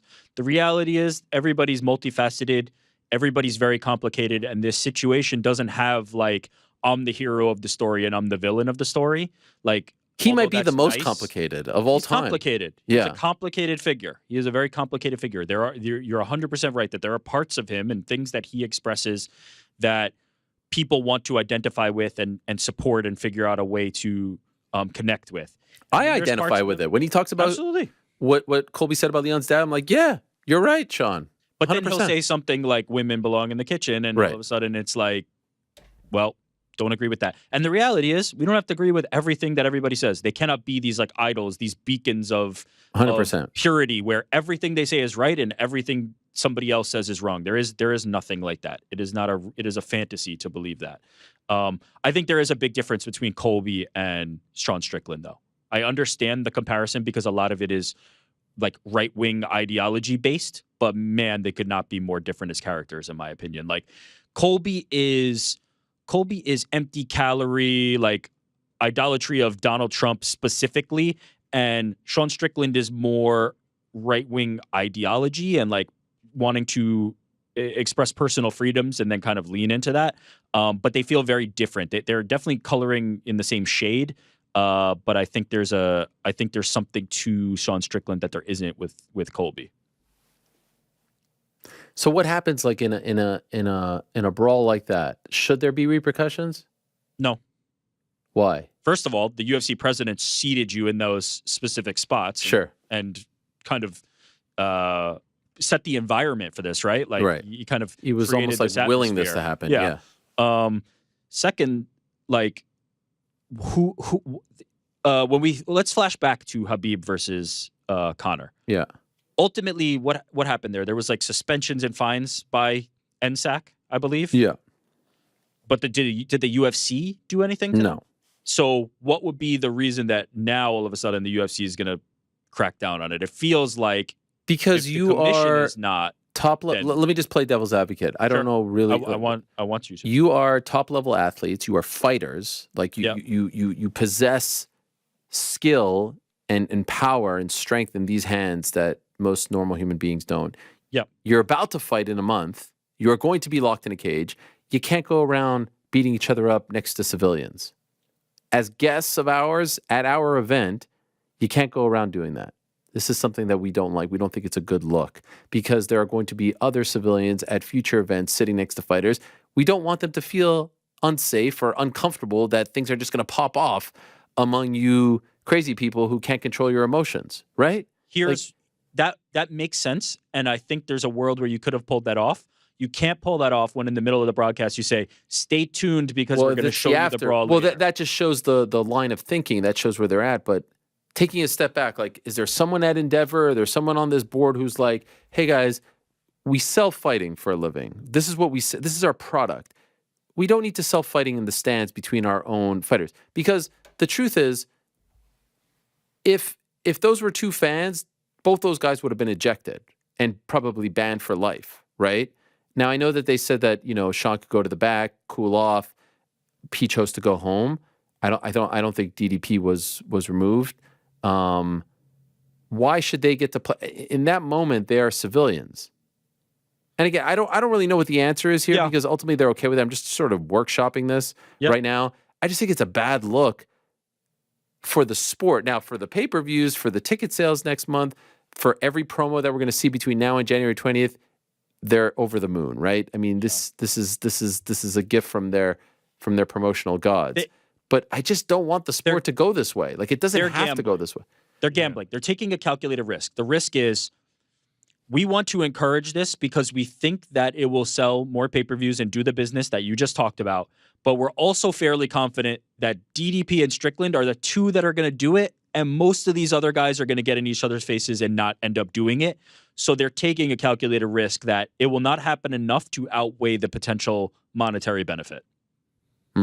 Is there any other fighter on the roster other than Sean Strickland that would have? Because I really don't think DDP was going to make it physical. Yeah, it was obviously he reacts because Strickland jumps over the chair and starts throwing down elbows and hammer fists on him. Is there anyone else on the roster that's doing this? I'm not sure. I mean, but there's someone who's coming up right now that we don't know. We didn't know about Sean Strickland in 2018. That sees you know what I this mean? And is like, oh, this is how you. This is how I get on their radar. This, and who was it? Well, it was MVP, and I think he was talking about the Leon thing, like, and Colby. There are certain guys you can't play with, right? Yes. And this is going to get bad. Like, I was texting this with someone after the Leon thing, and they're like, this guy, bad things can happen to him. There could be a fan or a member of his family who was like, all right, you want to talk about, Leon's dad like that? I'll see you in the hotel, or I'll see you in the lobby, or I'll see you. You know what I mean? We don't even need to keep it theoretical. Jorge Masvidal punched him in the face on the street because of what he said. Yeah. Jorge Masvidal actually did exactly what you're saying. He went to the street and punched him in the face. Yeah. Like, there's a lawsuit. Yeah. Well, it's settled now, but I know, but there was a lawsuit that lasted for. I was just about to say before you started saying that I think I don't think it even starts with the physicality. I think it starts with the fact that there is no punishment, there is no penalty for things you say. You can say whatever you want, unfiltered, and it is going to go unchecked, and it starts from there. Once that barrier is removed, once there is no penalty for that, then the inevitable next step is, well, I'm a fighter. I take that personally. I'm going to try to hurt you. And it will continue to happen. Now, how many times will they be in the right circumstance in the hotel? I mean, just, weeks ago, we saw Armin and Bobby Green put hands on each other. Like, this is just going to happen. This is the reality of the situation. Like, there's no checks and balances. There's nothing. There's nothing. And for every fan out there who's like, you're being suffered. First of all, we're talking about this. We're working it out. I'm not calling for anyone to be fired or fined. I don't know what the answer is. I think that the UFC should have at least a chat about it. It can't just be, the only thing we're worried about is if you put. Dana said about Colby and Leon. What did he say about Colby and Leon? Yeah. He said, the only thing we're worried about is them putting hands on each other because the government, the commission is going to fine you. All right. So the next day, two guys did put their hands on each other. What happens there? Oh, we're not in the place where the fight is happening the next day. Okay, so then it's okay. If I'm Nevada and I see that, and DDP and Sean Strickland are licensed fighters in Nevada, that means Nevada has jurisdiction over them, just like they would have if they would have come to their house and had a random drug test. Nevada could say, yo, you're fighters. You can't be fighting at a Nevada event. You know what I mean? Like, someone has to do something. There has to be some accountability. There's no accountability in the sport whatsoever for anything, from the judges to the referees to everyone acting crazy. It's like the Wild West. I believe Dana was talking about that specific scenario in reference to what he said about, like, we don't like them putting hands on each other. I think it was on the back of Leon. No, I think he was talking about Leon Colby. That like the only thing someone said, like, is there anything you can say to them? That's right. Yeah. The only thing we say is don't touch each other. Yeah. Yeah. It did feel ironic that Andre Fili's talking about all week how they were like, you cannot jump on the cage or we're going to fine you. And he's just like in the middle of it. In the middle of the celebration, he realizes that he can't do it because he's going to get punished and he's going to get fined. And then everything else happens. If Andre Fili was not fighting at that event and ran from the crowd and jumped on the cage, he wouldn't be fined. But because he was a competitor who had a license to fight that day and jumped on the cage, he would be fined. You can kind of do anything you want as long as you're not competing. It's a complex situation. It really is. All this is freaking complex. The whole week was complex. Saying that what a the mix UFC of emotions. could do something or should do something doesn't absolve personal responsibility away from the fighters. Like, it's not one or the other. So the idea that, like, if you say, oh, maybe UFC could do something here, is like you're trying to put it all on them. That's not reality. Like, there is a world where they are affecting their business, and maybe negatively, maybe positively. But it does not absolve, like, Sean Strickland shouldn't be putting hands on people. Like, there's a very, like, core truth there that, like, you can't do that. Right, and Colby shouldn't be talking about Leon's murdered father, and DDP shouldn't be talking about Sean Strickland's dad that used to beat him and everything like that. Like, there is an accountability on the fight. Crazy thing is, more people love Sean Strickland now because of that than they did Saturday morning. Yeah, like you said, Sean Strickland is certainly not a choir boy. He will talk shit to anyone. Do you guys like MVP versus Kevin Holland? Yeah, hell of yes. course. Feels like a fight. That's Any theories as to why all those fights were announced like that when the day before there was a seasonal press conference where that could have been announced? Or even during the pay-per-view. I was actually expecting that they might do some... A little MVP promo, no? I don't know. Would have been nice. Well, how would they use the footage, though? I also love how Dana's just... Use the one that he made. He made a great promo for them. That's true. He did do a good one. He's got the stack of papers. He's just like, all right, before we get things going, MVP's coming. He's going to fight. Actually, did he even say MVP? Say that? No. Son? Michael Venom Page against Kevin Holland. Michael Venom Page versus Kevin Holland. It was odd. It was odd, but, I guess it doesn't really matter how we get the news because I will be watching the fight. I will say, though, unless I'm misremembering this, I feel like when it gets toward end of year and there's not as much runway to be, like, doing these types of announcements, sometimes they do just, like, dump them out. I know, but they had the press conference the day before. Yeah. No, I know. I don't know. I mean, were all of them even signed? Like, there's been times where these fights are announced and it's not even signed. So maybe... It's a good point that you bring up. Okay, that's all well and good. Let's talk about the biggest story of the weekend. What about that knockout? Jake Paul, Andre August, first round. Frank, Finally. The floor is yours, Frank. The emotions, the thoughts. I cannot wait for this speech. Yeah, come on, Frank. Give it to us. Never felt in my life. Give it to us. You guys are saying that Mitchell being knocked out was the knockout of the year, but I'm teasing. It was great. Okay. Yeah. I know you're half joking, but to be fair, like, aesthetically, it was a pretty sick knockout. It was like, a beautiful knockout. Actually a really of course, knockout. Here's the thing that people have to recognize.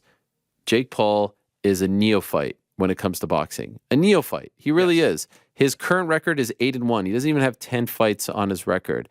Andre August isn't a household name. Not even the hardest of the hardcore boxing fans knew who he was before, this fight was announced. Andre August is the exact kind of opponent that every one of your favorite boxers, from Devin Haney to Canelo to Terrence Crawford to Errol Spence to Tyson Fury, fights at 8-1 or 9-0 or 8-0. The exact kind of opponent. The biggest thing is Jake Paul started here and he was calling out here and he was picking a fight with this guy and that guy and talking about Canelo and talking about the UFC fighters and whatnot. So people hold him to a different standard. But if you want him to be the traditional boxer, these are the fights that he is going to take in order to become a boxing contender and a boxing champion, which is what he is saying he wants to become right now.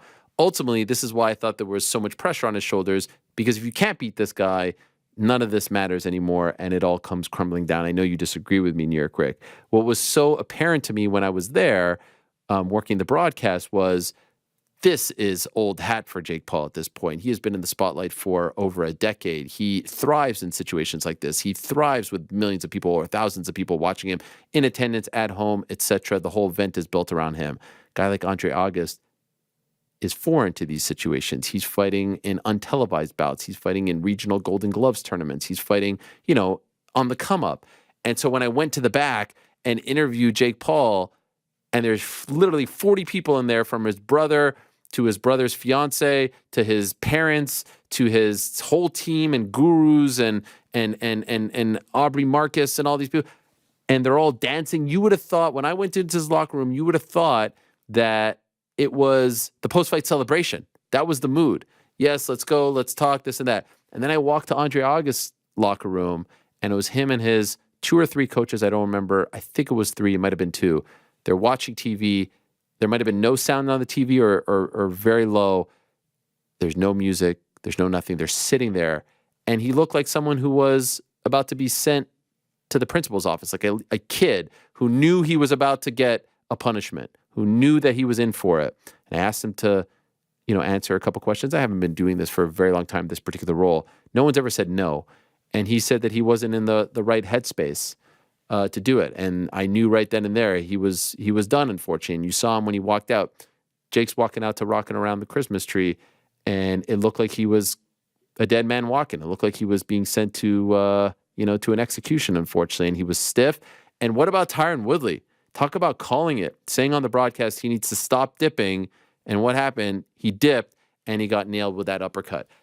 I'm okay with Jake Paul, honestly, fighting 5 more of these fights. I could not be bothered if he fights 5 more of these fights. Why? Build it up. No different What is than it building? What do you mean? What is it building? What is it building? We celebrate Mike Tyson's career because he fought 20 of these guys on the come up until he got to Spinks. Why Mike can't Tyson and Jake Paul are not the same thing? Why not? Why can't he take the same route? What do you mean? Why Because can't Mike Tyson was bred from birth to be Yes, a boxing that's what I'm saying. champion. He took a bit of a different route, but if he truly wants to be known as just a boxer, why can't he get the same treatment as everyone else? Why can't he because fight he's the same? not just a boxer. Why not? Because he's not.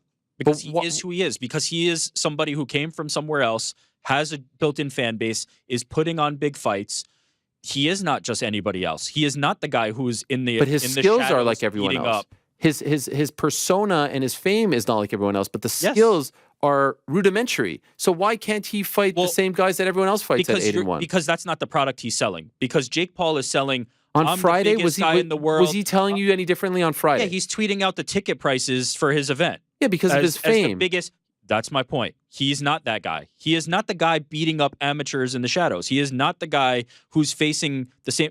He's not. He's just not. If we can't pretend that Jake Paul is some he's a fledgling boxer. I never said he's fledgling, but he's a very famous guy who boxes now. No different than if there was like an uber prospect in boxing, but it's different. Boxing's different. Most guys who are 8-1 or 8-0 or 9-0 don't get this type TV. of. Well, I mean, there's guys like David Morrell. David Morrell has less than 10 fights, and he's headlining the last Showtime card. So there are guys out there now in boxing. Boxing is changing a little bit. Andy Cruz was 2-0 on that Haney card. But so why can't he get that same treatment? Why can't he do that? What would you rather? He can do whatever he wants. He's his own promoter. My question is, why should we care? Why should I care about Jake Paul versus? I was going to say, Frank, can you step in here, man? I mean, this guy's. You shouldn't care. And by the way, there's nothing heated about any of this. No, you could say that thing, like, why should I care about any fight? That's what it's either you're into it or not. Go ahead. Yeah. What if Francis took the same route now, where he's like, I want to go and beat the amateurs and just to have the record built out because I want to be a boxer full time now. Yeah. Does he get that pass too? For me? Yeah, just out of curiosity. I'm totally fine with it. Because I'm okay with the difference is Francis is way older, right? Francis is like a decade older. Francis also fought Tyson Fury, not Tommy Fury. Right. And while we all agree that he won, it didn't show up on his record as such. Sure, but my point is Tyson Fury, like he fought the very best of the very best. Jake Paul has not done that yet.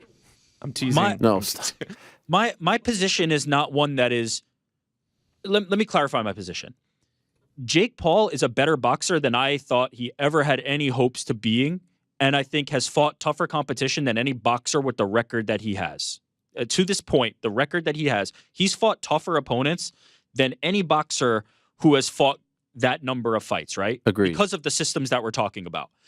But I'm not interested in Jake Paul as an elite boxer because A, he won't get there. Like, I know you're saying, like, what if he does? He will not get there. He is not a world championship level boxer. I don't know. I don't even know I'm if I not said interested that, in but- the journey. Well, you said, Okay, but that's what because if you're not he a- is that. He's not that. He is not that, and he will not be that. And I'm not interested in Jake Paul versus Canelo because that's not a real fight. I'm not interested in that. That we're But we're light years taking the away from steps that. to get to there, right? Yeah, I so don't why care can't? about What that. if he fights 10 more guys and now he's 20-1, and it's like, all right, I will still never care.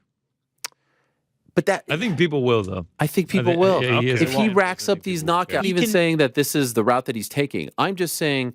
I saw a lot of people say on Saturday, like, if they weren't selling us this is the brawl to end all. This isn't the biggest fight of all time. Smaller venue, Friday night, not a pay-per-view for the first time in his career. Like, all I'm saying is, if he has now said, you know what, I did the influencer thing, I did the boxing thing. I just want to fight a bunch of guys that I'm going to have a bunch of training camps for, going to make me better, going to add wins, and then maybe in 2 years I'm going to see where I'm at, and maybe I'm going to fight 4 times a year. And maybe then we can all, take my desire to be a top level boxer seriously. And maybe he stumbles upon there, but like, I guess I'm all ultimately, for it. you say like you're not gonna care even if he gets to 20-1. But then you could say the same about, like I don't care if Pat Mahomes wins. I don't care if we all have our guys that we follow and are invested in and not invested in, and like. So he may not speak to you there, but like I go to these events now. I've been to every single one except for the Tommy one, and I see the fan base. Like there's people who care about him. There's grown men wearing Jake Paul shirts.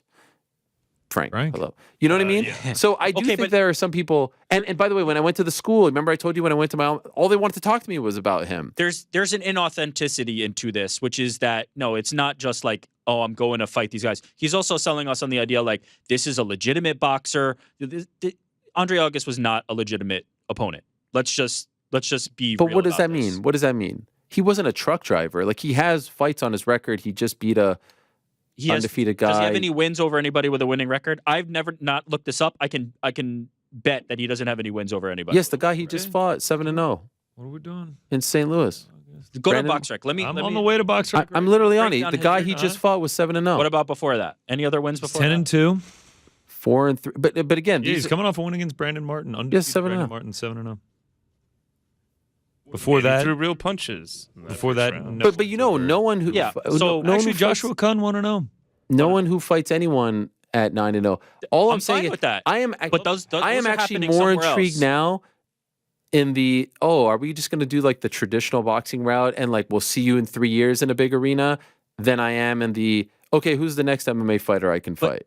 It's not going to be we're going to see you in 3 years. It's going to be I'm on DAZN again. Here I am. No. Watch I said the big fight. arena, big arena. Like if it's just, if it's just Caribe Royale this and, I don't know. I wish him luck, but there's no way you could get me to. I will watch Jake Paul versus Nate Diaz. I won't watch this. Like it's just not for me. Like I don't care about Jake Paul as a legitimate boxer. He's the only one who cares about that. I don't care. Did you watch the fight on Friday? I work and have to watch it. But if I'm You could have just choosing- said you wanted to I support watched your it. boy. I mean, Watch here, it. I watch money. Yeah, I mean, I watch every UFC card. I can assure you, I would not watch them if I did not You work. have to in this cover it industry. for work because people care about it. Can I Just just say, go ahead, objectively, Frank. the fight was fun. Like there wasn't anything wrong with Great it. knockout. It wasn't like they're clinching. They're just it was Well, I mean, actually yeah, fun you got to a watch. first round knockout. Yeah. I mean, so, When a fight lasts less than 3 minutes, it typically is. Like, Yeah, so that's great. Well, Lord help us if they went the distance. Yeah. Oh, you can't even knock out Andre August. You can't I even love stop the this passion guy. here, man. I mean, this has been the most fiery anyone's been all day talking about Jake know. Paul versus Andre Well, August. he's a very polarizing figure, right? He's There very, is. I very mean, we're seeing it polarizing. right here. Frank's got his Jake Paul shirt on, getting and, my and team Rick Paul could. hat. I love how Very everyone, like, after the fact was like, I didn't even know this was happening. First of all, you're fucking liars. You all live on Twitter. You scroll to, like, there's no chance anyone who would write to me, I didn't even know this was happening, is being honest. Second of all, no one, like, we hardly even talked about the fight on this show leading up to 296. Like I know what the big deal was. But there is still, in my opinion, something to be said for just taking the necessary steps. This guy can throw a punch. This guy trains. This guy's in shape. It's not misfits. It's not B-Dave. Like he's taking it seriously and he's trying to do something. Ultimately, it seems like his end goal in all of this is to be considered a top-level boxer. God bless. And what happens when he loses? Before we get into that, can I also just say, B-Dave references it. Yeah, shout out to B-Dave. He was there. He was there on Friday. We had a nice chat. I also appreciate the fact that these cards aren't filled with a bunch of, influencers or guys who probably aren't taking this very seriously, right? Like, it wasn't a great night for Shadeja Green, but, she was considered a big time title fight. Yeah, prospect. And she was fighting a former champion who lost to Savannah Marshall. And this guy, Yoenis Tejas, was on the Spence Crawford card and knocked out Sergio Garcia. Like, these are legit boxers. There was no bums. Did you guys see? I know you guys probably weren't watching, but did you guys watch the first fight of the main card? There was this guy Josh Temple who got knocked out. Did you see this? I don't know. Oh my gosh, I'd never seen this before. This guy Josh Temple got knocked out by Lorenzo Medina, and he got knocked out bad, and then got up and started like going around the ring like he had won the fight.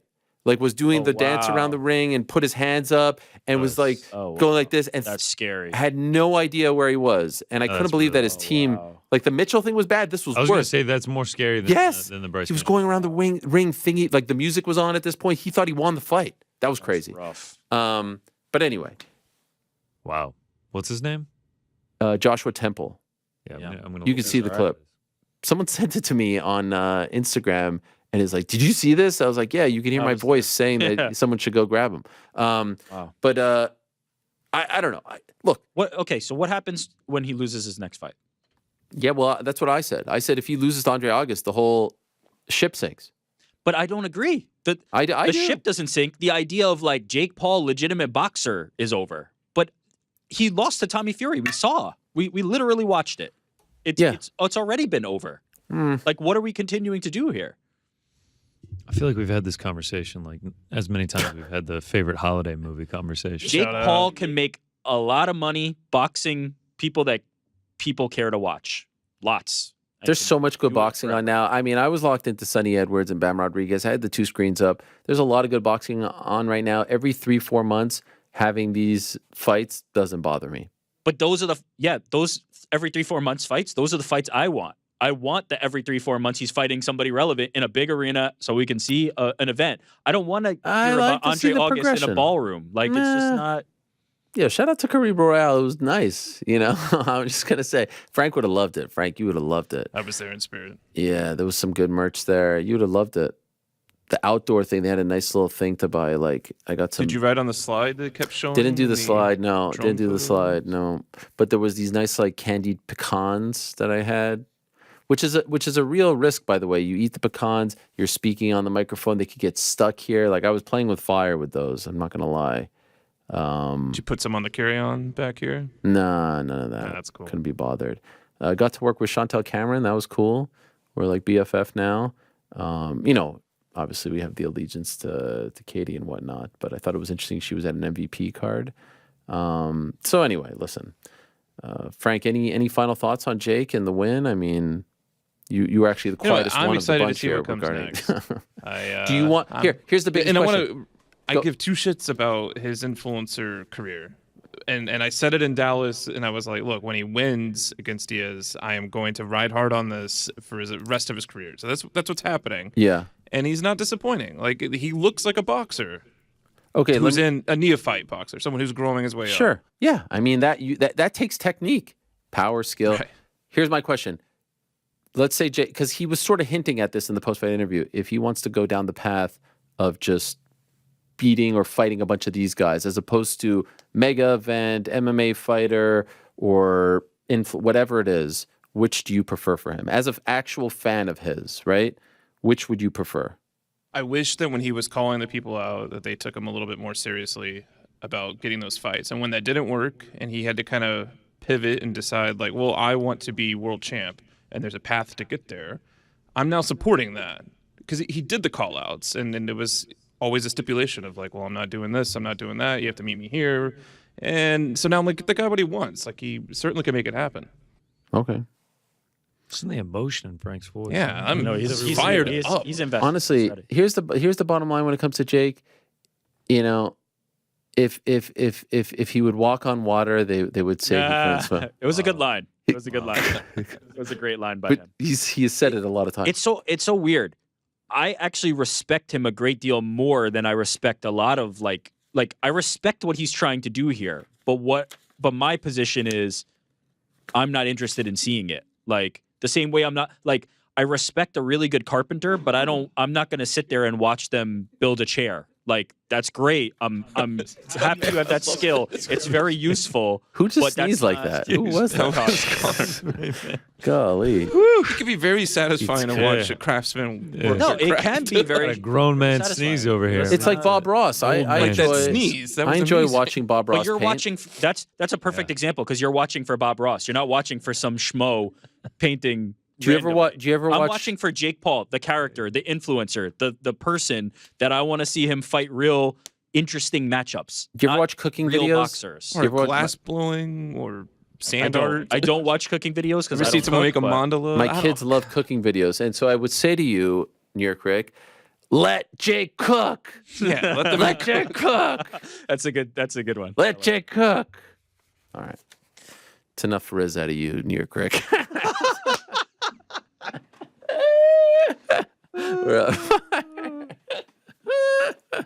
Oh, guys, all I want for the holidays this year is some NBA action. This week, new customers can score 150 instantly in bonus bets just for betting $5, an instant dub just for you. NBA heating up. We got the college football bowl season. And historically, my friends, Christmas weekend, very quiet one in the world of combat sports. Not this Saturday. It's Day of Reckoning. Who's going to be locked in for Day of Reckoning on Saturday? Anyone? Anyone? Oh yeah, for sure. I'm looking forward to it immensely. Saturday afternoon here in America, back in Saudi Arabia. Shout out to His Excellency. Anthony Joshua against Joseph Parker. The big one Anthony Joshua versus Otto Wallin. Deontay Wilder against Joseph Parker. Big one for Anthony Joshua. Otto Wallin, no joke. And it always feels like best laid plans of mice and men in the heavyweight division never go the way they're supposed to go. Just ask Lennox Lewis back in the day against Hasim Rahman. Just ask Mike Tyson against Buster Douglas. And many others. And here you have these two guys who have been circling each other, fighting two pretty tough guys. No jokes. Tougher than their last few fights. I feel like something is going to go awry. I just feel it in my bones. Otto Wallin, of course, fought Tyson Fury back in the day. Cut him up. Dicey situation. Joshua training with Ben Davison, who was in his corner for that fight, Tyson's corner. And Wilder Parker is an interesting one. Also, Dmitry Bivol. Hopefully we get him versus Artur Beterbiev. Beterbiev fighting January 13th. Jai Opatai is a big-time prospect as well. Not even a prospect, a champion, cruiserweight champion. There's a lot of names. Jarrell Miller against Daniel Dubois. That's this Saturday. You should watch that. That's on DAZN as well. So download the DraftKings Sportsbook app now and use code DMMAHour. New customers can get 150 instantly in bonus bets for betting just $5 on anything. Only on DraftKings Sportsbook with the code DMMAHour. The crown is yours. Gambling problem, call 1-800-GAMBLER. Visit www.1800gambler.net. In New York, call 877-8-HOPE-NY or text HOPE-NY. That's 467-369. 21 plus, age varies by jurisdiction. Void in Ontario. Bonus bets expire 168 hours after issuance. See dkng.com/basketball for eligibility and deposit restrictions, terms, and responsible gaming resources. All right, so how did the Parlay Pals, or boys, I should say, do? It's a tough one. Okay, It is tough. 3 for 4. it's tough. I mean, I'll let Rick speak to this. The floor is yours. Yeah, I mean, tough night in the office for Casey O'Neill, but we're not losing hope. We'll be back, and the Parlay Boys will be back as well. I love it. Right. Okay. Back and better than ever, as they say. We end. What's the Still up. Okay. Still up all time. We've now done 65 of these things. Wow. 26 and 39. I wish I had the stat on how many we lost by one leg. I wish I had the stat on how many we lost by one leg and who has lost the most one leg. Yeah, let's not point the fingers. Yeah. All right. Yeah. Well, you went 3 for 4. Yeah. Tough one for Casey O'Neill. Hopefully she does bounce back. Yeah. I did a little yes. I did a little sneaky parlay myself. I went 2 for 3. Nice, man. So we're all losers. A lot of people horseshoes and hand grenades, you know? A lot of people were giving me shit. My picks were Leon and Patty Tony going the distance. Patty Tony, no chance. Really? What was the line on that? GC, was that? It was like minus, I think it was like minus 160. What missed? Yeah, what was the third one? Casey O'Neill. Oh. Showing love. Yeah, she's on the desk, immortalized. Yeah, shout out. Yeah. We're still riding. Yeah, we're still riding. We're not losing hope. What about the rest of the picks? Yeah, let's dive right in. Singles. Threw some money on my guy Saladin Parnasse over at KSW. Oh, yeah. Hoping he could come triple champ. Unfortunately, did not get his hand raised in a decision loss. Shmuel Gaziv. What a performance by him against Martin Boudet as an underdog. I mean, he showed out. That was incredible. Andre Fili, he got the knockout.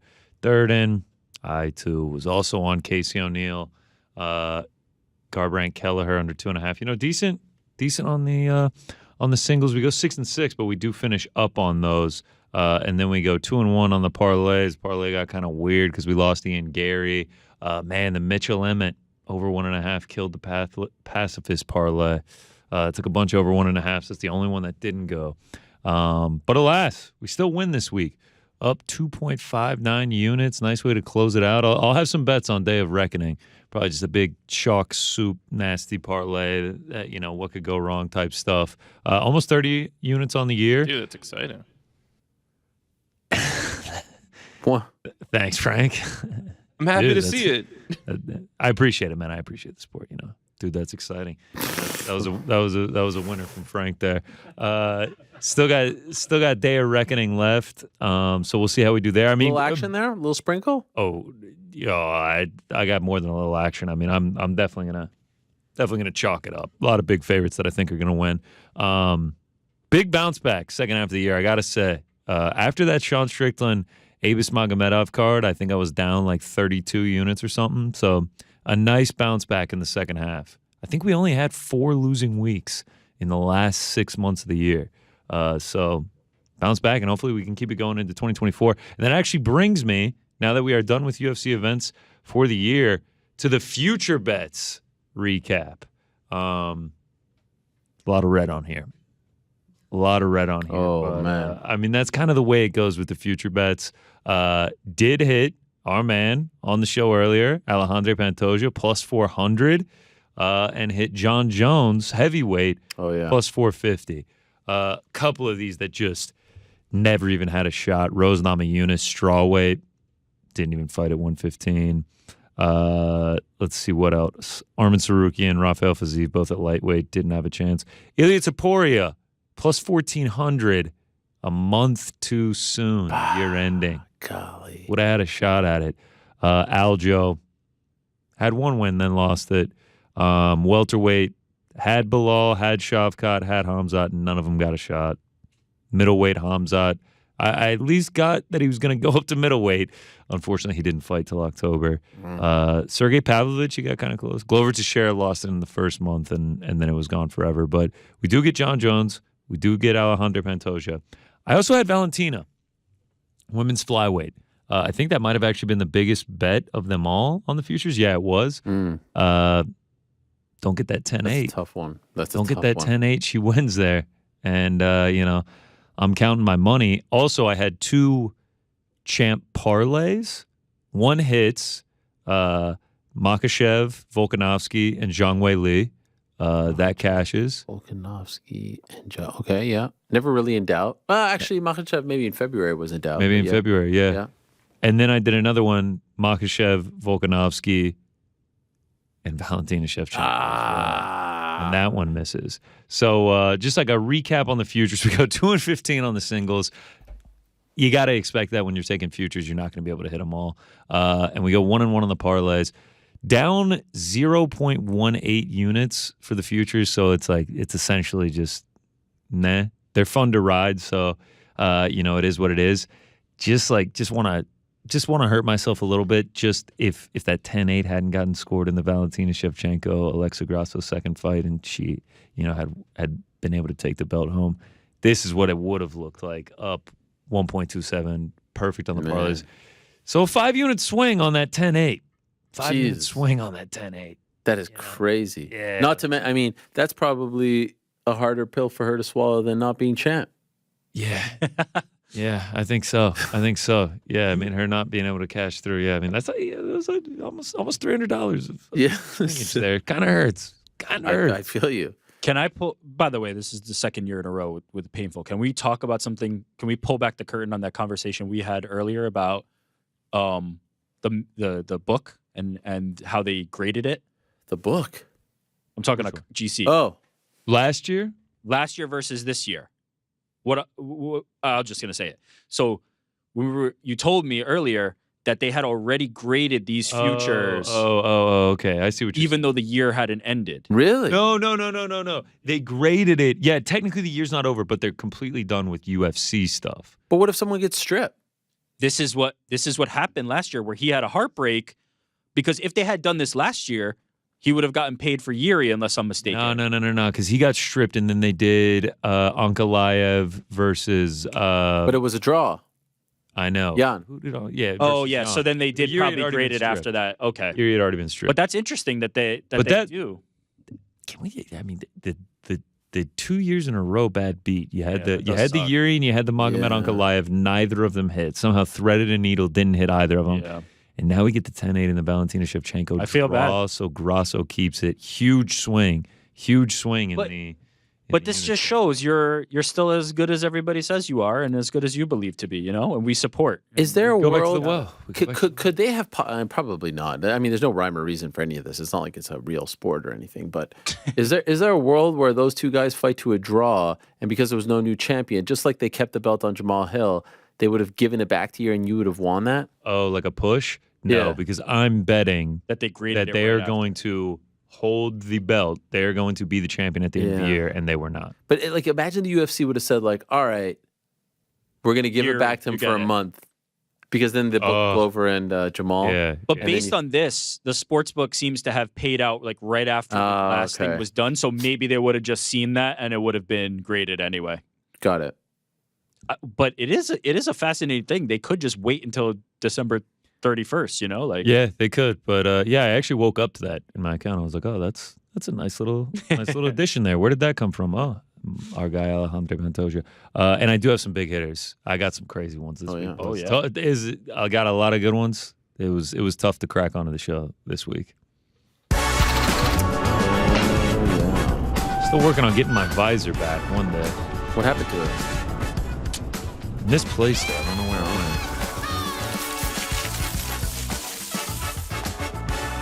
All right, last one of the year. And it's worth our while, I have to say. We start. Brian Levy, 12 up, 12 down, gets every single fight correct. Wow. Plus 117,440. DraftKings gave him a $5 bonus bet. He turned it into $5,872. Shout out to him. 4 underdogs won. He got all 4 of them right. Incredible stuff from Brian. Another one I have to shout out, Mr. Electrocute, Art C. And he was banging the drum on this thing all week. I know several people that took this by listening to old Art. He goes same game parlay. Brandon Royval, most significant strikes in the fight. Fight ends by decision. And Alexandre Pantoja gets his hand raised. Goes 3 for 3. He took it 3 separate times, one at plus 21,600, one at plus 18,000, and one at plus 17,000. It looks like he turned 450 Canadian dollars into 82,000 Canadian dollars, if I'm not mistaken. Jeez.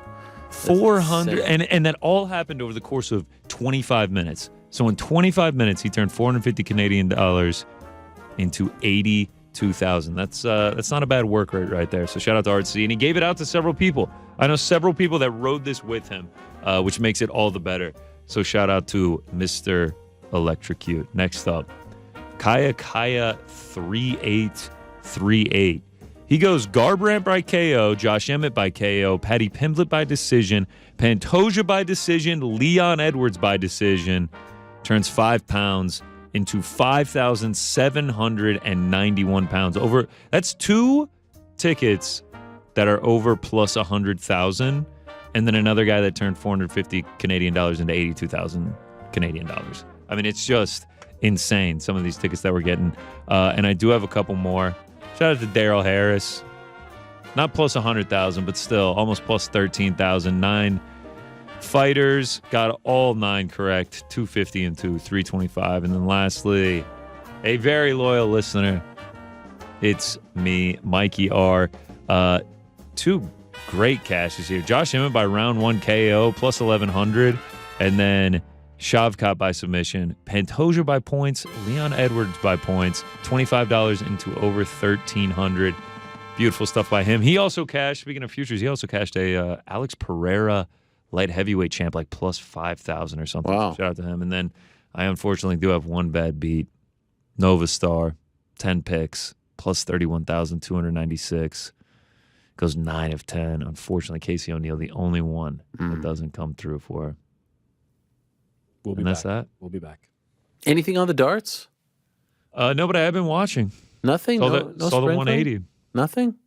Nothing yet. All right. As we go down the Heating pipe, up. you know, it'll be really good stuff when I'm surrounded by my entire family, and Oh, they're gonna it's love almost it. Christmas, and you know, I have my paycheck on Day of Reckoning and darts, and Oh yeah. Yeah. What a Uncle time. Connor's been drinking again. One last thing before we go. We didn't really get into it, and it's late in the show. But here's my question for you guys: what would have been better in terms of the reaction for Ian Garry? Okay. Fight sick and get knocked out, or No. what happened and not show up? What This- happened? This is better. Yes, this is way better. You show up and you get knocked out. He would have been killed. It lives in infamy. Killed. Oh my god. I mean, it was pretty bad on Wednesday night. It was pretty bad, but it's then already it faded got into into- the back. yeah, It's yeah. already faded. So he Now made he's the gonna right fight call. Geoff Neal. He made the right call. 100%. We'll only know when we hear from him. I imagine if the sickness wasn't so obvious, he probably would have tried to fight. Is Yeah. my estimation. He seems like one of the guys who's going to fight no matter what. So I imagine it was a calculation of like, I can't really hide this. Like you mentioned earlier, like he was scheduled to be on the show, said he couldn't. I imagine he tried to hold out as long as he possibly could and would have fought if he could hide it. But you could hear in his voice in that very odd phone call interview that he did that Right. he probably couldn't hide it. Otherwise, I imagine he would have fought. Get KO'd too? No way. And you can't lose that. Like this was the right move because this will only build toward the next one. And now he's fighting Geoff Neal, where there's a built-in storyline Yeah. from the mugshot thing. Like this couldn't have worked out honestly better for him. I do feel for Vicente Luque, who handled it quite well. Yeah. And when Dana was asked about why didn't you just run that back, and I thought Geoff Neal's answer, but I thought we were in February, was interesting. Which Yes. goes to show like how these guys find out about fights. But Vicente said about Vicente, we offered him a bunch of fights. To me, tell me if you feel otherwise, felt like he was almost being punished, sort of like the DDP situation, which all works out. It's like in the moment, they're mad at you in the moment, but that maybe they tried to save Luque on 296, offered him fights or offered him things for January. He was like, no, I don't like this. And they're like, yeah, well, we're going to Geoff Neal. Oh, I see. The punishment being you don't get to fight. You don't get Ian Garry anymore. Because It's interesting his you answer took was, that we from offered him a bunch of fights. What does that mean? What about just running back Ian Garry and Luque? I didn't consider that. Look at the way he answered that, and it was very reminiscent of the times in the past where he's been upset that someone turned down a fight. Speaking of the did Geoff not Neal consider that. interview, shout out to him watching the fights at B-Dubs. Yeah, it's cool. That's sweet. Just imagine There's a world where Buffalo Wild Wings. there's a world though where Luque gets another top ranked fight in alls. You know what I mean? Like his next fight could very well be against the top contender. Oh, just like and then it all DDP's about just, to like, fight for the belt. It's in the Yeah. moment they get mad at you and they put you on ice, but then they need you, and it works out. You just kind of Well, have to he ride also that might wave. fight sooner, right? Like maybe he doesn't fight as far out as when Ian Gary's fighting. You think he's fighting on the February card, or I mean, there's a bunch Or of cards. January. Yeah, A lot of good moments this weekend. Or in a fight night, A lot. right? He's not reserved for pay-per-view. Luque could fight in a Oh, fight yeah. night. no, of course, yeah. But I mean, that was a big time fight, and it was taken away from him. I agree. I would agree. hope that he hadn't would get the considered it, but right there the might be first something there. refusal. Yeah. It was a crazy week. It was an absolute crazy week. I'm sitting there getting ready to talk to a race walker. Did you guys know what race walking is? Yeah, Olympic sport. Yeah. Got to keep one foot on the ground at And all I'm like, times. So let me explain exactly. So let me explain to you guys about this Colby Covington guy. Yeah, what do you guys think? Yeah, he showed up in a coat with Trump's mugshot on it. Anyway, back to the 50K. You know, they took away the 50K. Yeah, there was a big people were up in arms about that. Jeez, how do you know? Do you want to come to Paris? I mean, you could be I would my actually love to researcher. come to Paris. I'm incredibly jealous that you're getting to Yeah. cover the Olympics. I mean, that's dream stuff right there. Yeah. Actually, there was a world where I was just like, how do I get into the Olympics? Race walking. Really? Wow. You have the Yeah. build. Yeah. And I mean, I got the hips, everything. You really considered it. I mean, yeah, but it's a difficult sport, and The guy I spoke to was skinny. I was asking him about Skinny. weight cutting, and he doesn't have to cut weight, It's but not he easy reminded either. me, his build 8 months out reminded me of like a 135er on weigh-in day. Like that's how skinny he was. You know, I mean, they're moving. they're moving. They're moving, man. They're doing the power walk thing. My question Yeah. is, why don't you just run? Like, don't you want to take into you the can't extra run. gear? No, I You know, but can't like, why even go into marathon running? Because at then that you're gonna lose. You're gonna lose. Yeah. Oh, you're Some of saying us like to switch watch sports. the craftsman point? of the craft. Yeah. No, but you're finding where you're best. Maybe you can't run as fast, but you Sure. can And walk. also, Yes. race walking is like me jogging. This guy probably walks faster than I jog. Yeah. You know for what I sure. mean? Yeah, 100% does. When you're at the Olympic level, these guys are. But the race walking fascinating for a thing reason. was his bread and butter event was the 50K. They took it 50K. away, and now it's like screwed him up. I was like, well, it's Yeah. just a shorter walk. Nah, it's a whole different thing. It's Because you interesting. have like 50K is certain different. posture and everything, right? Like 50K is a long walk, man. It's a long ass walk. Anyway, more on that to come. Very much. I feel like we've covered it all. Yes. One last thing. Oh, The That's Money moment of the weekend. Leon Edwards money. sure. I mean, what's better than that? Yeah. Thank no you. doubt. Yeah. Retains the belt. Shout out to him. Oh my gosh. That is money. And those photos of him at the club, tremendous. The best. Yeah. Thank you really for wanna that. Talk about money. I mean, look at him. You got the cigar and the drink in the It hand. felt very Cigar, Kobe-esque after winning the title. I don't know. I See, felt you like, said that earlier, Yeah. and I have to wonder why Kobe, because isn't there a not picture Jordan? of I guess Jordan's the originator of this. Why? Oh, I thought you said Colby-esque. there are no shots of Colby celebrating the title. Come on. I'm only kidding. Actually, there's an interim title that he celebrated. How about Leon drinking Oh, a wow. Coke, too? Shout out. Feels Oh, like a little wow. product placement. That's You how think good of a so? picture it was. I mean, that's how good of a picture. You're right. It was Jordan-esque. I don't know why I said Jordan? that. Yeah, Jordan 91 with the Yeah. cigar. Yeah, okay, fair. I don't know why. Isn't there the shot of Colby with the There cigar? is, but it's a facsimile of the Jordan. Do you know what I'm thinking of? I'm thinking Oh, of yeah. the initial one was Kobe-esque. The initial Leon head photo. down.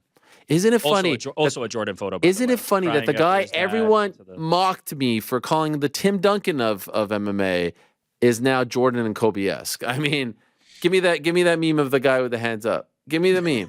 Drewski, man. Come shout on. out. Give me the meme. Have some respect. I mean, did I You could call even it? say you're Did I glaze? Did I glaze? Move on. Thank you to Cash App for their support. When you set up direct deposit with your Cash App account, you can get your paycheck up to 2 days early. And look, they say time is money. Money is time. So how much money is that 2 days worth? Well, I'd say it's a lot.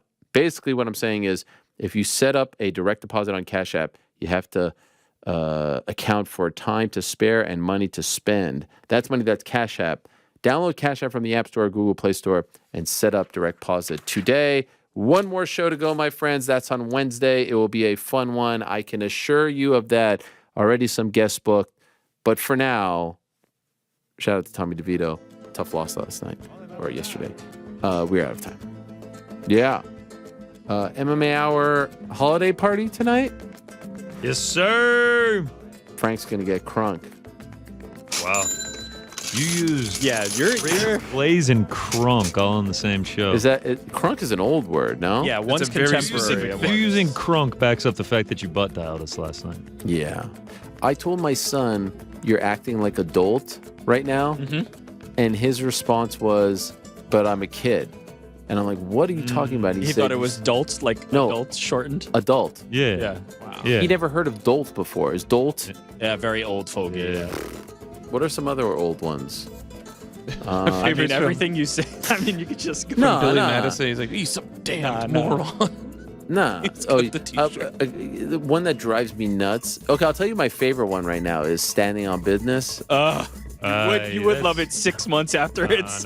Wait, you said you love that right now? I love it. Love Hey. it. Bill's tweeted it yesterday that they were standing on business. Yeah, standing on. How about all the from your boy Cowboys? Drewski. For real.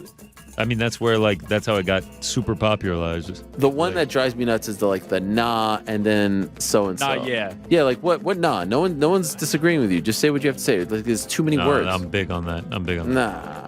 I mean nah like in you response. literally just. No. In You did it response. reflexively. Oh yeah, I see what you're saying, man. But You just did it reflexively. Nah, Leon Edwards is the best fighter in the world. Pound for pound, headshot, dead. no, yeah, I agree with you. Okay. Thank you to all our guests. Thanks to all of you. Thanks to all of that. Back on Wednesday, same time, place. Peace. I'm out of here.